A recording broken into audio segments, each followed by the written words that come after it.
That's impressive, actually. Hello, everyone. Oh. Yeah, we're on the stream now. I gave you some Okay. good warning there. Some good warning there, buddy. Enjoy it, enjoy it, enjoy it, enjoy it. Hello, everyone. Yeah. It's time for some PvP. You know, I'm fresh. I'm good to go. You know, I'm fresh, and here is Roy, my co-caster here, actually. We're going to be commentating some brand new meta games for the best teams in the world, EU and NA, facing off some big gold, Roy, some big money, and, of course, some glory as well, and some fun. Yes. Yes. Hello, it is me. Unfortunately, the opposite of Teapot. I am not fresh today. I just woke up. Teapot actually just had his camera on. He was doing pull-ups in midair. It was very impressive. Oh, yeah. Before the stream on. He's extremely fresh, and I am not. So please forgive me for the late start. It's my fault. I apologize. But yes, Yeah. I am ready for some PvP. I'm looking forward to it. We've got some awesome teams coming in here for today, 5 to be exact. I'm very excited to watch them all compete. As you said, with the new meta, all brand new EOD specs. They've readied up, so apparently we're just going. Yeah, we're going. I mean, I'm fine with that. We're in. You know, we might as well get right down to it, Roy. It's here on the red team. It's rank 55 Dragons against Ultrascuffed. Indeed it is. And we're actually seeing the exact same comps, I believe, or very similar, in fact. Not quite the same, actually, but very similar. Yeah. Pretty similar comps.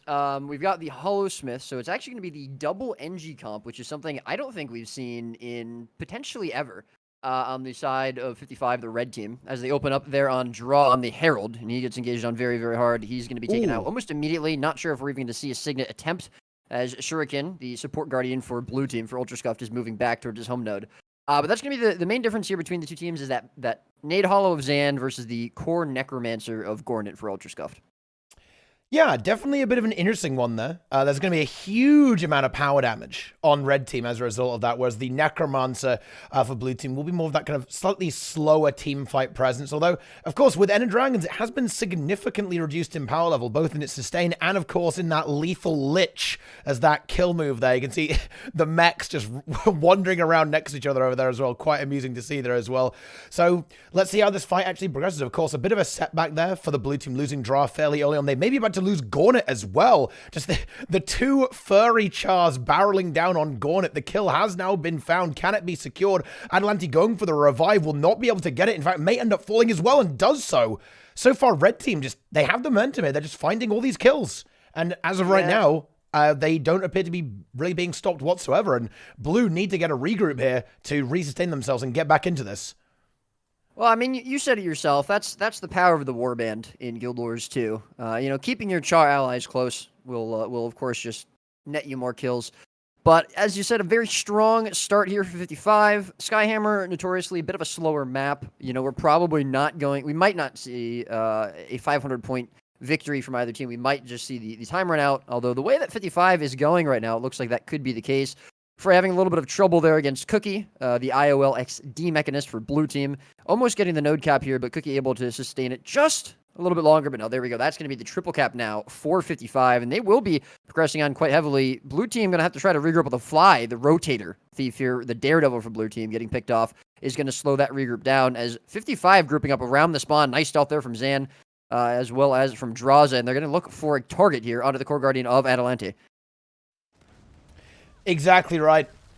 And they now do get that, but Adelante immediately jumped on, and, well, the thief is still not re-enabled here as well, so this is not really a good start. Red team just kind of completely unstoppable so far in this particular match. It looks like Adelante might die as well. There's no more renewed focus for the blue guardian, and this is not looking good. Blue just a little bit split up here in these fights, and red team doing a really good job at picking them apart, getting these kills, and just continuing this map in their favor right now. That was actually some really nice kiting from Adelante, though, just using every single one of his cooldowns to get out. Just barely able to do it, and the rest of his team peeling, you know, just in time for him. But unfortunately, again, Fly going to be picked off. All the cooldowns burned out there from Adelante means it's going to be very difficult for him to sustain in this fight. He's probably going to end up dying. Gornet into place where he can't really help support that either. Adelante is going for the Signet on Fly, and it does go off, actually. Just not enough time there for Draza to interrupt it. Really, really nicely done there from Adelante, but I'm just not sure they're going to be able to do anything with this. As Gornet gets picked off as well, Fly probably will be killed, and 55 just absolutely running away with this map. Yeah, the blue team not looking like they're able to really get back in, as there was nearly a kill over here on point C. The 1v1 was very unstable, and the Revenant joined in there, but Misha, the Master of Disaster, was able to stabilize it quite effectively, and that prompts the Thief to immediately just leave, and does manage to get a decap on middle, but look at the score, Roy. Look at the score. Yeah, this is one of the more one-sided games I've seen on Skyhammer. And I don't necessarily think it's that 55 is so much better than Ultrascuffed. I think Ultrascuffed is a very strong team. I really think that they've kind of just gotten to themselves. I mean, this is the first game of the day. You know, neither team are going to be completely warmed up. I think that they came in very, very hard, 55. You got that quick kill on to draw, as we saw, and then it just snowballed from there. They haven't done a good enough job of regrouping. Fly's been picked off a couple times that I don't really like, especially playing this Thief, this Daredevil class, where he should be able to leave before he dies most of the time. And I think, you know, as well, the fact that we do have that stronger sort of power damage-esque comp with the Nade Hollow from Zan, as you mentioned, as opposed to the slightly slower damage of the Core Necro from Gornet, it just allows 55 to play with this playstyle a little bit more. And the playstyle they really like doing as well, just, you know, fast and loose. That's 55. Yeah, I think that's a really good summation of the actual situation right now, because you're absolutely right. Like 55, they've always loved that fast-paced play style, right? It's something that we saw them utilize in Master of the Arena very effectively when, you know, the dawn of Grenade Hollowsmith was here, and of course the Power Daredevil. And, well, I mean, yeah, this is certainly playing into that very much so, with so much damage, the Hollowsmith, the Thief, and, of course, the Revenant as well. It's just so much damage. And even the Mechanist just blasting away there. Although they haven't been doing too much. They've just been mostly pounding into each other on the side nodes, actually. But there it is, 310 to 8 points. GG has been called. We're going next.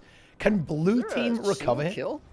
I don't think Ultrascuffed got a single kill. I mean, they did not. You know, that's definitely a very rough way to start. Again, it is first game of the day, and you know, it happens. It happens with the best teams. You know, Skyhammer as well is a map that it is a pretty slow map most of the time, but I think it's pretty hard to get locked out of if you have a pretty bad start like that. You know, it's unfortunate to see, but I think hopefully we should see something a little bit better from Ultrascuffed here. I think, you know, they'll be a little bit more prepared, a little bit more ready. But of course, 55 have got to be feeling pretty good. You know, I think that most likely they were looking to the Worms to be a little bit more of a competitive team for them to face. But Ultrascuffed still, again, as I said, very, very competent team, very strong team. You know, getting what I would consider a relatively easy victory there in that first map is going to be pretty, good feeling for them moving into their next match. So, you know, we'll have to see how it goes. But, yeah, either way, Capricorn is our second map. I believe this was 55's pick.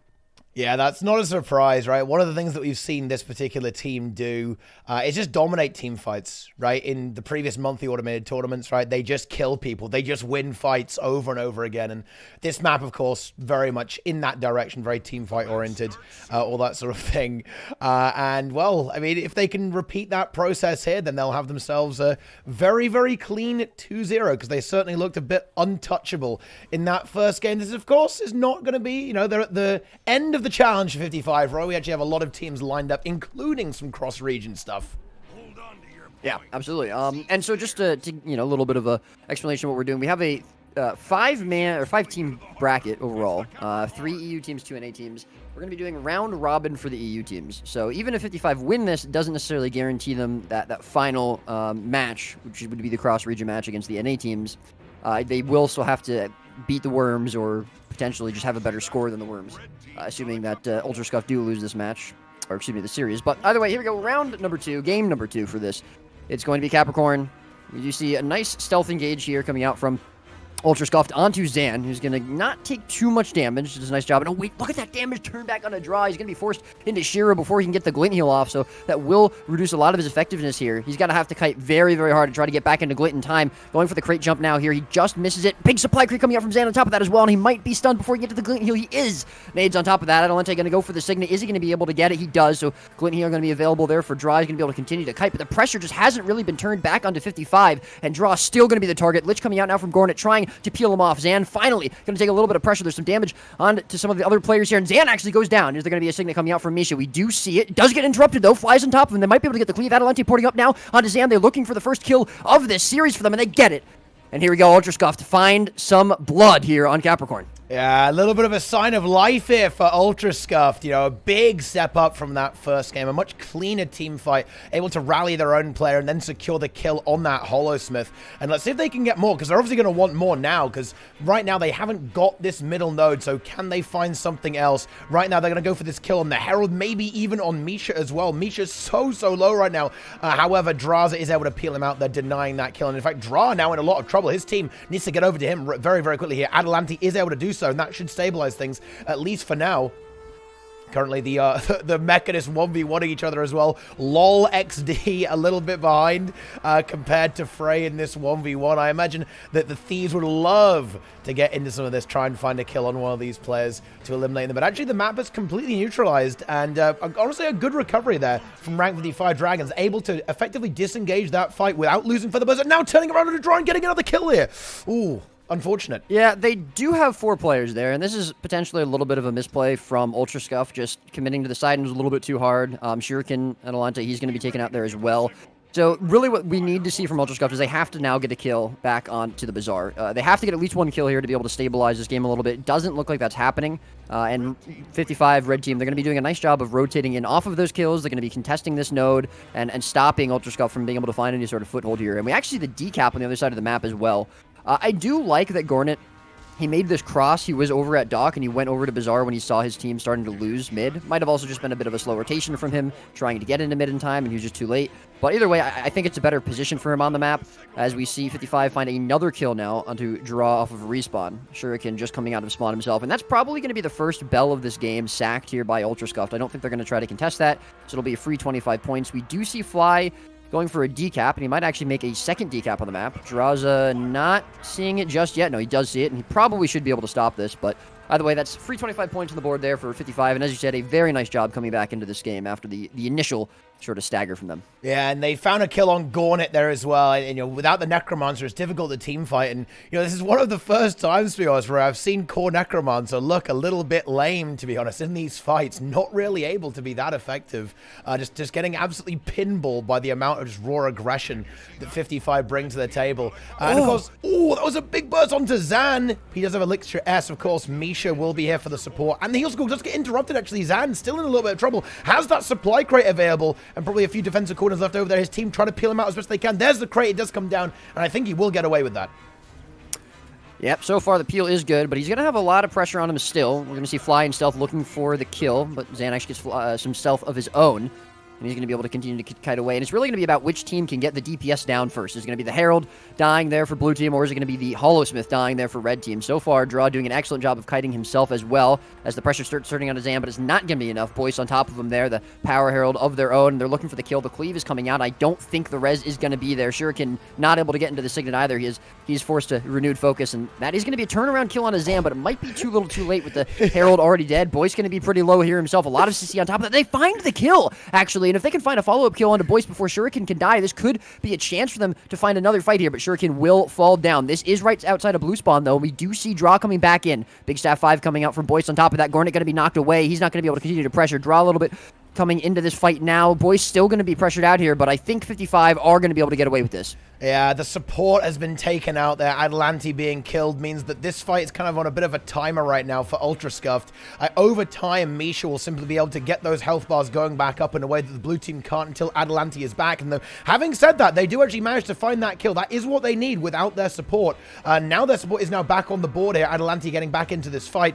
But Misha is unbelievably low, and he does actually go down, so this could be a turning point for Ultrascuffed. That's going to be hard to revive. Draw isn't down, so though they need to kill us now. Oh, and Draws are going for the Stomp. The Signet for Adelanti. Oh, no, it doesn't come out there. And the Stomp lands, and that rallies up Misha, and that might be the collapse of this fight, and potentially even the game for Ultrascuffed in favor of rank 55. And he burned the Signet on that, too. What a great stomp there from Draza. Absolutely taking that fight back. Wow, that was incredible. And yeah, Gornet going to be cleaved out, Shuriken going to be run down. And at this point, you know, there was, I think, a point here where Ultrascuffed could have came back, right? They were still about 200, 150 points behind. But I think with that fight lost, I mean, that's going to be a blow to their morale as well. That probably is game. We do see Draw calling GG in map chat. Just going to make sure that's confirmed. You know, a nice showing there from Ultrascuffed. Obviously better than the first match, but Clearly, they just were not ready for 55. Clearly, 55 have, I don't know, they were more prepared for this match. It's not going to be the end of Ultrascuffed. We are going to potentially see them again. Or not potentially see them again, excuse me, we will see them again. But, you know, they definitely are going to need to step it up a little bit if they want to compete with, well, potentially 55 again or Worms. Exactly. You know, and there's one thing that also sticks out to me there, Roy. You know, where are all the Ender Dragon specs? You know, they got bullied. CMC bullied them in the last patch. What are you talking about? They were running, wasn't each team running 5 UD specs? well, they had one mech. There was Mechanist, right? And then there was the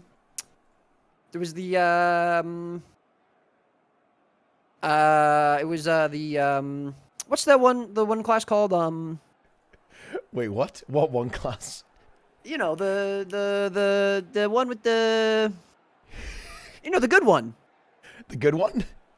Yeah, the good one. Oh, what? It's Mechanist. Yep. Yeah, my bad. All right, let's get Worms in here. Of course, we have a lot of teams today. It's going to be the French Worms making their return right now. But I believe we might be seeing a slightly different roster. There may be a bit of a roster change going on here, which might be quite interesting to look at here. Yes. Here we go. And we've had a couple of roster changes, actually. I guess this would be a good time to talk about it. Draza now playing with 55 instead of Syndrenner. And obviously, Draza was previously on the Worms. So that means, well, as you mentioned, there's going to be obviously some shift for the Worms there. But, you know, what are your thoughts on Draza swapping over to 55, being traded, as it were, or potentially bought? I mean, you know. Potentially bought? Right. Well, Yeah. I mean, you know, he's been playing with... What would you say Draza's worth is? Like, if you were going to buy him, how much would he be worth? I'd say he's a pretty high-value player, you know. He's you know, thief gamer as well, right? Can 1v1 Slaughter and win convincingly. I mean, that's got to be worth something, right? Yeah, I mean, I guess. I don't think beating Slaughter really takes much, but yeah, absolutely, sure. $5. I mean, who? Nos would buy for $5. I mean, that's all not right, let's start a bad. bidding war right now. We're starting at 5. We can do an auction here. Like, can anyone beat $5? Because the winner of this auction will actually will get Draza. Right, I spent all my money on this suit. I don't have any money left. I've got nothing.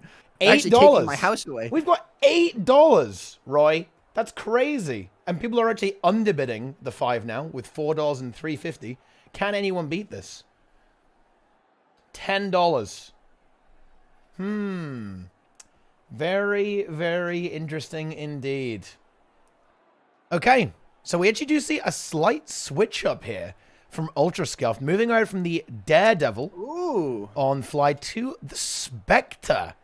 In fact, now Fly's favorite role in Guild Wars 2 is support, and so he must have been overjoyed when he heard that Spectre was getting a support. Thief was getting a support spec, and so that is what I'm sure he will be playing. Full support Spectre. Yeah, full heal, just replacing that core Guardian. Maybe not, but. Oh no, Analent is going DPS card. Yeah. Oh yeah. Full damage. I like that. Yeah, that's good.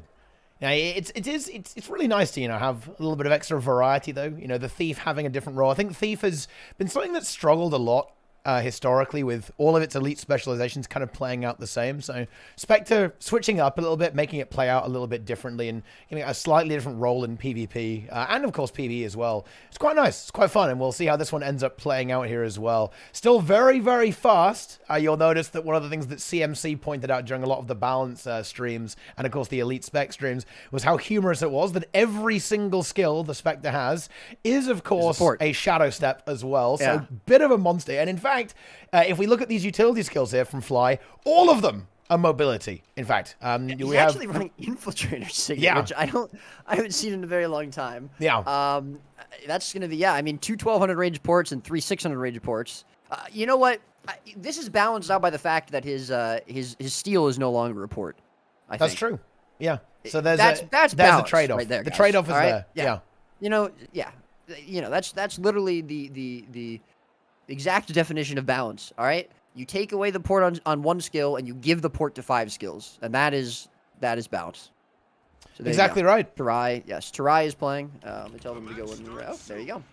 Yeah. All right, so for the worms, we've obviously got the ultimate big worm of Spree there on the core Necromancer. We've got Goku playing the support Guardian. We've got Raiken, who will be not really a new addition, but we haven't seen him playing with them as much on the Mechanist. And then we have got, I don't even know who this is. Who is Sentient. it? Yeah, that's right. Do you know who that is, Roy? Who is that? Who is that, Teapot? Wait, it's Syndrina with a renamed account. Oh, Because he was tired of the fake Blurry, okay? That other Blurry on EU was oppressing him, impersonating him, okay? Fake Syndrina. And look at this now. We actually have a 5 close situation here from the Rotator. And, of course, the rest of Ultrascuffed. And they nearly get Synd immediately, actually. Ultrascuffed rebounding off their node. They're about to get a kill on the enemy thief. Can they do it? Aziz is here as well with a little bit of support. They're trying to peel out this thief as best they possibly can. Where is the support Guardian? We have the Guardian here as well. Goku about the me Goku, me heal. About to connect onto Sin. Sin does manage to wriggle away, but not quite actually. Ends up going into the downside. Was he going to get cleaved out? Yes, he is, and that rallies the Rotator. Yeah, Fly going to be back up, but right back into downstate as well. Migoku on top of him, actually, with the support Guardian damage. The Signet, though, is going to come out there from Atalante, and he's going to get Fly right back up. Liches from both teams now going to be coming out, as Sind is just going to be coming in off of respawn. It looks like Azur is probably going to be the target here now for Ultrascuffed, the Herald on the red team. Fly getting pressured again, though, and it's interesting that they're looking to try and take out this Thief before anything else. Just lock away the abilities from this Thief, the well pressure. Goku going to go down at the same time as Fly second time. Azur is really low on top of that. The hard res coming out now from red team. I think they're going to be able to get him back up. They do, and Goku going to fall into from the cleave pressure as Azur's goes into downstate. We do see Sind coming back in here, but he's actually just going to go for the decap. So far, though, Ultrascuffed looking good. Fly, maybe a little bit of an overextension here. Oh, yeah, there it is. And Sin does find that kill, but actually, the ultimate big worm coming in just to secure it there. So that's a really nice kind of pickup there. That fight, though, was kind of doomed from the start. And I think that one thing that we see a little bit different here is that when the fight went bad on Capricorn 55, they were able to disengage a little bit easier than we see the Worms able to do. So even though they got this rebound killer, which is really nice, and they might now start working on this Mechanist at the same time with the ultimate big worm and Cinder just blasting away over here. I think that was, slightly messier and more chaotic fight to start out this match. Yeah, and, something I want to point out here that I think is very, very important is we've seen... Well, now we see it a little bit closer with Cookie dying here and Fly potentially going to be going into downstate yet again, coming in off of respawn. But, in the last couple of sets, we saw, obviously, 55 more or less snowball Ultrascuffed. And a big part of that was just based off of the kills that they were able to get. And here we see Ultrascuffed come out of the gate swinging. They got several kills pretty quickly on to the Worms. The Worms only were able to fire back really with one kill initially to start. And they're having a lot of trouble finishing the downs they were making. But Ultrascuffed just really were not able to get very much off of it. We do see nodes even, and the score is even, but it wasn't as big of a lead as maybe we could have seen them get. And I think that's going to be a big difference between the teams. 55 doing a really, really good job of finding value in every single kill they get. Ultrascuffed not able to repeat that, not able to match that as much. And I think that's going to be one of the things that separates teams of that caliber. You're exactly right here. And it does appear that the Worms have managed to slightly recalibrate themselves in this game, now going for that buff as well. And honestly, with the amount of damage they have here already, it's going to go up even further, right? Like, one thing that you can really note about the Spectre, it just does so much damage. I think that's one of the reasons why it was kind of a bit of a key focus target, is because if left unchecked, it just destroys being able to get away with critical strikes on Thief. Just so much damage output. And of course, a lot of the new abilities on the Scepter for Spectre just completely wrecking there. However, the blue team not quite able to handle this fight correctly on middle, and Ultrascuffed take a very decisive victory and eliminate two key players, the Necromancer and the Guardian. Yeah, it's looking pretty good for them right now, so far. And they are able to get the double cap coming out here. So even with a little bit of trouble over there at Dragon, they've regrouped, they got their players back into the map. And I think giving up, the pressure that they were initially having on the far node for them, Lion, makes a lot of sense. But I really like to see this from Worms. They're not staggering themselves back into the map so much, although Raiken, unfortunately, pretty out of position on the other side, is going to fall. But the rest of the Worms grouping up around it. We do see them coming in as well. Nice knock there from Azur's, Goku going in for the Signet, and they will be able to get their Mechanist player back up. So really nice regroup around this map, and now around the middle node here for the Worms. And now it's going to be yet again another team fight. This will decide the next sort of shift of this game, the pace for the rest of the next couple moments here. So we'll have to see if Worms can bring it back. Lich coming out here from Gornet. Take it away.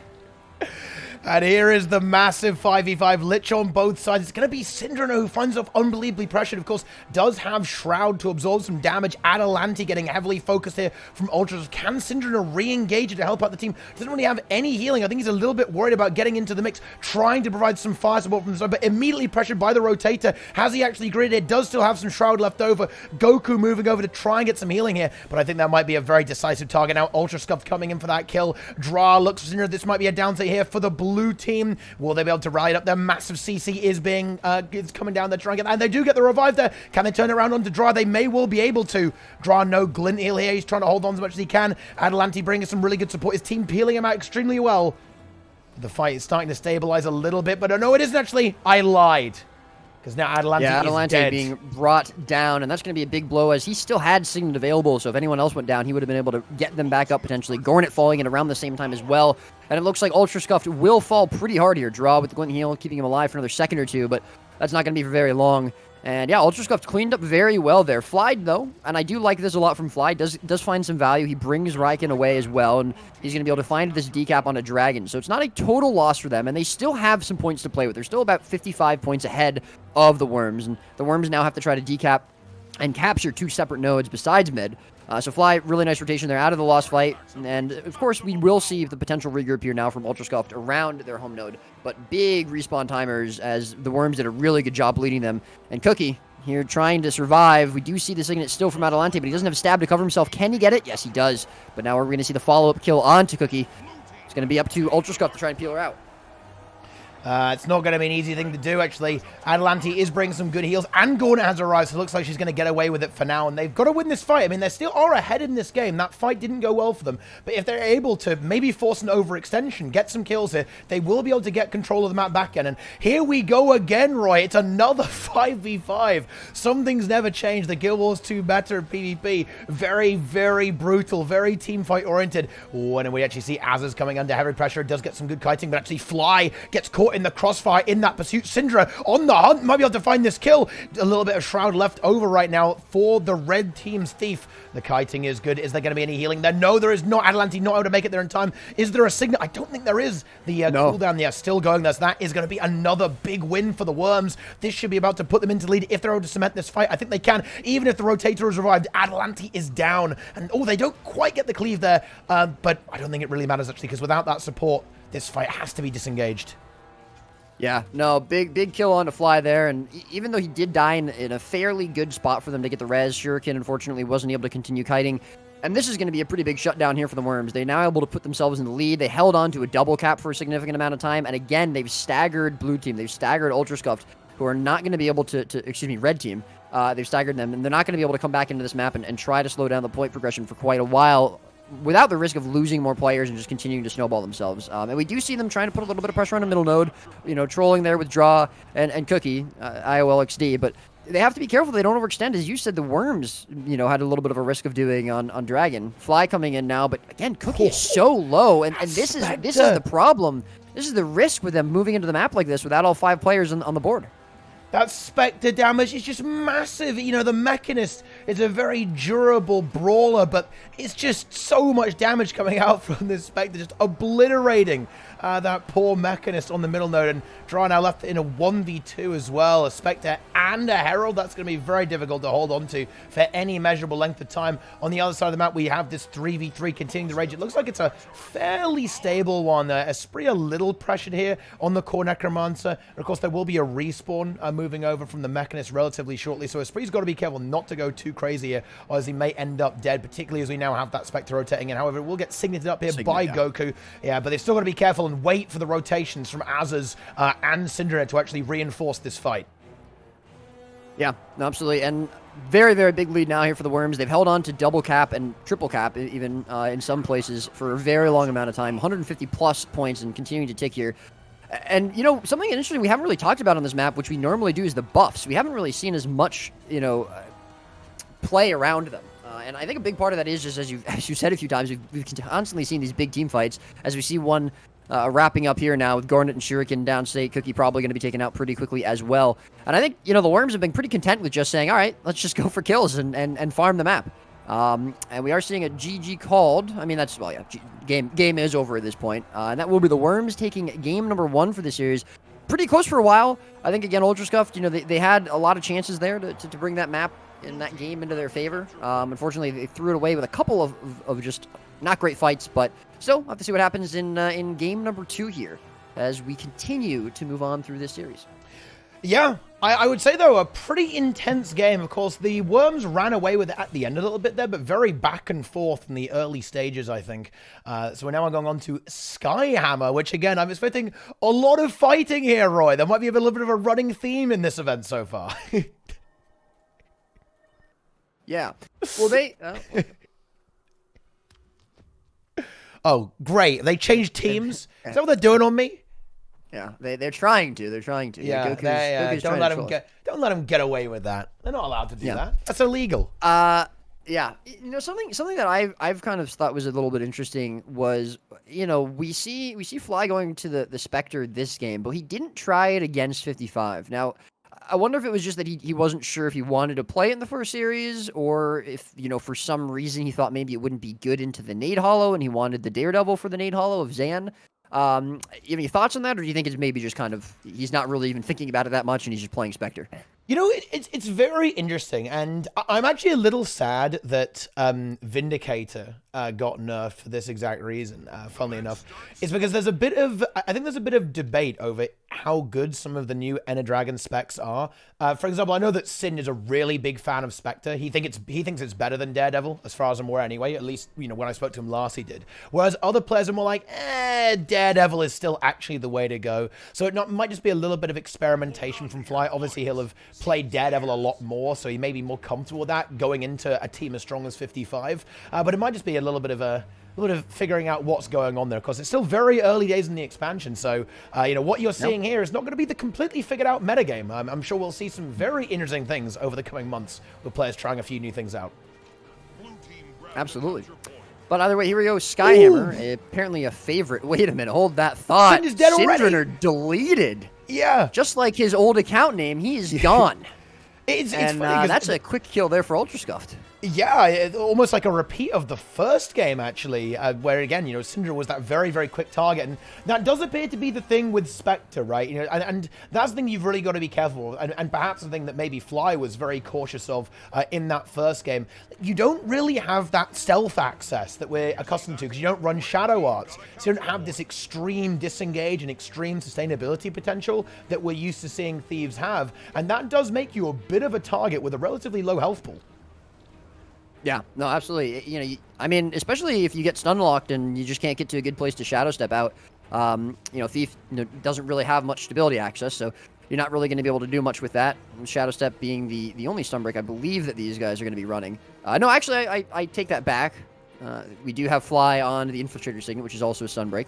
But, I mean, even with the addition of the Shroud, it's, yeah, like you said, it can be a pretty quick target. And, I mean, that's probably another reason why we see them being kind of the targets in a lot of these fights. But so far, we're going to see a Zers as well as, Esprit going pretty low here in this fight so far. I think without that Thief, without that Spectre in the fight, we saw Ultrascuffed go really, really hard in this and try to find some follow-up kills. They haven't been able to do so far, but they are getting a ton of pressure onto this blue team. And so far, we'll have to see if they can find a little bit more connection. Deserves very low, might be going to down, so he does. We should still see a Signet available for Goku, but he's going to get interrupted. He's not going to be able to land it, and that should be another kill picked up here, I believe, for Ultrascuffed, and it is.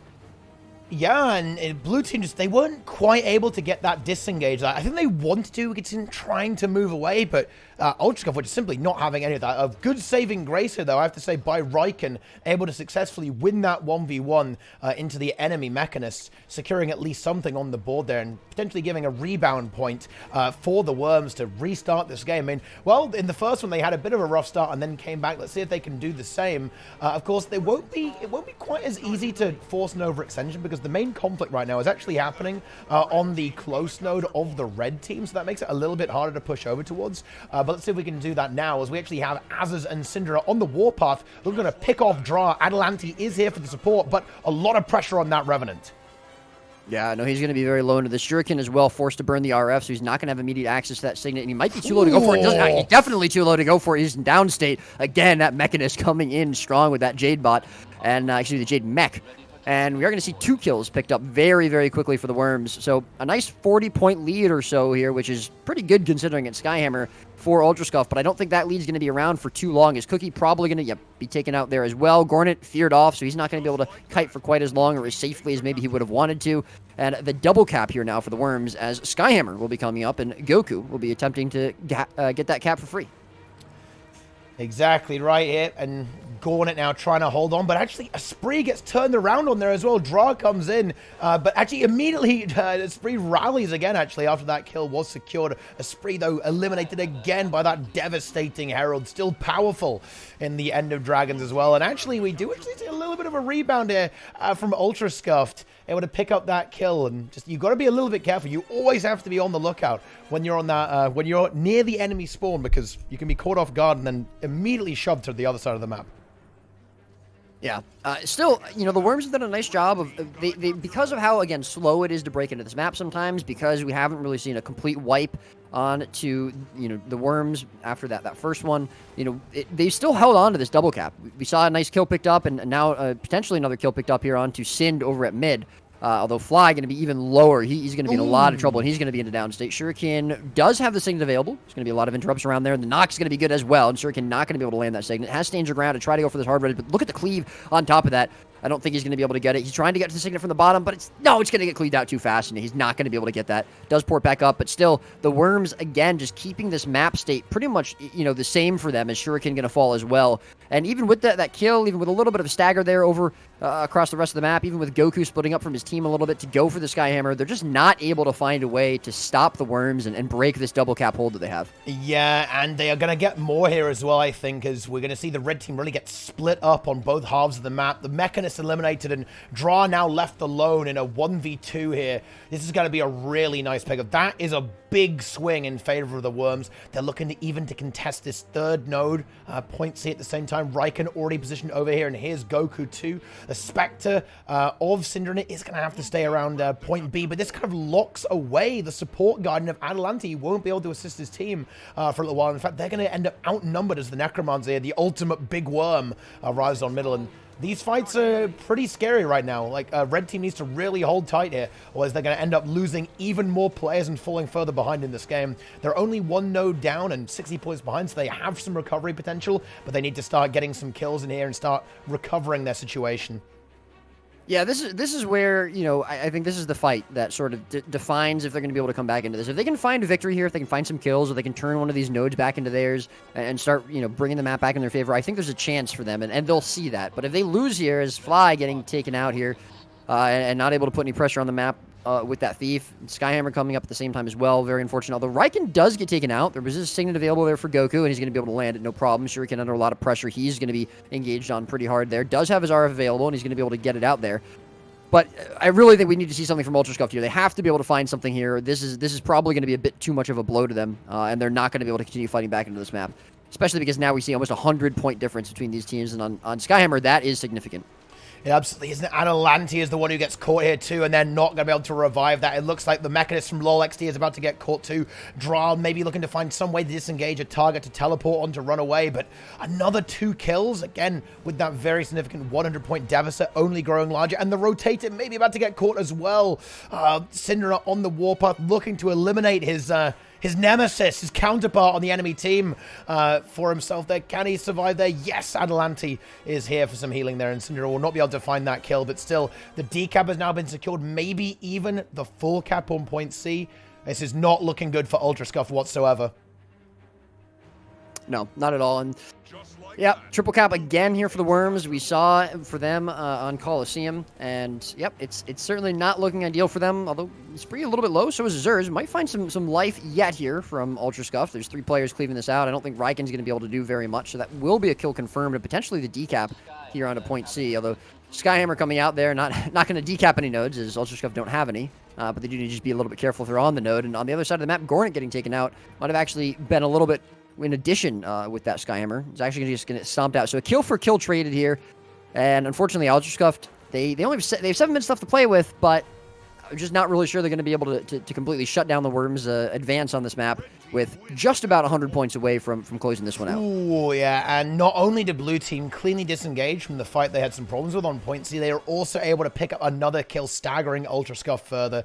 This is just not what you want to see when you're the red team right now. They need to have all their players on the map, and at this stage, I mean, they can theoretically still win, but they're going to have to play a near-perfect game to get that done, and completely dominate this next fight, as the Worms actually feel confident to push towards them as well, and they immediately get a kill. Oh, that might be game-ending, Roy.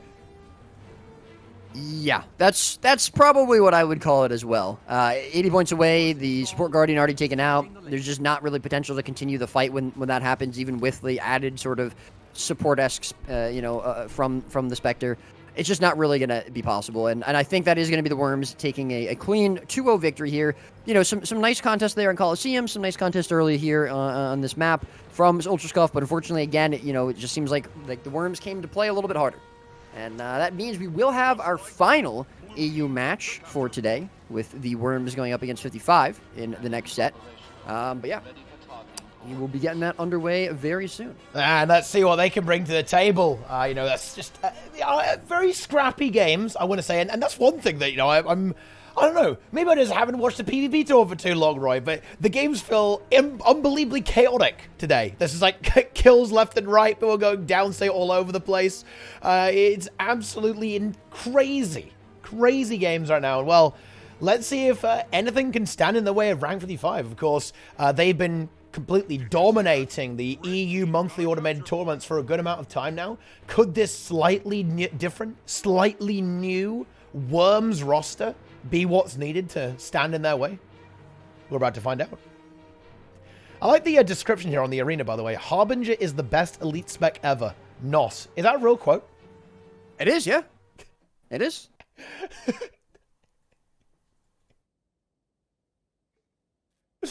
So that is, of course, going to be a victory there for the French Worms. And now they're going up against rank 55 Dragons. A French Worm's going to be red here or blue, by the way. Do you want to change? French Worms will be blue. Okay, good. I will not change them then. I will change Ultrascuffed. Yes, indeed. I'm just getting the map sorted there. So we're going to have Forest, Skyhammer, Capricorn. Another Skyhammer. Skyhammer, very popular. It's actually been in all 3 map series. Interesting. Wait, who picked it? Who picked Skyhammer? I believe that would be the Worms picking Skyhammer, and the other one's Ultrascuffed. That's really interesting. Very interesting. Because, I think it's almost like it's a map that a lot of players kind of have a bit of a love-hate relationship with. They're like, it's like annoying and they don't really like it. But on the other hand, it does seem to pop up a lot. The Worms, I think, are a big fan of it. The Worms are definitely Skyhammer enjoyers, I believe. Just for old time's sake. By the way, so we actually got an answer to my question of what is Draza worth, because apparently he's worth Syndrenner, since they basically just traded positions. Since, so that was a one-for-one deal there. It's pretty good. Well, Reigen wasn't playing with the Worms before, right? It was Zartak, Frey? I believe. It was Frey. Well, yeah, Frey. It was Frey and Draza. Yeah, we're playing with Lakers Worms. So Frey swapped to 55. 55 dropped a Bindo. Mm-hmm. We're trying to do some kind of calculations. He hasn't played with them since the Moda. Who did he play? Who did he play with after Bindo, after the Moda? Was it Draw? I guess sometimes. Oh yeah, they kind of left that slot open for a while. Bit, right? He was juicing. So all right. So this is what I'm thinking happened. I think this is my analysis. Frey and Sind got swapped. It wasn't Draza. Frey and Sind got swapped because Frey is actually a thief man and Draza is not. Okay. And they got swapped. And then Draza, heartbroken because he's in love with Frey, left Worms. Abindo quit the game because there's just no competition for him. And so 55 picked up Draza. And then Riken jumped in to the Worms open slot. I like that. That's what happened. I think you're going to make a YouTube video out of that. I think you could make kind of a movie, get an animated TV series there. You know what's even better than all of that, though? It's the fact that Turiosa is back on my build spectate UI. Yeah. Turiosa just joining the game on every team. Yeah. That's an interesting... I wonder how that's happened, Especially because it didn't happen when Stronghold initially was added to the game, right? Like, it didn't happen for a while, I'm pretty sure. I don't remember seeing it when Stronghold got added. So it was something else that caused that to happen, you know? Yeah, it's happened Something once with before, and now it's happened again. It's some pretty good content. Let's see if we're going to see very similar builds. I believe the mechs have all been vaguely running the same thing, and I believe this is the same for the Spectres as well. The Spectres running similar stuff, although actually not the case. We actually see Syndra going with Deadly Arts, actually, instead of, instead of Critical Strikes, which is an interesting decision, I think. A lot of players simply opt for the all-out damage, but I suppose there's also plenty of damage output here. You got that exposed weakness can be really good in the team fights, right, for singling out targets. There's a lot of damage modifiers, particularly when you're dealing with this core Necromancer. You're spamming out a lot of condies. That synergy between these two builds here as well. And of course, you then, of course, have all the other useful Deadly Arts things going down there as well, which is pretty good stuff.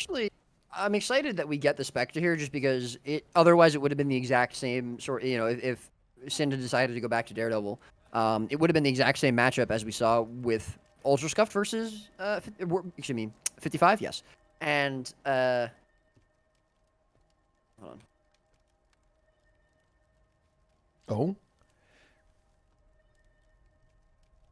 Oh, yeah. Sorry, I'm admonishing. They're trolling their own team. I mean, look, they're allowed to do that. Dude, did you see what Misha wrote to me in the Discord the other day?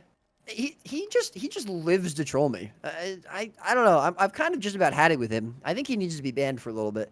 But I don't disagree. Yeah. Anyways, I don't even remember what I was saying anymore. Oh yes, the matchups. I'm glad we get to see the Spectre matchup here because I am interested to see if that changes anything, or if like you said before they were just kind of testing some stuff around. If there wasn't really a reason for Fly to play Daredevil into the Nate Hollow or whatever. But yeah, we are just waiting, I believe, for Frey. He might have just been slightly AFK there.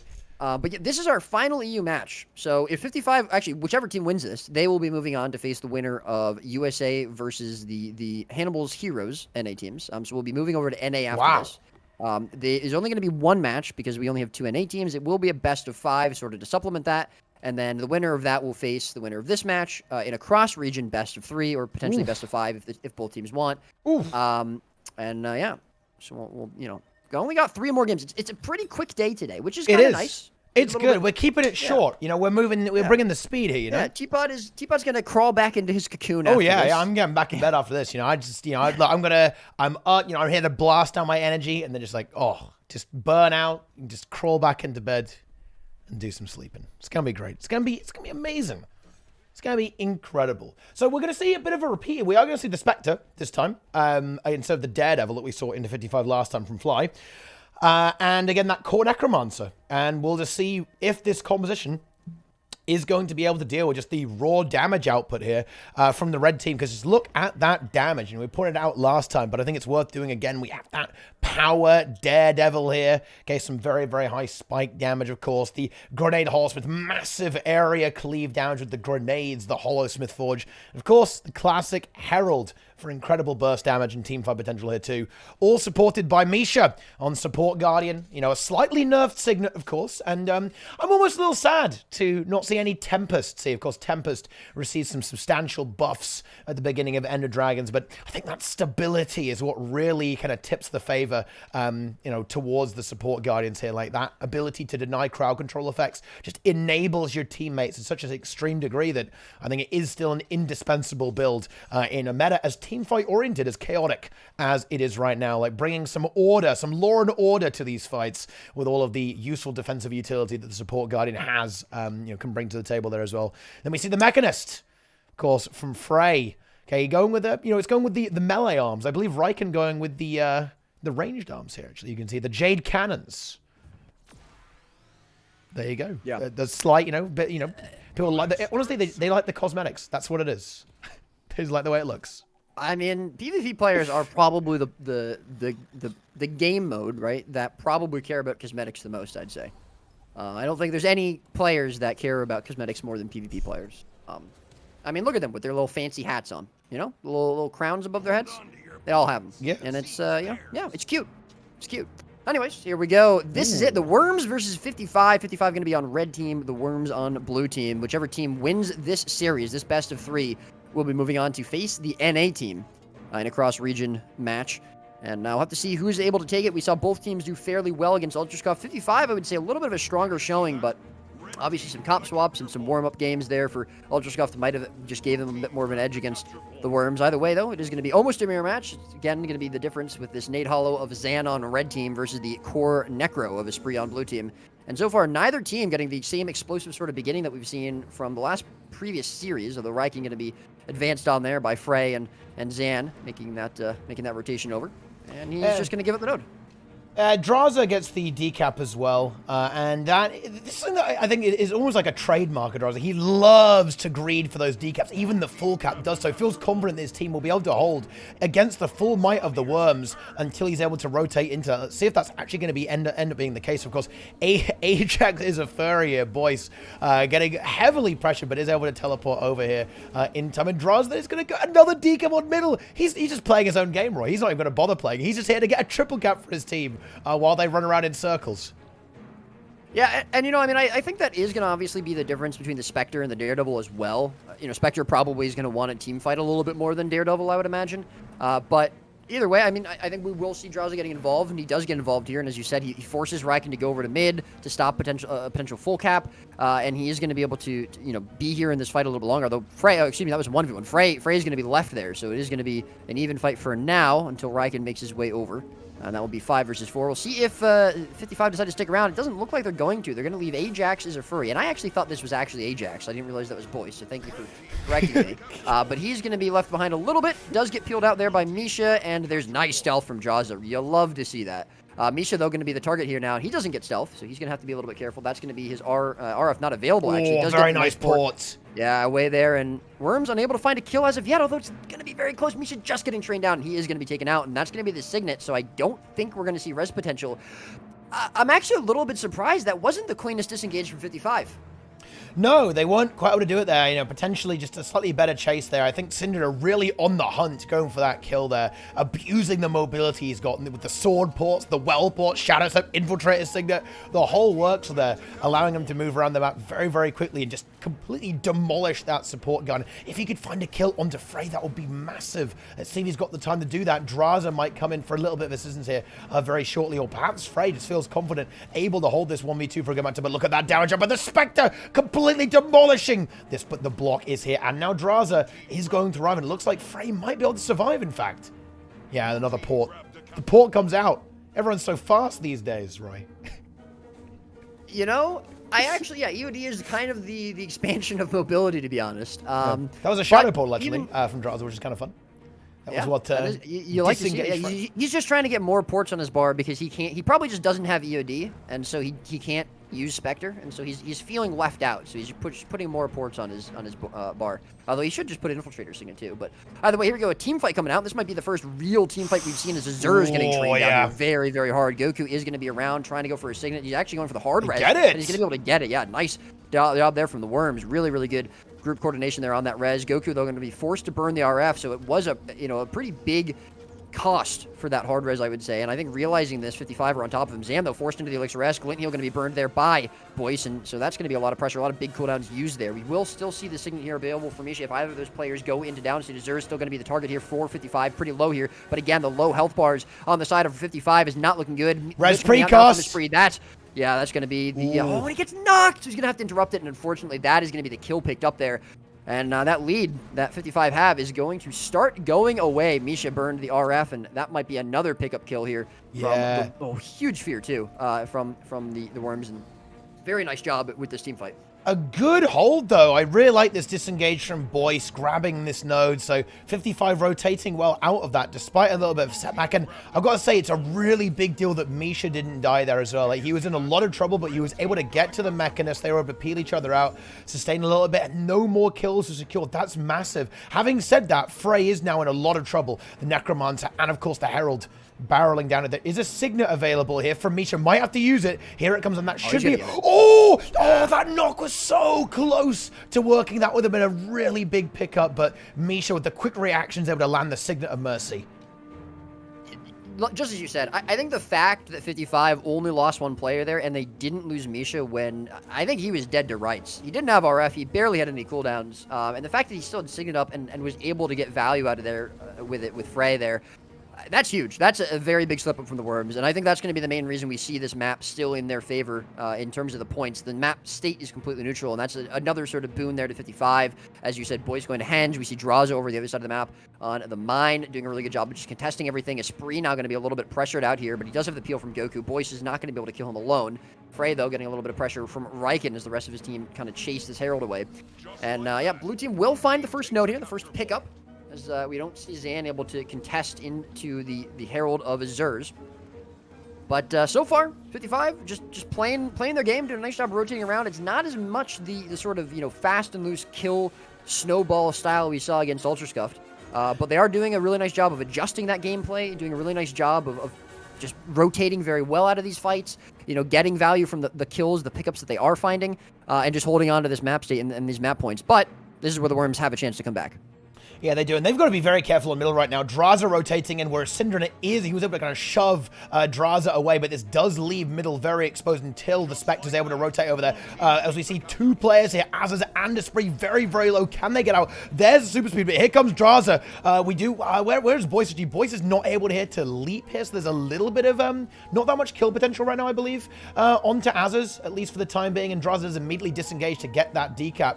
Just Mechanist 1v1 happening, and over here just continuously going on. And now, here comes the team fight yet again on mid, but we do actually have a 4v3 in favor of in favor of the Wolves. They actually end up losing Syndra despite that, actually, as he was just maybe a little bit too greedy going for those kills, ends up getting bursted down in the melee. Yeah, and they actually burned the Lich on that too, and I don't know if that was Esprit just thinking they had the kill potential there, or if he was trying to peel them off of that down state, but that's a pretty big team fight tool that they've just used now. If 55 look for a team fight, I mean, they didn't have to burn the Signet.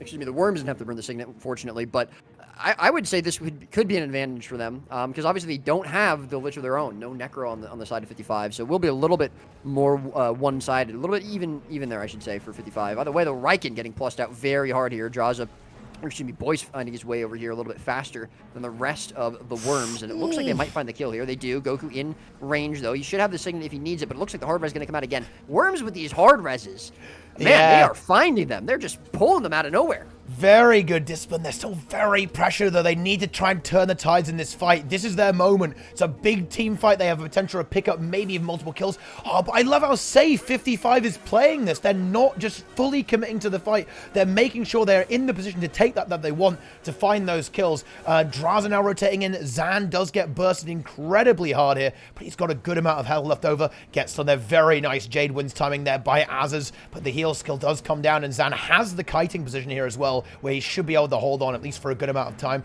Boyce might be the new target, but actually no, Azaz is going to be the one who will end up being pressured incredibly hard by 55. He's going to try and get away, but can he hold on here? It's going to be really, really tough. He's holding as best as he can. The healing is good. The support from the barrier and the Spectre as well is pretty nice. Oh, big Jade Wins there coming out from Boyce. They're still trying to find the kill on Azurs. Goku still has Signet available, so even if he does go down, he will be able to look for that res, and it looks like that might happen. But Azurs just kiting for all he's worth. The Spectre, as you said, giving him a little bit extra life, and they just cannot seem to find a kill. Draza actually leaving, and as you said, he's greeting for that that full cap onto mid. He's going to probably find his way back in with the Shadow Portal, it looks like. He just brings his way back in here, and that's going to be a really nice job from him. They're going to be able to find a kill onto Azure. Signet is going to come out, but the interrupt's going to be good from Draza. RF Force, and that's going to be a kill confirmed. And we do see Sind also going into downstate, just a little bit too long in that cleave pressure. Draza will find, looks like, not even going to go for the kill. He's just probably going to greed for that mid full cap, and 55 take a very nice fight. Yeah, that is a big one. That's the victory they've been looking for here. Yeah, they almost got a wipe here. We're going to see 3 kills, and there was actually a 4th as well, of course, with Azaz. That is going to force a full reset on these players, and they're going to get themselves the beat as well. That is an almost insurmountable advantage in this match, but I think rank 55 are going to be going 1-up in this series. Man, I at least I'm assuming that was Shadow Portal from Jaws. I loved that. He forced Riken to leave because he's been doing this all game. He goes for these caps in these fights, and it's the full caps too. It's not even the decaps like you said. And then just Shadow Portals right back into the fight as soon as Riken leaves, and he's able to turn that fight into a 5v4.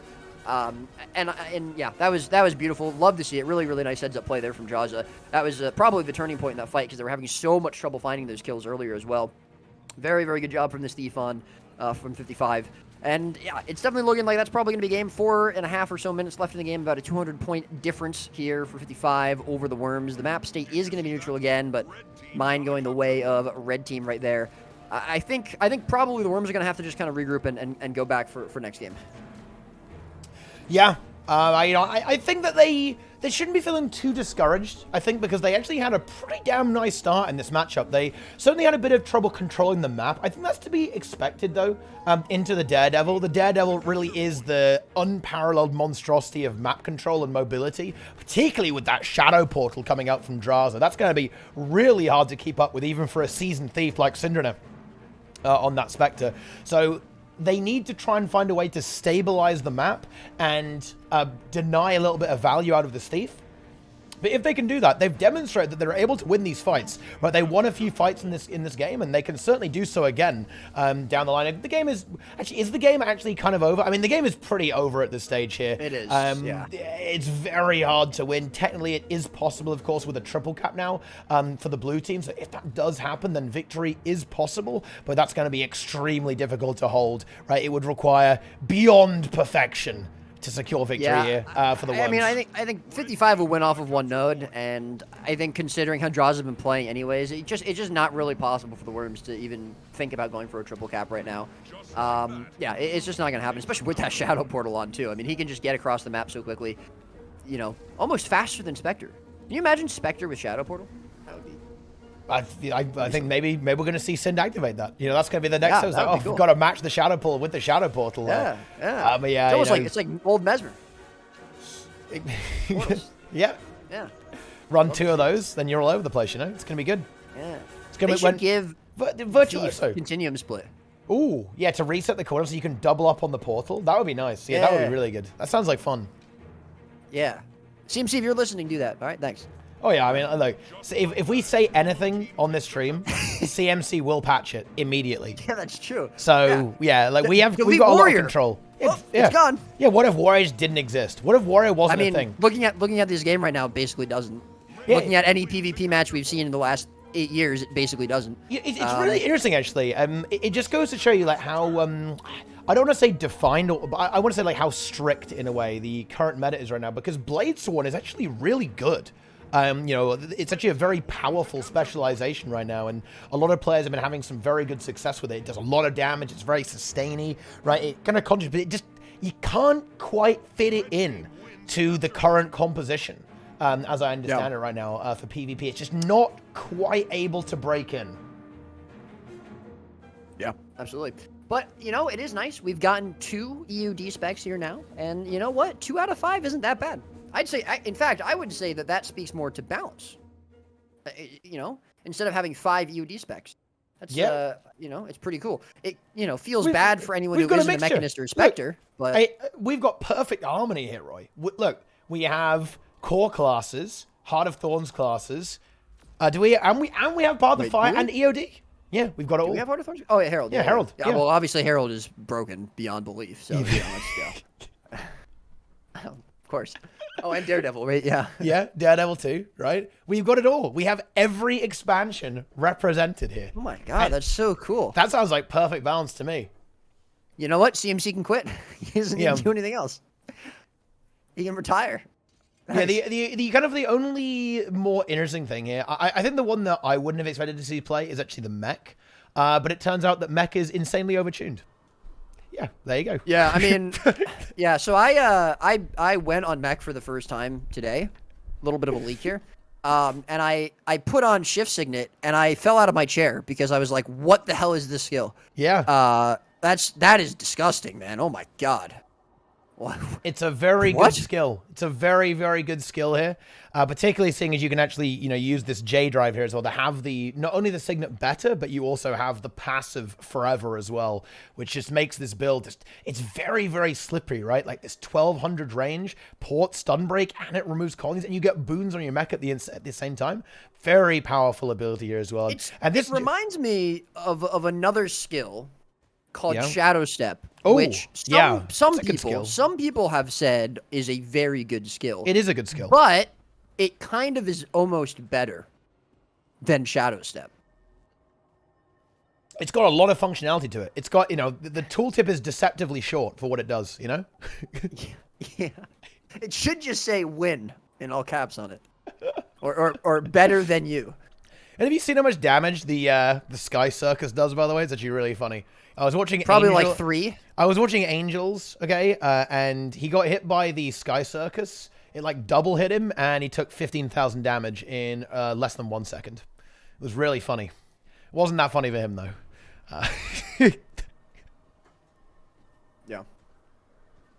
Yeah, absolutely. But all right, here we go. Skyhammer for the 3rd time today. You love to see it. And this is it. If the Worms lose this, that's it. 55 are just going ahead. And hopefully our NA gamers have woken up. You know, we'll just have to pray that that's the case. But yeah, here it is. This is 55. This is match point for 55. If they win this, they are moving on the cross-region finals. Look what we have here. You know, I was expecting Vindicator, but Vindicator, of course, got nerfed very heavily, actually. CMC activated. CMC W'd it into oblivion, but... Port? No. It's Rev UI Vindicator is what it is, right? That's what you're dealing with here. But yeah, it's going to be the conventional kind of... I mean, it almost makes sense to call it a bit of a hybrid. It does have these support components kind of built into it, with the healing, the barrier, and of course the stability from Jalis here. So it is a bit of a mixture of a build here, just overall. But of course, its damage has been significantly nerfed in addition to all of that kind of group sustain. Let's see if Azaz can make it work here. Bit of an experimentation play to try and get something done here. And I can see this 3-node split coming up from both teams, so nothing too crazy at the start. Let's see which one of these fights is going to resolve the fastest here. Yeah, you know, it's a little interesting that Azur's is going for the Grandmaster of the Is, going for the heal dodge, but I guess that's just for the self-sustain. And obviously Death Drop was nerfed pretty heavily, as you mentioned. So it's, you know, you're not going to get too much from that. But either way, yeah, I like to see it. I was kind of not expecting to see one after that nerf, but I'm glad we get to see more Revenants, you know, more Revenant shown there. Fry going to be taken out there over at point C, though, but he does get res. Draws it down in the cleave. Draws it, he's going to go down, yeah.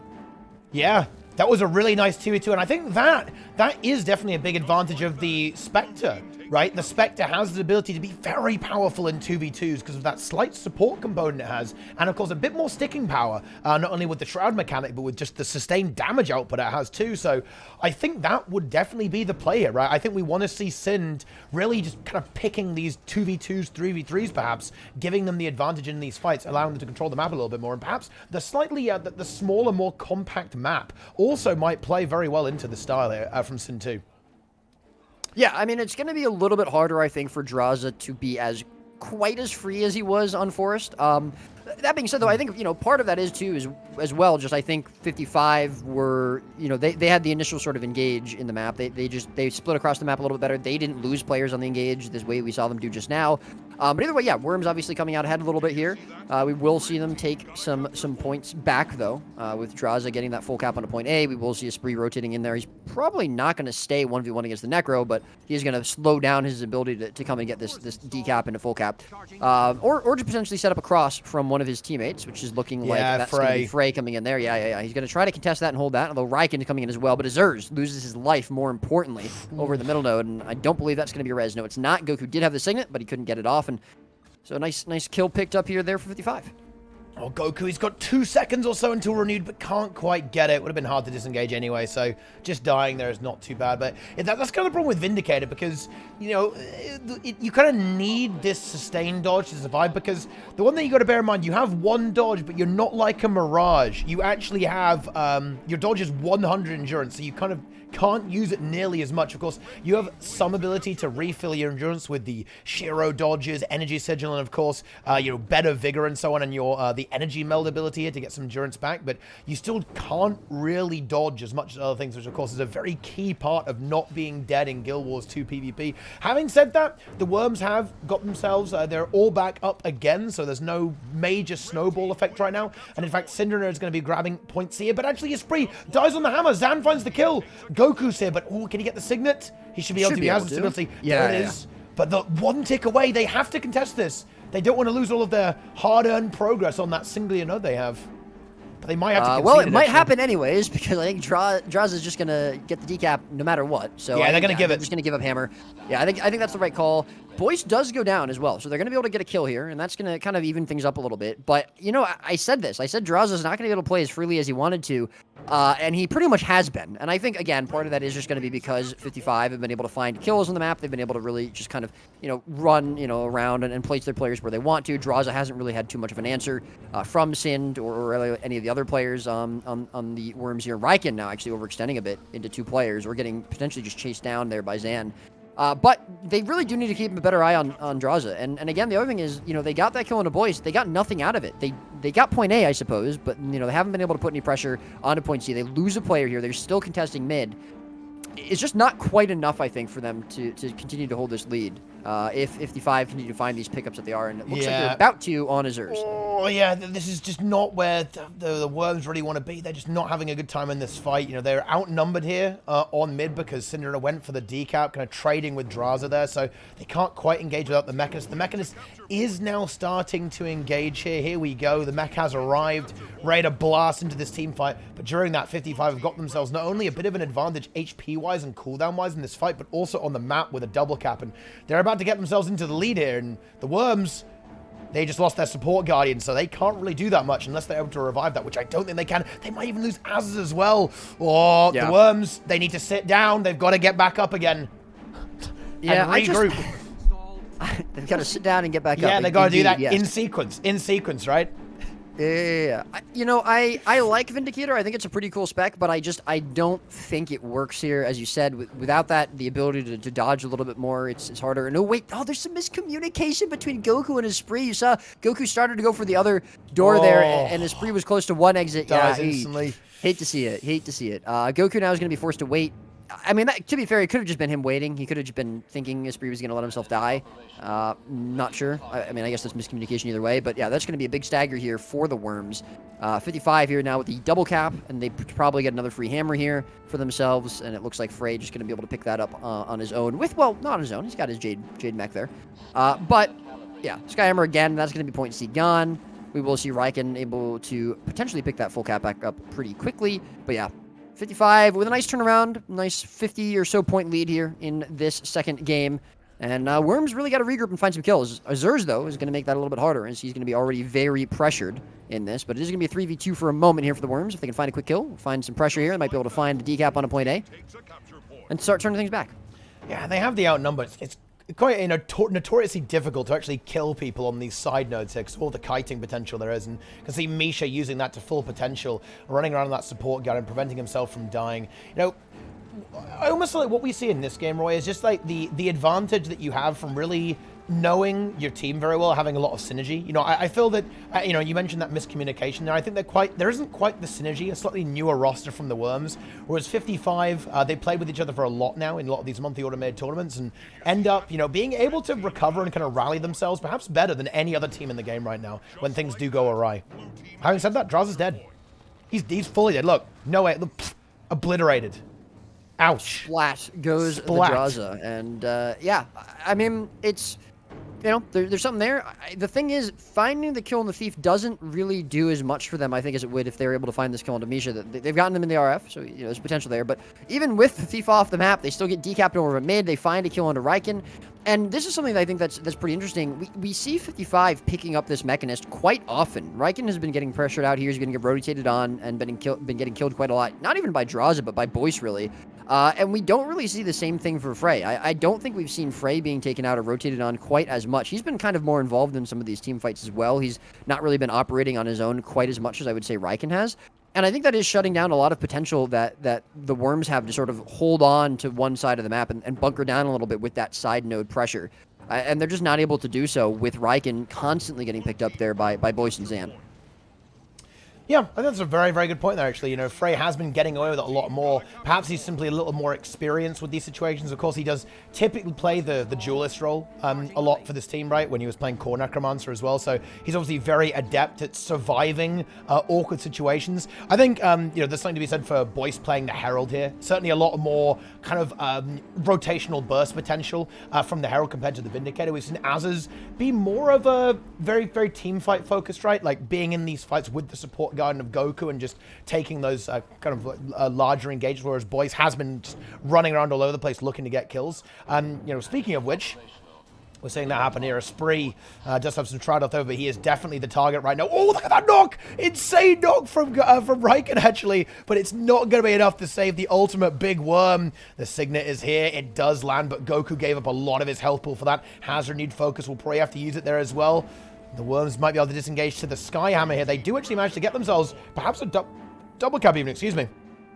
And then move on to fight for the Skyhammer. Again, it looks like they're going to just give it for free. I mean, Frey's just sitting here with his mech.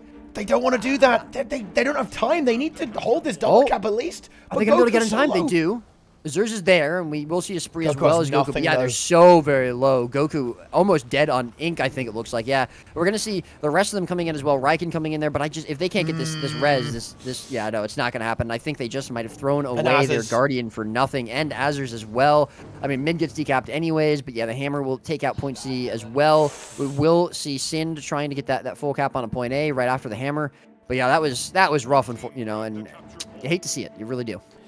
Yeah. Here, Tim. Yeah. That's very unfortunate. Yeah, and that Necromancer, yeah, Spree's going to be out for a long time here. Frey just slowly bleeding this player out there, cleaving out, leaving the mech to finish the job. As Azers is now on respawn. That's going to be another 15 seconds. And to be honest, Roy, if we look at the timer, that's kind of a 15 seconds that the Worms don't have. And they need to win this game. They need to win somehow. So, well, they've got one more shot, I'd say. It's 100 points left for 55 with 4 minutes on the clock. It's unbelievably tight, but they need to win everything right now. And with Goku falling again, Syndra are not able to quite bring enough support to the table there. The damage from the 3 players of 55 just a little bit too much. Syndra are going down as well. That's got to be game, I believe, Roy. 55 remain undefeated, in fact. Yes, they do. And well, it'll certainly look like that.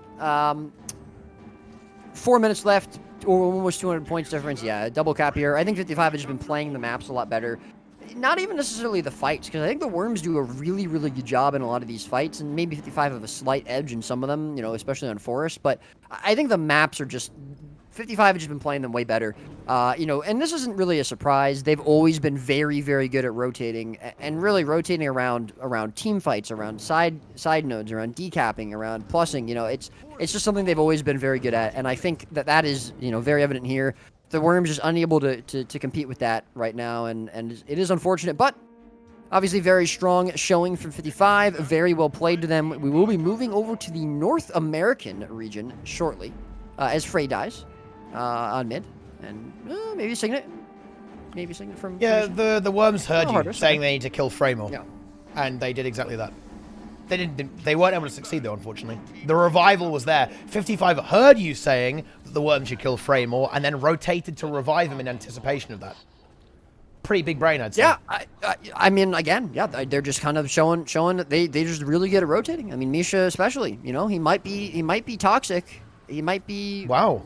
I'll reserve my judgment, actually. What are you saying? You know, but a very good rotator. You know, it's almost like he's using Fly's name. Yeah, he is the rotator.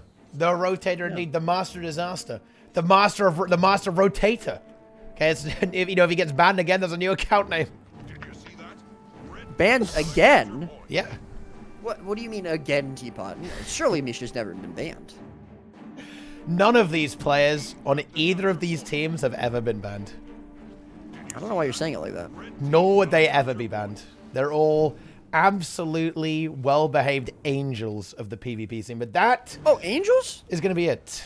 Okay? That is the end here. 55, 2-0. And, you know, I think that, you know, I want to come back to what I said earlier. I think they just played really well as a team, right? You know, they had a bit of a rough start in this game. I think the Worms really came out swinging there, picking up those few kills, controlling them out well, but 55, they stayed together, right? They were able to regroup effectively and disengage fights. That's something that we've seen them do very well in all of their games. You know, when something's going wrong, they're very decisive about, okay, are we leaving this? Are we staying? What are we doing here? They make the right call more often than not, and they're able to therefore manipulate those games in their favor. Even when things don't go too well at the beginning, they're able to kind of manage to somehow wrangle the game back into their favor. But yes, it's time to go to the NA server. It's NA time, Roy. Wow. I mean, we're getting some pace here. It is NA time, and just to remind people, we will have this is a best of 5 now, so it is going to be the first to win 3 games. Yes, we will see that happening. We're just getting the map picks and bans sorted here. So far, we've got Forest and Legacy as the first maps that we'll be playing. We're just waiting on the bans here from these teams. Unfortunately, Anya has forgotten how to use Discord, and so we have to contact him in game to look at Discord. So it's a whole ordeal. Guys, I feel like I'm repeating myself. I must have said this at some point before. But if you're going to sign up for a tournament, I would suggest you pay attention to the main form of communication that the tournament organizers are using for that tournament. And probably your own team good. as well. That's also a thing, right? Yeah. Yeah. Discord is pretty important. It really is. But it's okay, because I'm sure that will be resolved soon. And hey, I've got to transfer anyway, Roy. So true. Yeah, we got a little bit of downtime. Got to take some time, right? We're good to go. Look, NA is not going to be Resident Sleeper. NA could be crazy. And look, NA, there might be some content here, guys, because, there could be some little new abilities on certain classes, guys. Maybe even some new classes being played. Who knows? We could see anything. We could see anything on the NA server. Who knows what might be about to be unleashed upon us? Yeah, Roy is Corper. Oh, by the way, guys, I have actually added Teapot Corper right now. Go ahead and let me know what you guys think of Teapot Corper. Enjoy that emote. Yes, subscribe now, guys, for the hottest emote on Twitch, Teapot Corper. What is this? What do you mean? It's me somehow mangled into a corper. That's awful. Jesus. That's what it is. Just take a look at that, right? So you can see the corper. It's just the same shape as that, but it's me. Wait, what's this Teapot Corpa HS? That's a good emote. Yeah, this is another one, right? This is me, but it's me wearing a suit. So instead of being a corper, it's me just wearing a suit. No, it's just not you with a deformed head. Yep. Yeah.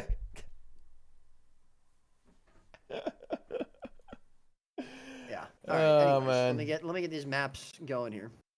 Yep. I'm just waiting for my transfer. Then I'll be joining the arena shortly, and we'll be getting going. And of course, it is going to be the legendary Team USA going up against a team that doesn't have a name, but just like the Azadome School of Shooting, Roy has picked a name. No. That's not a team name. That is not a team name. You mean the Azadome Academy, Teapot. Thank you very much. That's not a team name. You don't say that on stream. That's not a team name.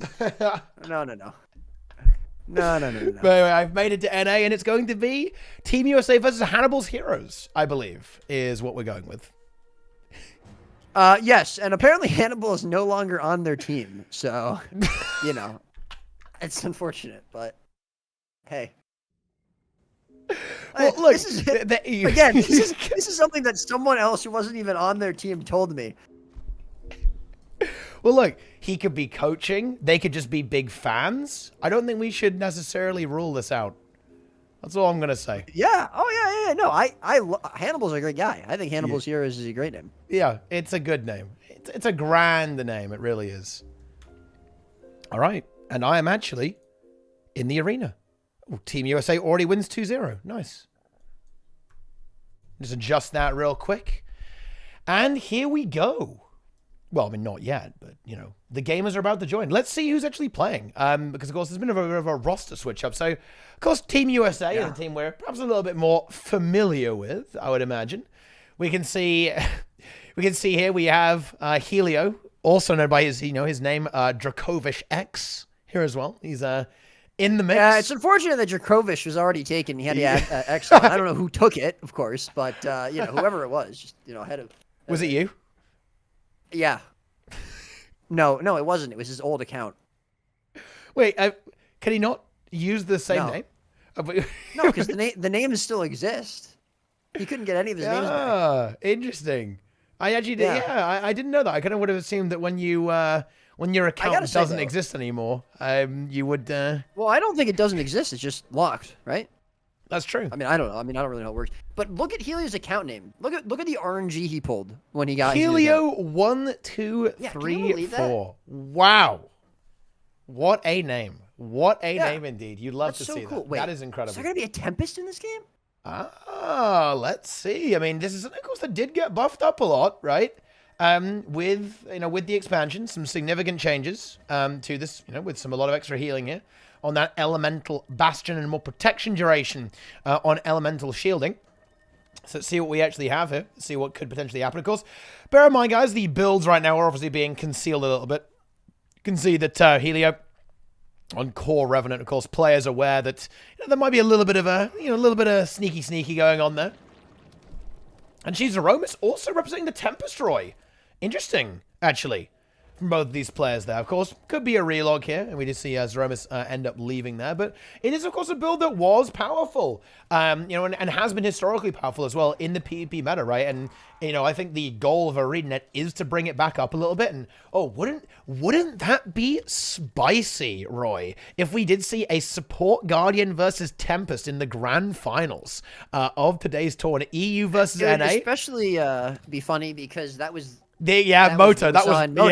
It's the other way around, though, right? It was the other way around, I believe it, with NA playing the Firebrand and EU going with the Tempest. So let's see if it will be the revenge of NA in this regard, being a little bit ahead of the curve in the support meta potentially.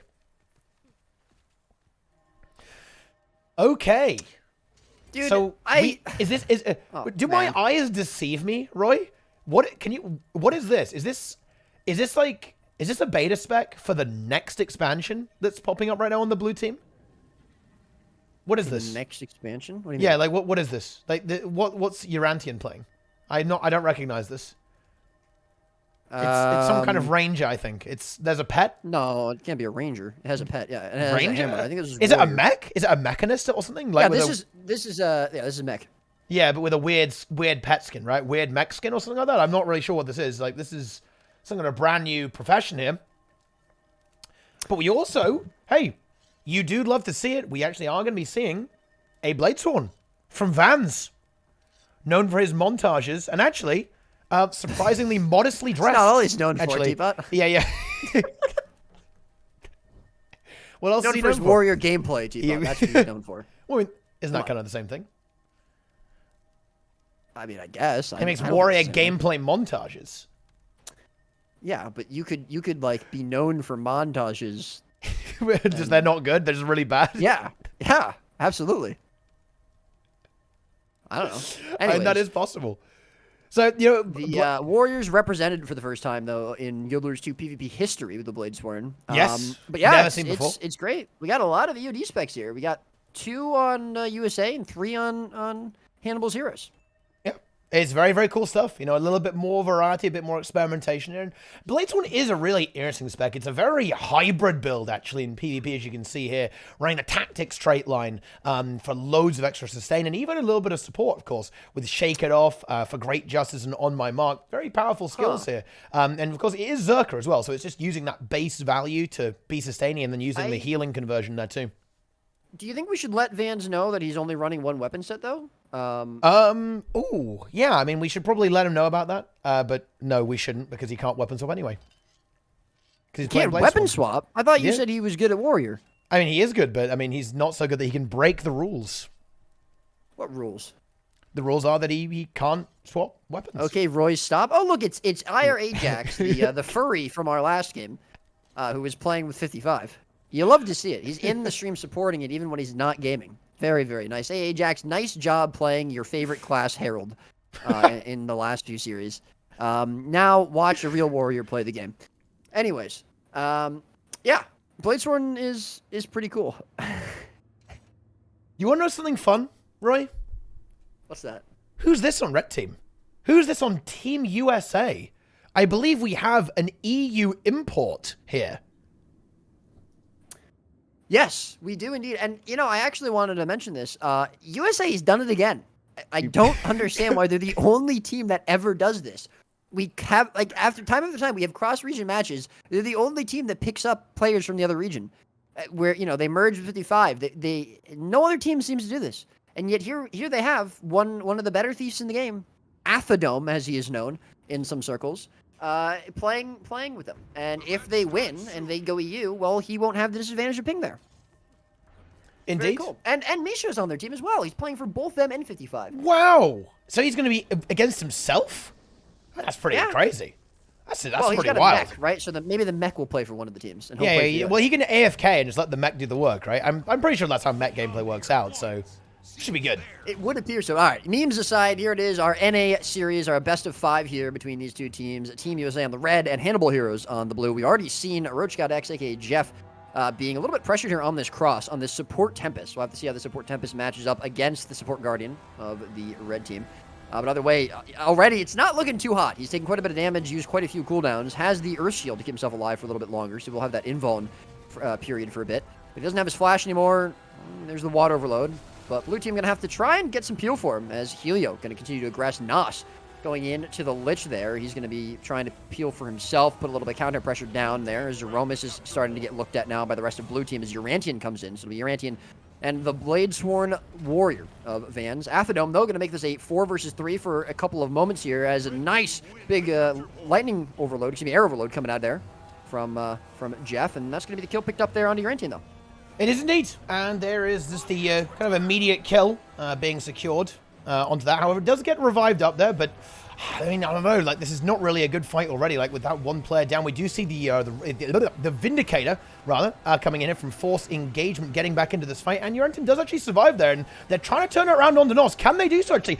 Big spike damage from the Ranger is very solid. Nos able to just barely wriggle away, is holding on, at least for the time being. The pressure on him is still very, very high. However, Zeromus is there to try and back him up there. In this team fight, the well is now being used to peel it. There is a Spectral there. Yes, very nice use of that by Nos. Fantastic kiting by the Necromancer. But Van's on the hunt of that Bladesworn. Some Shroud is available for Nos. He probably wants to try and get his heal skill off if he can, but he can't afford to do so. There's too much damage. This could be a kill being secured onto Nos, but bear in mind, Roy, the map has been lost during this to the red team, so blue need to win this, and they need to win this hard, quickly, and decisively. Oh, but they're not going to be able to because Urantian actually goes down, and Nos holds. Yeah, no, I don't think they're gonna be able to res that either. Tornado coming through there. It's not gonna happen, as the glyph has already been burned. Nas still gonna be very, very low, and Jeff actually porting pretty aggressively on top of him, trying to get a little bit more pressure onto him. Big air overload again. They're gonna be able to find that, but Zeromus has the signet. Is it gonna get interrupted? It will actually get interrupted. Nice job there, but he doesn't have the NATO anymore, and that's gonna be a nice res coming out there from red team. And they actually hold on to the signet because of that interrupt on top of it, so they're going to be able to continue that. Urantian with the respawn, though, is going to be able to find his way onto Henge, but Seacod will be taken out here with the Necro being taken out. Again, no glyph there from Jeff. So a couple of quick kills picked up here. A node on the other side of the map for blue team, but red team with total control and a sizable lead.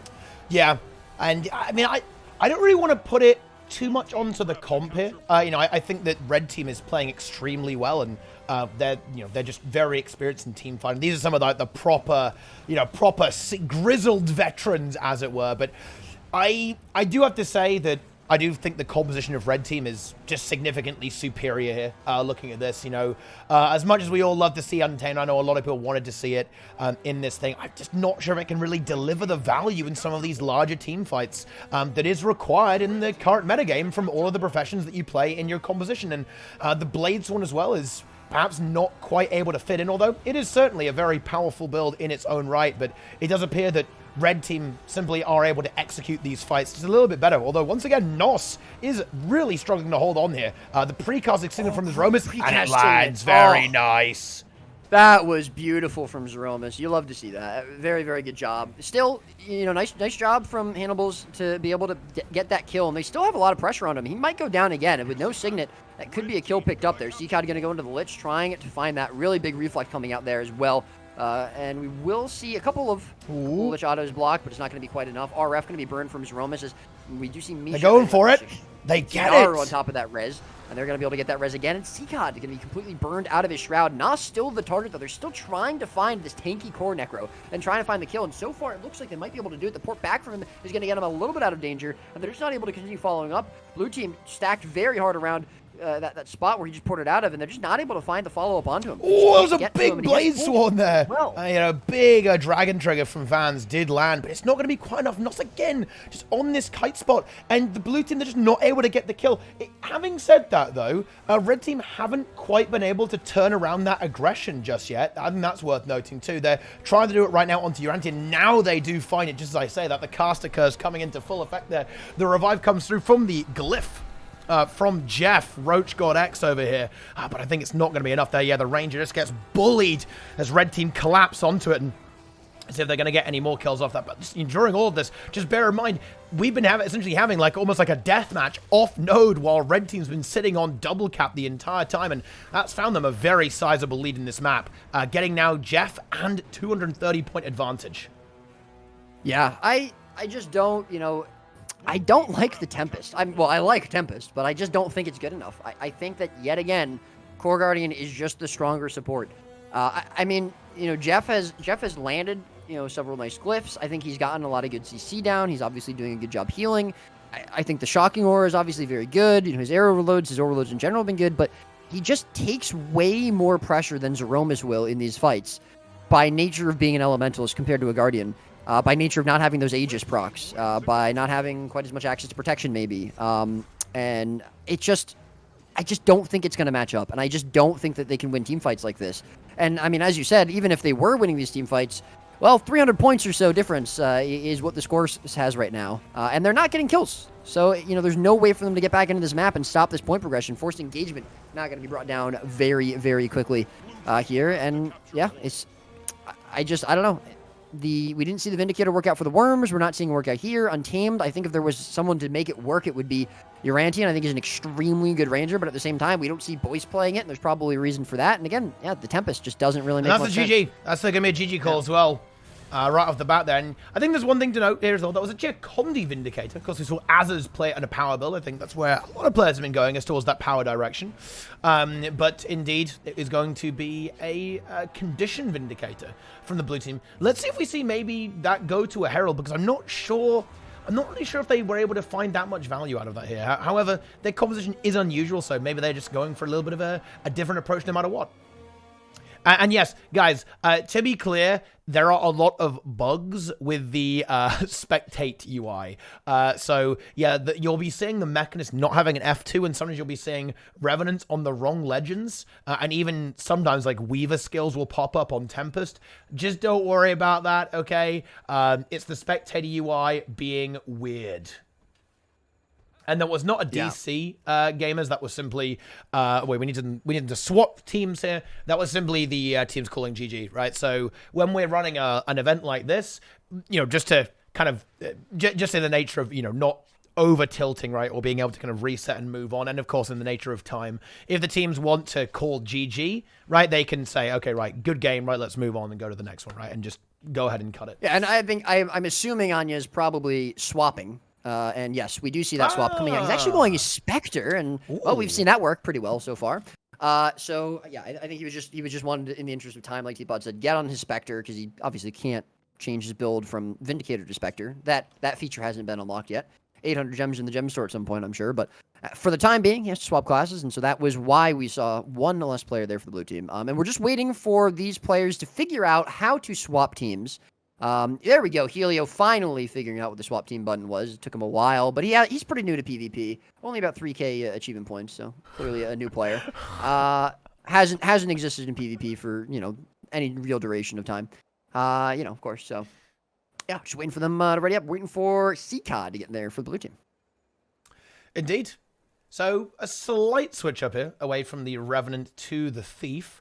And, well, let's see how this one ends up working out. Of course, the Thief can certainly bring an incredible amount of damage to the table here. The Spectre, again, with that critical strikes, trickery, and Spectre setup here. Huge damage output. Maybe that will be what they need to finally kill Nos. Well, they did get him down. They just couldn't kill him. That's the problem. And, I mean, I guess that really is essentially not killing him. You're right. That's, but, yeah. It also could just be that, they didn't really have...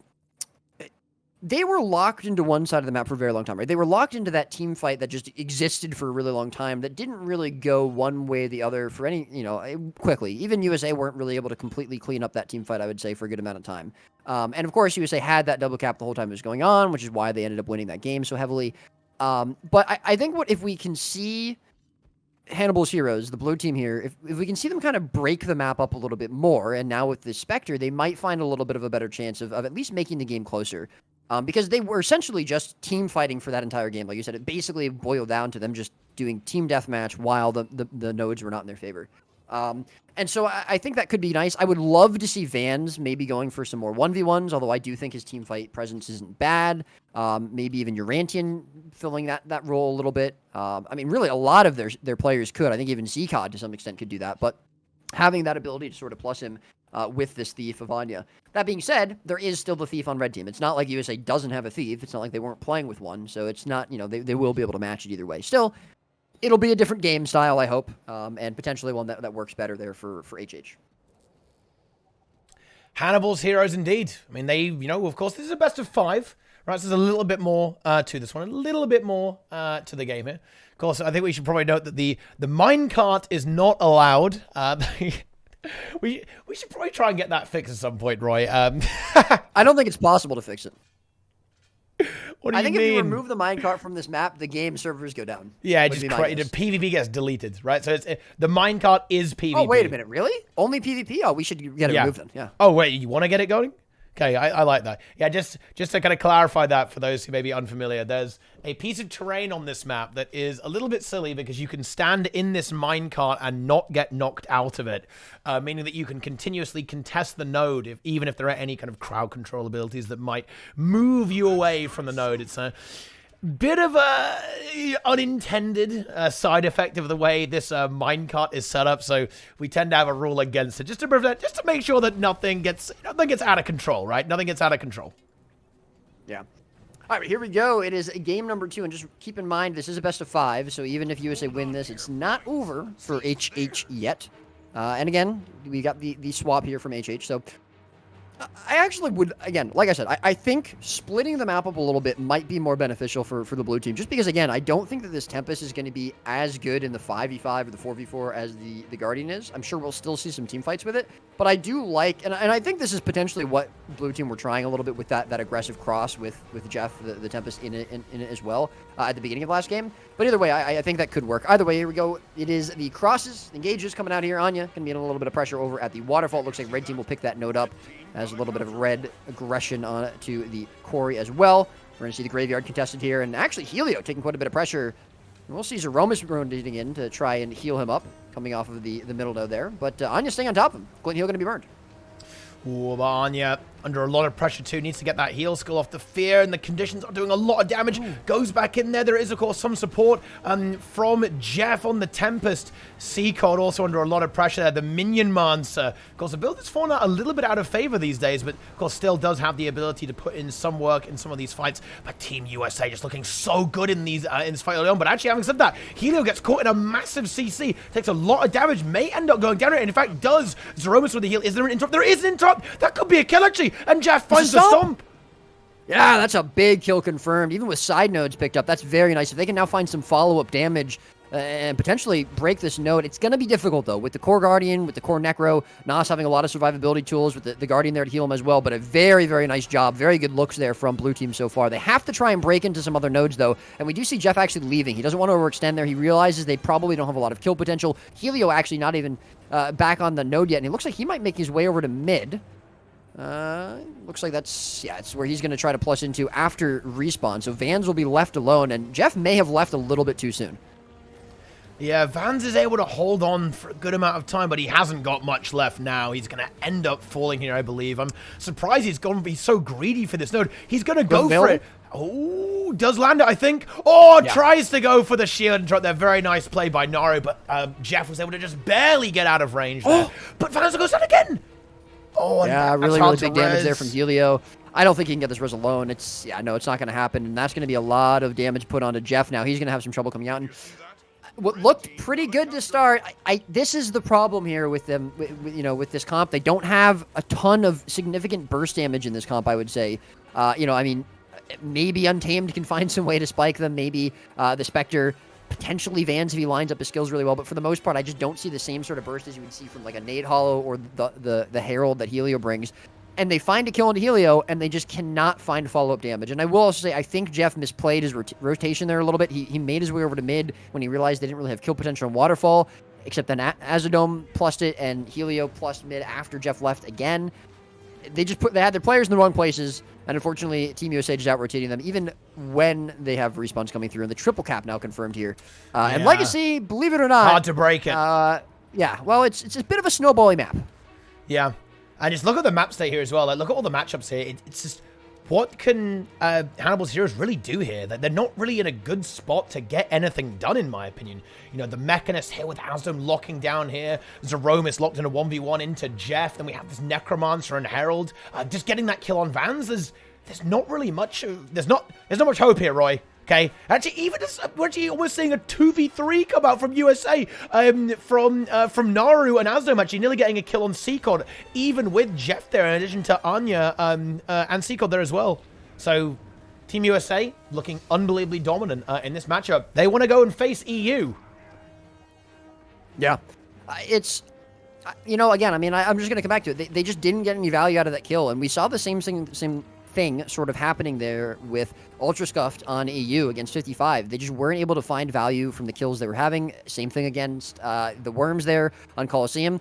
And, you know, I think this is the problem when you have a lot of these classes that can sustain for quite a while, you know, without really needing, you know, constant support. I mean, Helio is probably the player on this team that's going to die the quickest without support. And we saw him die, and it didn't matter at all because, again, Blue Team just didn't really have a way to break into any of the nodes. Anya taken out here very quickly against the red team on the other side of the map. And I think, yeah, this, unfortunately, was not quite what I was hoping for from Hannibal's heroes here.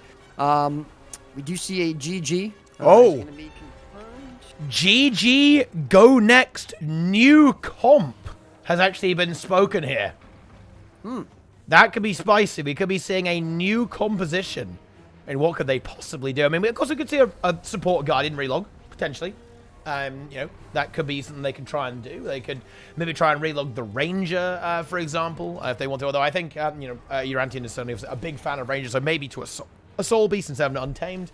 Who knows? But there's going to be a new comp here. Let's see what they've got in store. They've got one more try. I think it was a bait. They just wanted Helio to AFK so they could kill him on stream. And Urantian actually 1v3s and gets the kill on Helio. You know, I gotta say again, Team USA, and I'm not surprised by this at all. I mean, we've got people like Nos on the team, right, who have been an ever-present, you know, point in part of the Guild Wars 2 PvP community.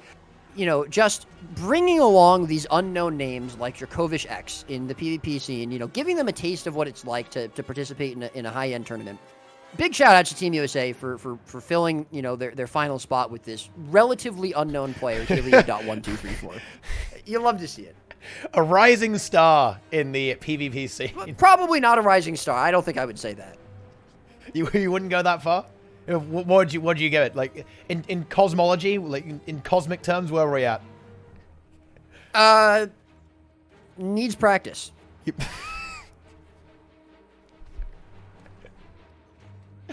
Didn't you have a similar player play in your GVG team, Roy? With a similar name? Yeah, and we lost. Was that the reason? Yes. You know, a little leak here. We were in the finals of the tournament, and I wanted Helio to play, so I messaged him, and he's like, "I'm in a league game right now." I was like, "All right, man, great."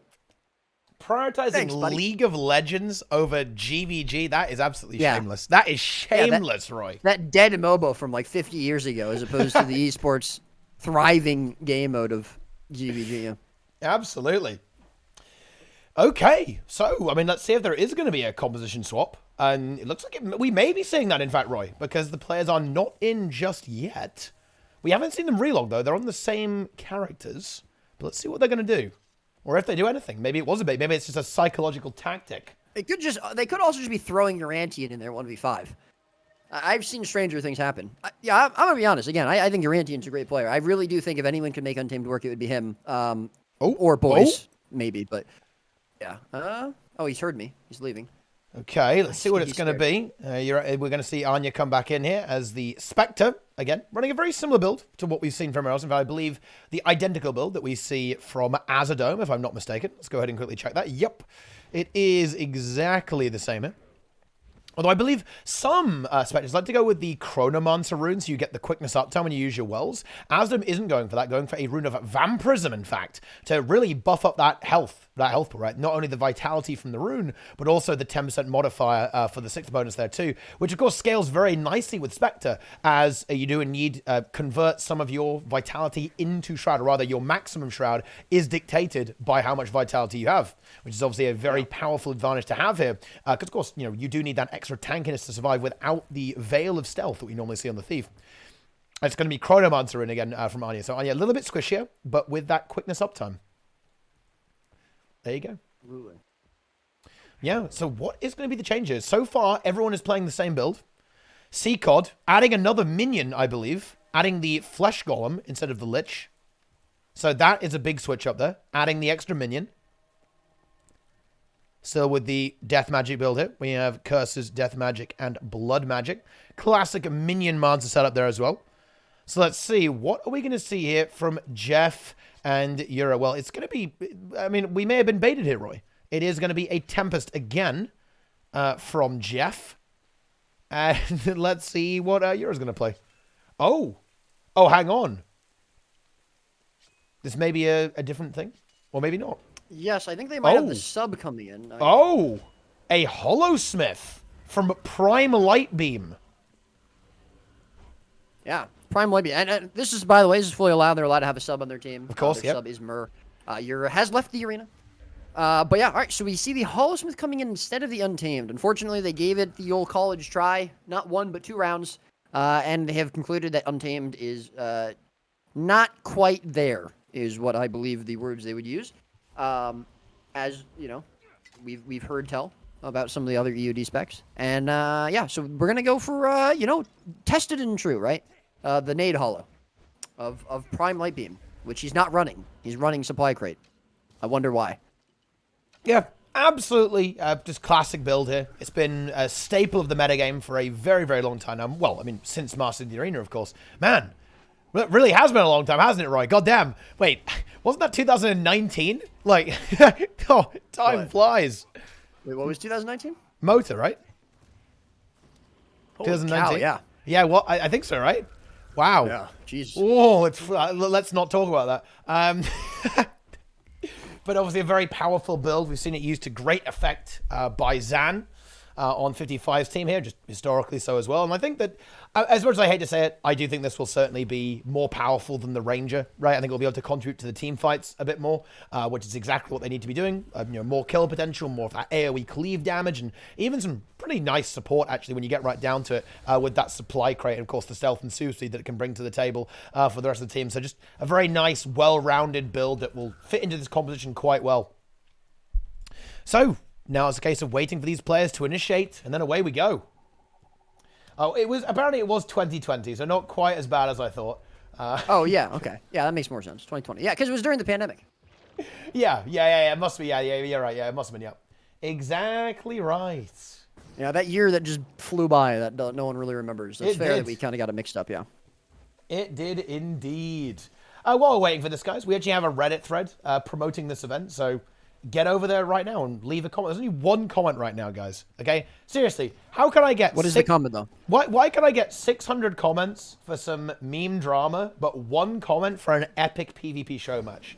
Okay, Because people like drama more than anything else in this game. That is simply it, you know? I mean, should we just people drama? People like going to Reddit and you know the what's that? Typers, right? Or whatever it is. Is that the emote? The typers emote? Whatever it is, you know? You mean like, you know... People, Peepo chatting? Is that the one you're looking for? whatever. Yeah, something like that. You know, those are the average gamers. You know, they like going to Reddit and just typing in, copy pasting the first toxic comment they see, and just putting it in there. You know, they thinking for yourself is not something that is ever present here, I believe, and you know, being able to come to your own conclusions. Wow. Instead of just hopping on the bandwagon and jumping in and thirsting for drama, like you know what? All right, game is starting. Here we go. Yeah, let's get right down to it. Here we go. It all comes down to this. At the end of the day, Hannibal's heroes, they must win this game. They must find a way. Will the Holosmith be enough to get the job done here? We're about to find out. Indeed. And, you know, I mean, I would be a fan of this. I was saying this on the first map where they didn't really have, I was talking about they didn't really have that burst sort of capability, or excuse me, the second map, Legacy. And I think the Nade Hollow is a great addition. You know, obviously we would love to see Untamed work. We'd love to see Urantium playing, but it just wasn't quite enough, I think. So I do like this Anya, though, getting engaged on very hard around the middle node. He's got to be careful he doesn't get taken out now by Helio. Has the ports to potentially get out of this. As we know, I'm kind of over there, and he's actually just going to come right back in. So we do see the side notes picked up here to begin this game off, and Azradome also taking a little bit of pressure coming out. Oh, Helio getting corner a bit, actually. Again. Yeah, they're going to turn it back onto the Herald. Staff 5's through. Does he has yeah, he does have his Glint Heal available. Seacod going to take a little bit of pressure, but has full Shroud. There's an Earth Shield on the ground as well if he would need it. Big Lich from Nos, though. Yeah. Oh, nice Earth Shield synergy there. From the blue team, but Seacod in so much trouble, just not able to disengage, and the Necromancer has fallen there. So just another fantastic team fight from Team USA. They're going to go for the res, and a nice glyph from Jeff, but it might come at the cost of Anya's life there. But Anya does manage to get that disengaged with the port, but I think blue team, they've got to kind of pump the brakes on this fight. They are just so behind on cooldowns. They do not want to be here anymore. Having said that, Helio in a little bit of trouble. He's able to get out there, but I think blue team needs to be careful about re-engaging, because look at Anya, 6% health. Yeah, a huge Cloak and Dagger to keep himself alive. The port's keeping him out of danger for another moment, but I'm not sure it's going to be possible. Helio is there. Azradome would be there as well for the follow-up, and yeah, he's going to be taken out there. So the first kill of this game will go the way of USA. Anya kind of left out alone. No glyph available as Jeff has already used it. And USA will take the double cap, but they make their way now onto the mansion. Van's looking for the full cap there. We're going to see Naru try to get on top of it, and he is going to be able to contest that there with Zeromus, who, by the way, just quick note, has swapped Tempest. No longer playing the support Guardian, so it is going to be a Tempest v Tempest matchup. Seacod taken out yet again, and again, no glyph here available, so that should be the kill confirmed. And USA looking like they might be in a position to go for a triple cap already on Kylo. Yeah, they're just completely in control here. You know, there's a reason why Team USA is so legendary, just straight up on the NA server, right? They are the top players on this region, without a shadow of a doubt. I don't think that's really even questioned these days, particularly seeing as, of course, some of the players that were contesting them back in the days of Marcy of the Arena have actually kind of joined them now. As you know, of course, Azradome and Nos were playing on different teams to Team USA, but now they fused, and I think you know, it is actually pretty interesting to talk about, like, you know, the fact that Team USA is very, very willing to have mercenaries, right? You know, they've used this to great effect with, like, Team USA Dragons, of course, in previous events, and, you know, they're very willing to experiment, I think, and try out some new things and try out some new compositions. Nos gets pressure, but I've got to say, you know, I feel like I've done him a disservice by talking about some other random shit while watching that, but some very, very good, just a masterclass on Necromancer position there from Nos, I think, Roy. Able to get those very, very clean kites, disengaging from that, and then able to get back into the fight at full health before his team is dying. Naru in a bit of trouble, might need to be revived there. Oh, what was that? A perfect precast glyph? No, it wasn't actually. It was, in fact, I believe, the Shallow Grave trait. That's a very fun thing there. Fully healing him. Yeah, that's... quick cooldown on that, too. Yeah, 300-second cool. Oh, big air overload there from Zeromus, taking out 3 players there from Hannibal's heroes, and they are going to have to hard regroup to be able to come back into this. And I gotta say, I love the ability from USA to really... this is very similar to 55, and I'm not surprised by this. I think, you know, these are very similar teams, very similar caliber of teams. They've adapted to every single change that Hannibal Heroes has thrown at them. And obviously, props to Hannibal's Heroes for trying different things. You know, they've been using a lot of new specs. They are certainly the team that has used the most of the EOD specs out of all 5 teams we've seen today. They swapped comps a little bit from the Vindicator to the Spectre after the first game. This game, they brought in a sub. They're trying out, you know, the Nade Hollow with this comp over what they were running before. I like it. I like to see this, but USA, to their credit, they have been able to roll with every single punch and just outplay Hannibal's Heroes pretty much at every turn. Oh, yeah. So you know, looking very, very good. This is almost... I mean, it's a triple cap. They're already 300 points on the board. I'd be very surprised if we see them not just 3-0 this and move on now to phase 55 here in the cross-region match. But yeah, we never may... know. It could be some sort of comeback. We've seen some crazy things on Kylo before, but yeah, I'm not I think we're going to see a GG at this point. I think that blue team, they know that the writing's on the wall, and I think this is the expected result, right? You know, Team USA, certainly the favorites for this region, actually. And you know, potentially even one of the favorites to win any tournament they would participate in, EU or NA, regardless of the way that ends up going there. So they are going to be the opponents of rank 55 Dragons. We'll probably ask them if they want to do a best of 5 or, of course, a best of 3. We'll see how much players want to play. You know, look, we've got to avoid this situation. Do you remember the last time we did this, Roy? And, you know, when, you know, Zam was like, oh, yeah, let's do a best of 5. And then they started losing a little bit. They were like, whoa, best of 7. Whoa. Right? Yeah. look at if you look at the Discord, Teapot, you might see something sort of similar happening there. Oh, really? Well, I said you guys want to do best of 3 or best of 5, and Zen goes, can we answer that after the first match? Freaking Zan, man. What the heck's going on with that guy? But anyways, Well, yeah, it does look like that's going to be GG. So Team USA cleaning it up 3-0. And, you know, I mean, I got to say, it's pretty telling that the teams that are going to be making it to the finals didn't lose a single game in their respective matches. Yeah. Obviously, 55 having to win a 4th game as opposed to the 3 that USA have won, but they did have 2 opponents where USA only have the 1. And yeah, I like, you know, I think that's pretty telling. So we will now have the titans of each region going up against each other. We'll be starting on an A, so we'll be staying here. And I will take a moment to just confirm with the teams what we're doing in terms of the match length, and then get the map picks and bans in there. And then, yeah, we will move on. You know, I don't know about you, Roy, but personally, I would like to see a best of 5. You know, I think that will be fun. Especially since we've made such good time here, right? It's been, you know, I believe all of the games have been clean sweeps, if I'm not mistaken, actually, so far. So we haven't really, we've been very time efficient, I've got to say, getting it done. Yeah, we have. I mean, it's great. You love to see it. You really do. I mean, you'd also love to see. You know what? I won't say that. Yeah, you love to see it. Right, about to get talked to that. I mean, look, do you not long for the days? Do you not long for the days of when we did Elitist Raiding Party 3 and it was like 10 hours both days? I do long for those days. I loved that. I had a ton of fun. Actually, I will say I hated that partially because I had to. I don't know if you remember this. My computer somehow was worse then than it is now, and every single time, like, I wasn't casting, so I wasn't a game, and I wanted your stream up. I had to close the game, and every single time I had to cast, so you know. Or sorry, we weren't in game for casting, right? So I was just watching streams. So every single time I wasn't casting, I would be in game to count down the timers for the teams to start. So I had to close your streams. So I was constantly closing the game and opening the game and opening your stream. And then every hour or so, I had to restart my computer or it would overheat. Nice. So it was it was rough. That was not fun. But yeah, donate now for Roy's new PC fund. No, we don't need that. Do you value the heat, right? That keeps the place nice and warm.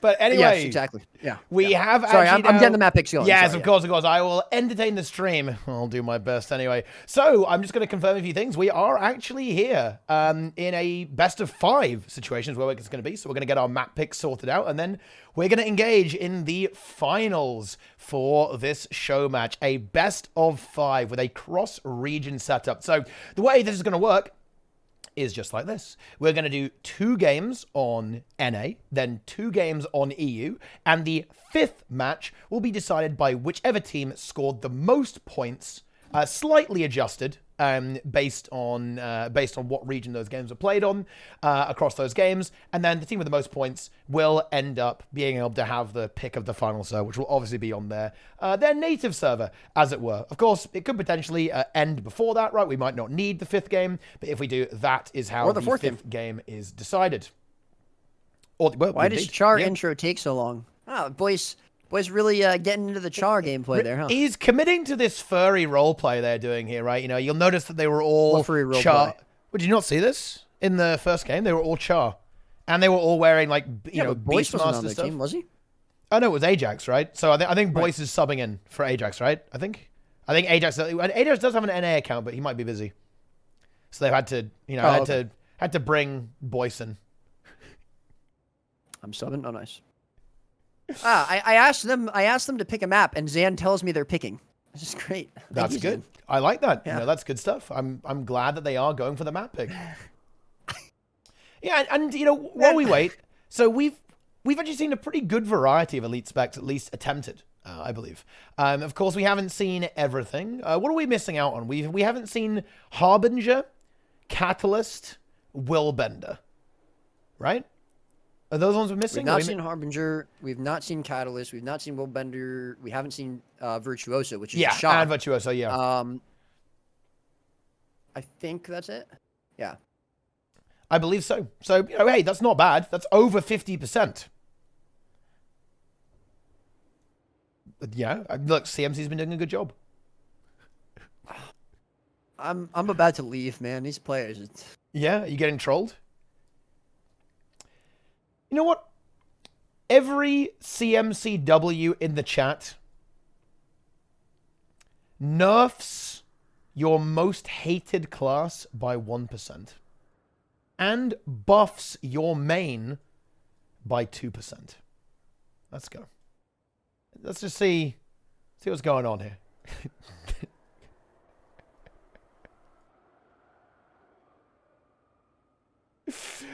Oh, man. What a meme. Revenant buffs. Let's go. Negative 10k on Catalyst.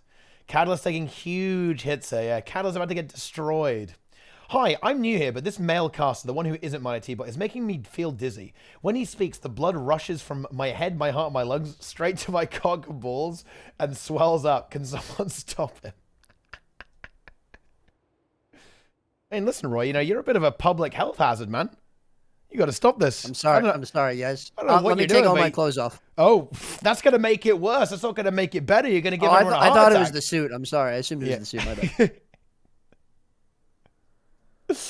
We're going to be getting started here very, very soon. Our players are ready. I believe Team USA is arriving while our EU players are busy creating their characters. Of course, one slight thing with these cross-region matches is it does require teams to have an EU and an NA account and to have their characters ready. And although I believe the players do have characters ready because they've played before cross-region, some of them don't. Mysteriously, I think they forgot their password to their main and all of their ults, Roy. I mean, you really hate to see that, don't you? It's very, very tough. That's why I write them down. Yeah, and it's always good to do that, I think, because, you can potentially end up in some trouble there if you want to get your account. But we'll be going very, very shortly into the grand finals between rank 55 Dragons and Team USA. What team colors are we doing, by the way? We're going to do Team USA red and then 55 blue, or what? I think 55 should be blue. Okay. Red. Sorry. Okay, 55 should be red, USA blue. I'm doing it. I'm doing the thing. So on the red team, it's going to be rank 55 Dragons, and on the blue team, it will be Team USA. Here it is. The scores have been determined to be 0-0. We've got a best of 5 here. Let's get some hype in the chat, guys. You've got to start cheering on these teams. A little bit of EU, NA, right? Come on. Got to get a bit of support. Support your region. Support your favorite teams. And look, hey, good news for EU. No matter who wins, EU wins because Asdom's on Team USA. Boom. There you go. So, if you want a cop-out, I've just given you the cop-out there as well. What do you guys think? Who's going to win? Get the prediction up. Vote on that prediction now. Who wins the next game? Is it going to be Team USA or rank 55 Dragons? Get in there right now. Of course, you can support both of them if you want, okay, regardless of who the victor is. We're going to see some amazing Guild Wars 2 gameplay. And it will certainly be exciting. And you know what? Who knows? We may even see a few tricks up the sleeves of these teams. Of course, they're going to be playing to win, but I don't think they're above maybe doing something a little interesting, a little bit different, experimenting, mixing things up a little bit. So we might see a bit of a, a bit of a change in playstyle potential. Some adjustments, perhaps. Yeah. All right. We've got the map order confirmed here after I struggled to pull it out of these players. But it will be the first 2 maps, NA, Coliseum, and then Kylo. The second 2 maps on EU, Forest, and then Skyhammer. And the final game, if we get to it, will be Temple. Which obviously region 1 now. That is very nice. I love to see that. Do I have to go through every single map? Nope, I believe you do. You may well have to do that. Enjoy. But we're on our way. We are on our way. Everyone who voted for EU just hates freedom? That is true. That is true, actually. Yeah. I'm going to back that up. What? Well, now we're on Coliseum, so we've made it. We've arrived at our destination here. So, Let's see here. I'm hoping for a bit of a close series here, Roy. Or actually, I was hoping for a clean sweep so I can just stop streaming and go back to bed. Actually, but Yeah, so so I can stop watching this dead, horrible game mode PvP. Whoa! I thought I was supposed to be the negative Nancy. Am I not playing the heel and you're playing the hero of this? I mean, we can swap roles, Depot. Yeah, we're doing I'm a bit really of good role at swapping reversal. roles with you. Oh.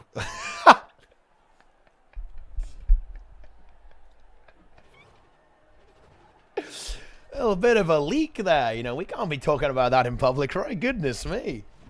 We're going to cause even more of a scandal than we had over the last few days. But here we go. What was going on the last few days? Nothing. Absolutely nothing. Very boring. Most boring stream of the entire universe. Nothing relevant, you would say? Yeah, nothing relevant. Yeah, I'd agree. But anyway, here we go. The players are loading in. And we are going to see this dynamic again. We're going to see the Daredevil versus the Spectre, I believe. With Daddy Zich, a.k.a. Draza, of course. Some unusual naming conventions here. We'll be playing the Daredevil. It's going to be Azadome on the Spectre. It's the same composition we saw from USA.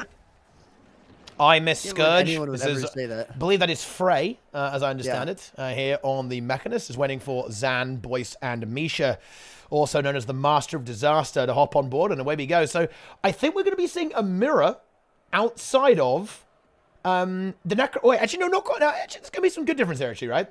Because it will be the Necromancer with Nos instead of the Hollowsmith for Zan, and the Spectre instead of the Daredevil of Draza. So actually, I do like that. I actually do love to see that. A little bit of variety here. So we'll see who has the superior theory craft in addition to who has the superior gameplay. Very exciting stuff. Yeah, trying to figure out where the rest of these gamers are. They're lost. Maybe Boyce might have fallen asleep, to be honest. That's a little bit like you. His sleep schedule is nearly as bad as mine, right? I'm actually, no, it's actually alarming.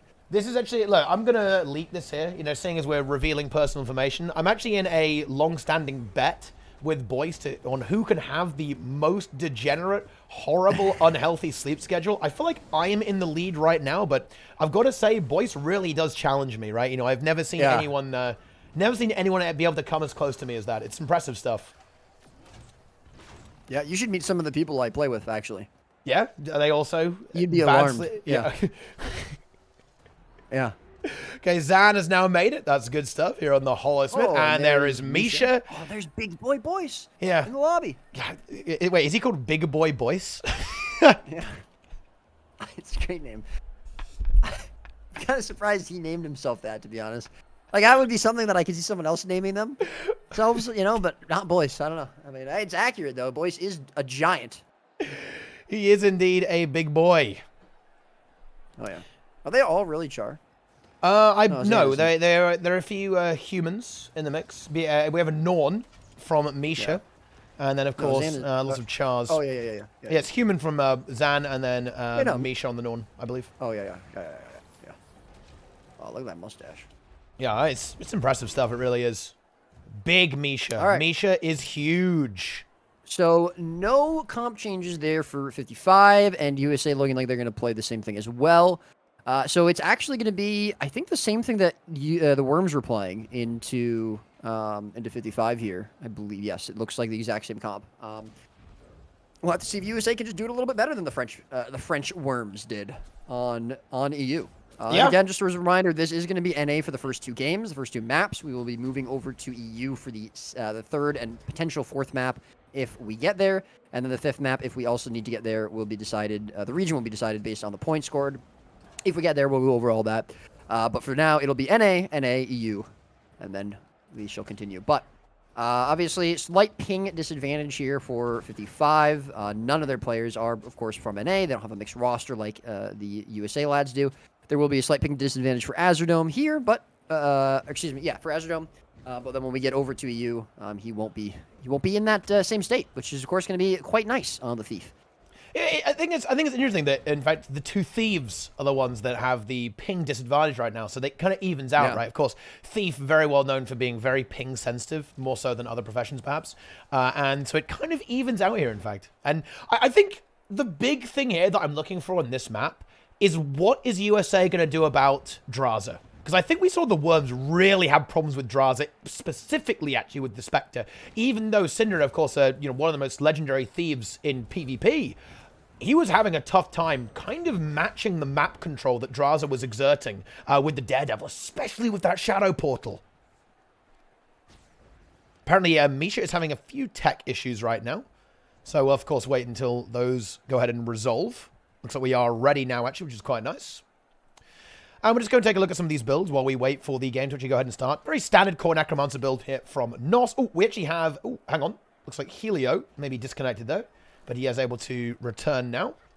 Azadome playing the Spectre build that we have seen fairly commonly right now.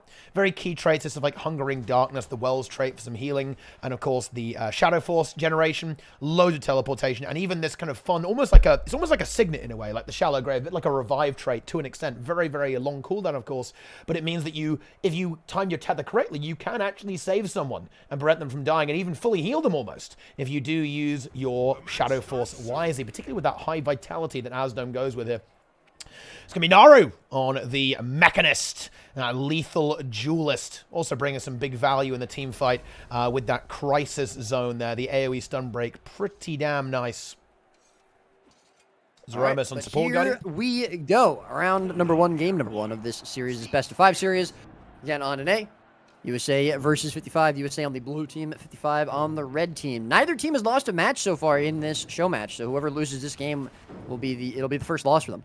But here we go. It's going to be the stealth engage around middle. It looks like USA going to be starting to, they're going to cross. They're going to go far. They're going to split up across the map. They're not going to go for that early team fight. Azadome, as well as we see Naru coming in here now. But Azadome going to leave pretty quickly, although Frey has plushed this, and it looks like he will come back to continue this 2v2.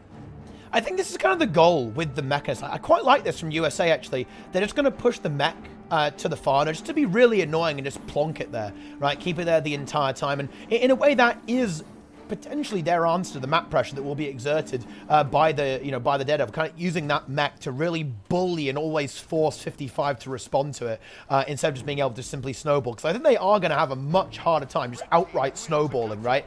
This Team USA, very seasoned the team was. But again, Draza just finding that value, just greeting for that full cap, leaving his team outnumbered, but his team comfortable with actually surviving despite a slight map disadvantage temporarily.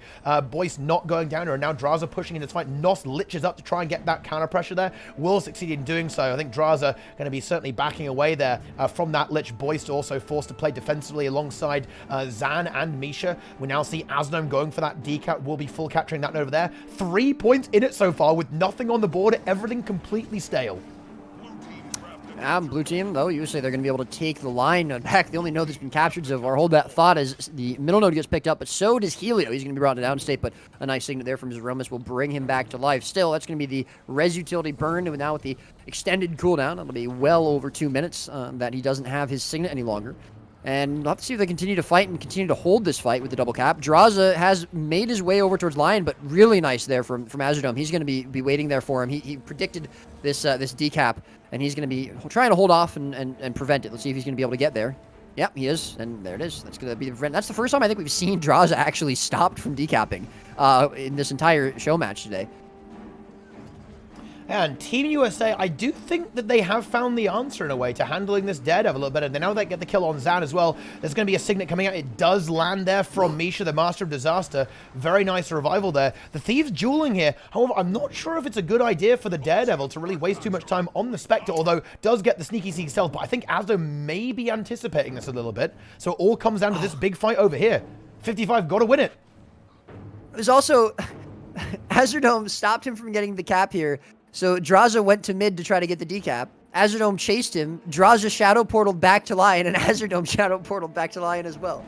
So he just couldn't get away from him. Finally, he gets the decap, though. Azadome not able to prevent it. And on the other side of the map, however, it's not going as well for Draza, as Zan is brought to downstate, but the hard res comes out there.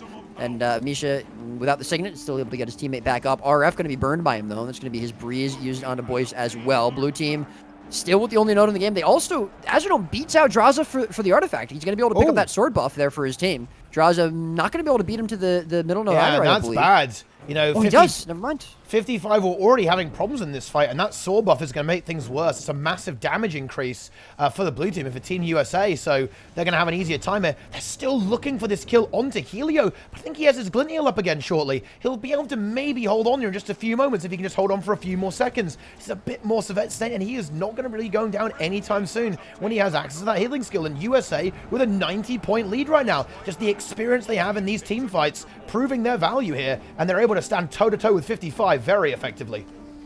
Yeah, and we see, again, the choices between these two thieves. Azurdome is going to be making his way over to the fight, but we are going to see Helio actually ported out into middle node. I think that's by Azurdome's Shadow Portal, so he's going to match Draza and stop that decap.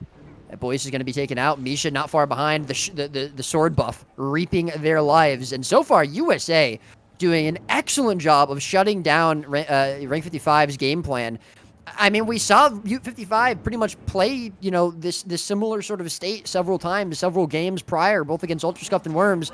No one really matched them, and so far, USA are doing it very, very well. We are going to see the one node here picked up as Draws' consolation prize for his team getting wiped. But one node is not going to be enough. It's not going to be as good as two, especially not when you're already down 120 points. And USA looking very strong on Coliseum. Yeah, they absolutely are. Beast mode right here. Just that they've just been able to counter the ruthless aggression of rank 55 Dragons. It's just been blunted, right? And they haven't been able to find those kills, whereas USA has been slowly, methodically winning these fights. I think getting a lot of good value out of the Necromancer here from Nos. Nos just being that constant oppressive power in the team fight, consistently applying weakness and very annoying conditions, making it harder for the power damage professions from the red team to really pressure effectively. Yeah, absolutely. Complete node decap, though, across the map. We are going to see Azurdome going for mid, Draza once again going for Lion. I would like to see 55 maybe try something a little bit different, just because they haven't gotten the same value out of Draza that they've gotten in previous games. Maybe seeing him get into these team fights, maybe seeing him go for some pickups here, some big damage. And somehow, there's not going to be the signet coming out there from Misha on to Frey. It actually got burned there, and he didn't get up. I don't know if Misha just missed the signet or what happened there. Maybe he was just a little bit too late and the cleave was too fast. Either way, though, that's a big cooldown wasted and a big kill picked up, too. It's going to be very hard for 55 to continue fighting into this without that Mechanist. Fortunately, he did get cleaved out pretty quickly, so there's not going to be a long bleed. He's able to respawn and get back in quickly as long as no one else from their team goes down. Zan a little bit low, but it looks like they have some pressure here onto Helio. However, that's going to be turned around. Big sword 4 from Helio onto Zan, as well as Boyce. Nas off to the side as well, keeping some pressure, and Red Fit team have to be very, very careful they don't overextend here. Yeah, they're out in this map here, and they do have their supports. They will be okay. Boyce with the glint heal will resustain quite nicely. And I think that 55 are going to do exactly what you suggested. I think they're going to try and split 3 a little bit more here, which is kind of the playstyle that we are accustomed to seeing them play. And they do get that sword buff there too. Draws able to pick that up. That's a really big asset. There's going to be a massive conflict over the shoulders. Romans might just yoink that though. Oh, not quite. It was interrupted at the very last second there. The Lich now comes out from Nos. The damage is going to be absolutely vast onto those players. He does actually simply kind of slip away there. That was a bit unusual there. I'm not sure what that'll happen, but that, you know, it happened. Meme gameplay is occurring. Absolutely. Lich going to be used there by Nas, but not going to be able to stay in it for too long. Zan taking quite a bit of pressure. Doesn't have his S. That might be the downstate for him. It is going to be the downstate, and there's no signet available for another 50 seconds. They're going for the hard res, but I just don't know if it's going to happen. No, the stomp's going to be better. And yet again, a kill picked up here onto the Hollowsmith. Oh, and Misha went down as they cut the artifact, so he's going to get trapped by the gate. Oh, that was actually just amazing timing by USA. Boys falling for the same fate as well, and it's just going to slow their progress down. Right now, I mean, there's obviously a chance for 55 to come back into this game. They're still going to try this, but Draza actually gets picked up, almost picked up. Wait a minute. No, he gets out of combat at 100 HP, and he's able to heal himself back up. I assumed he was in downstate. Somehow able to stay alive. Azurdome, though, again, keeping an eye on this node. Draza comes in, but the Thief's already there. I mean, is he going to 1v1 this Spectre? Is he going to try, or is he just going to leave? Looks like he's going to leave, and Draza getting shut down very effectively by Azurdome so far. Yeah, and I think this is... We mentioned this a little bit before.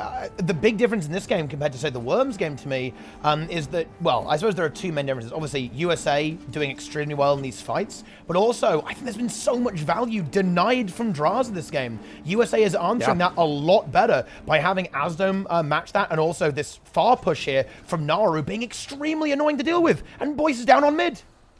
Is that resable? Misha was starting to go for the res. He goes for the signet and then cancels it. I don't know if they just they said, oh, you know, Zan's coming in, we can get the hard res, you don't need to signet, or if he thought it was going to be knocked or something. Maybe he just missed it. You know, we saw him miss that other signet as well. I'm wondering if ping is affecting his ability to signet right now. That would obviously be, you know, a huge disadvantage for them, but that's really the only thing I can think of because Misha, you know, he's one of the best support guardians in the game. This is now essentially 2 signets that he's practically missed in a row.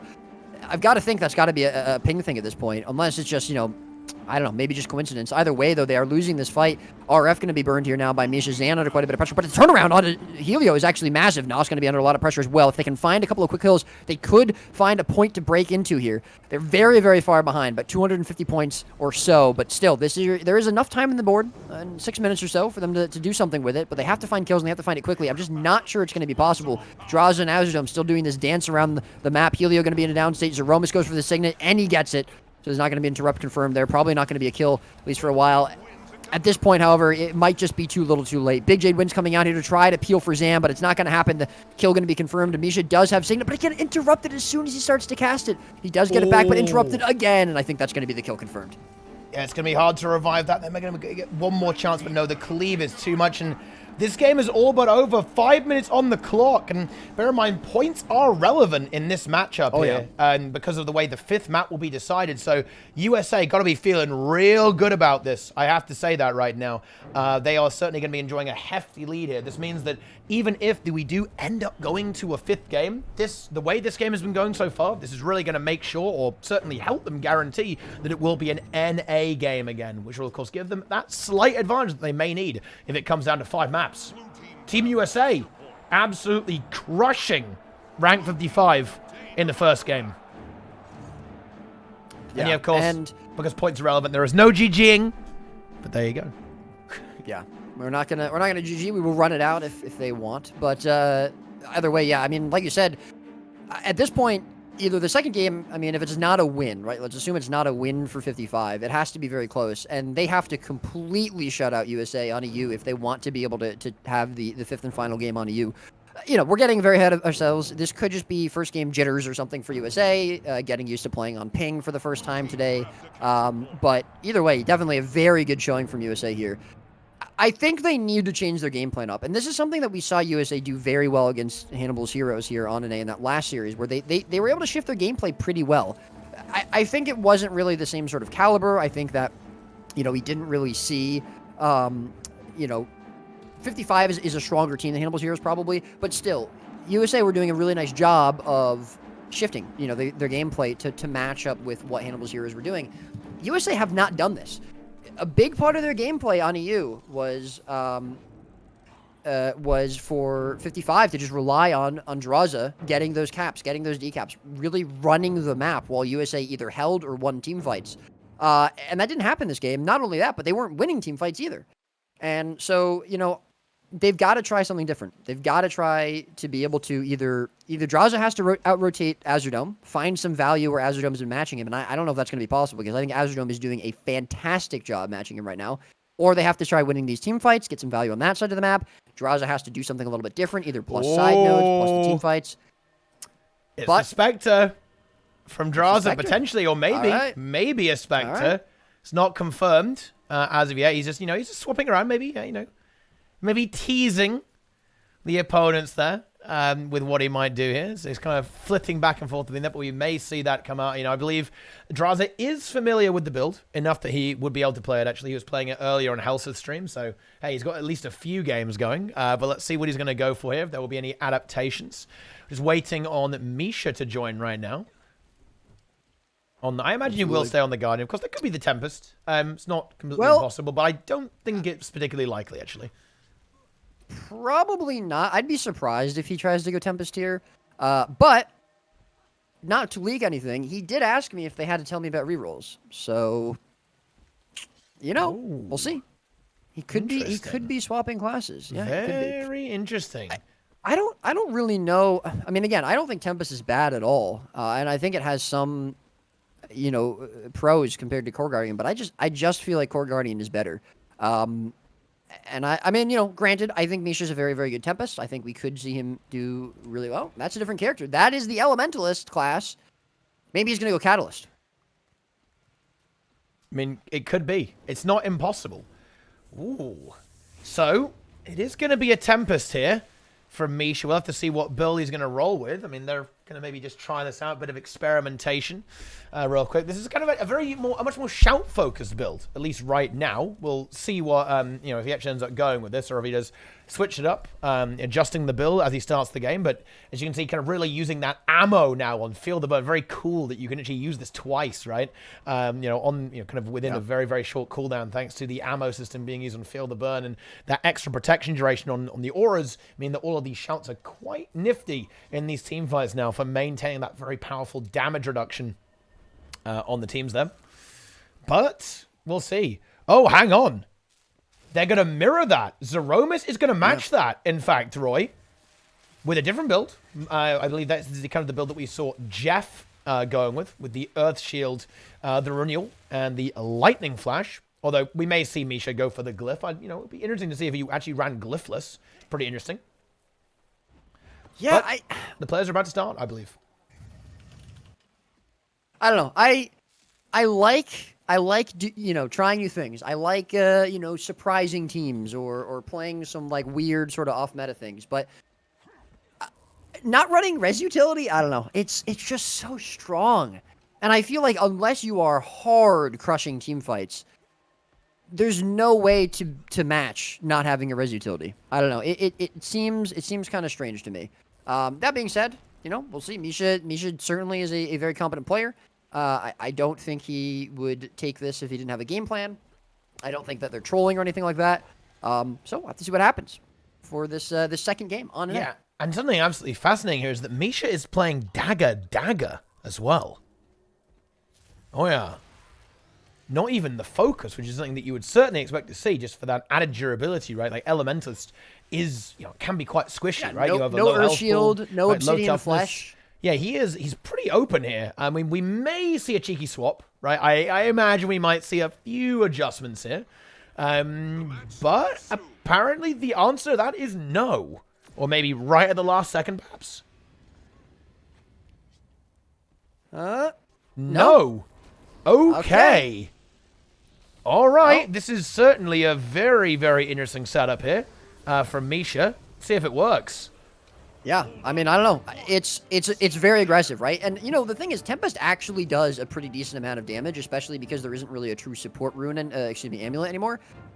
So, his pressure isn't going to be terrible. Fire Grab can actually do a surprising amount of damage. He has a nice knock on updraft. Lightning Flash will give him a lot of mobility, but he's just so, pressurable here without Urshield, without Obsidian Flesh. We'll have to see how it goes. Either way, though, this is the round number 2. USA coming in here, game up over 55 with the Tempest swaps from the Core Guardians for both teams. We'll have to see how it goes. We're going to see USA picking up the first node of this game with the Mansion. As Windmill is going to be contested alongside Clock Tower. Draza making his cross all the way over to the other side of the map. Helio going to match him. And so far, no team really getting too much of an edge on anyone. Although Naru is going to be very, very low on this Windmill node.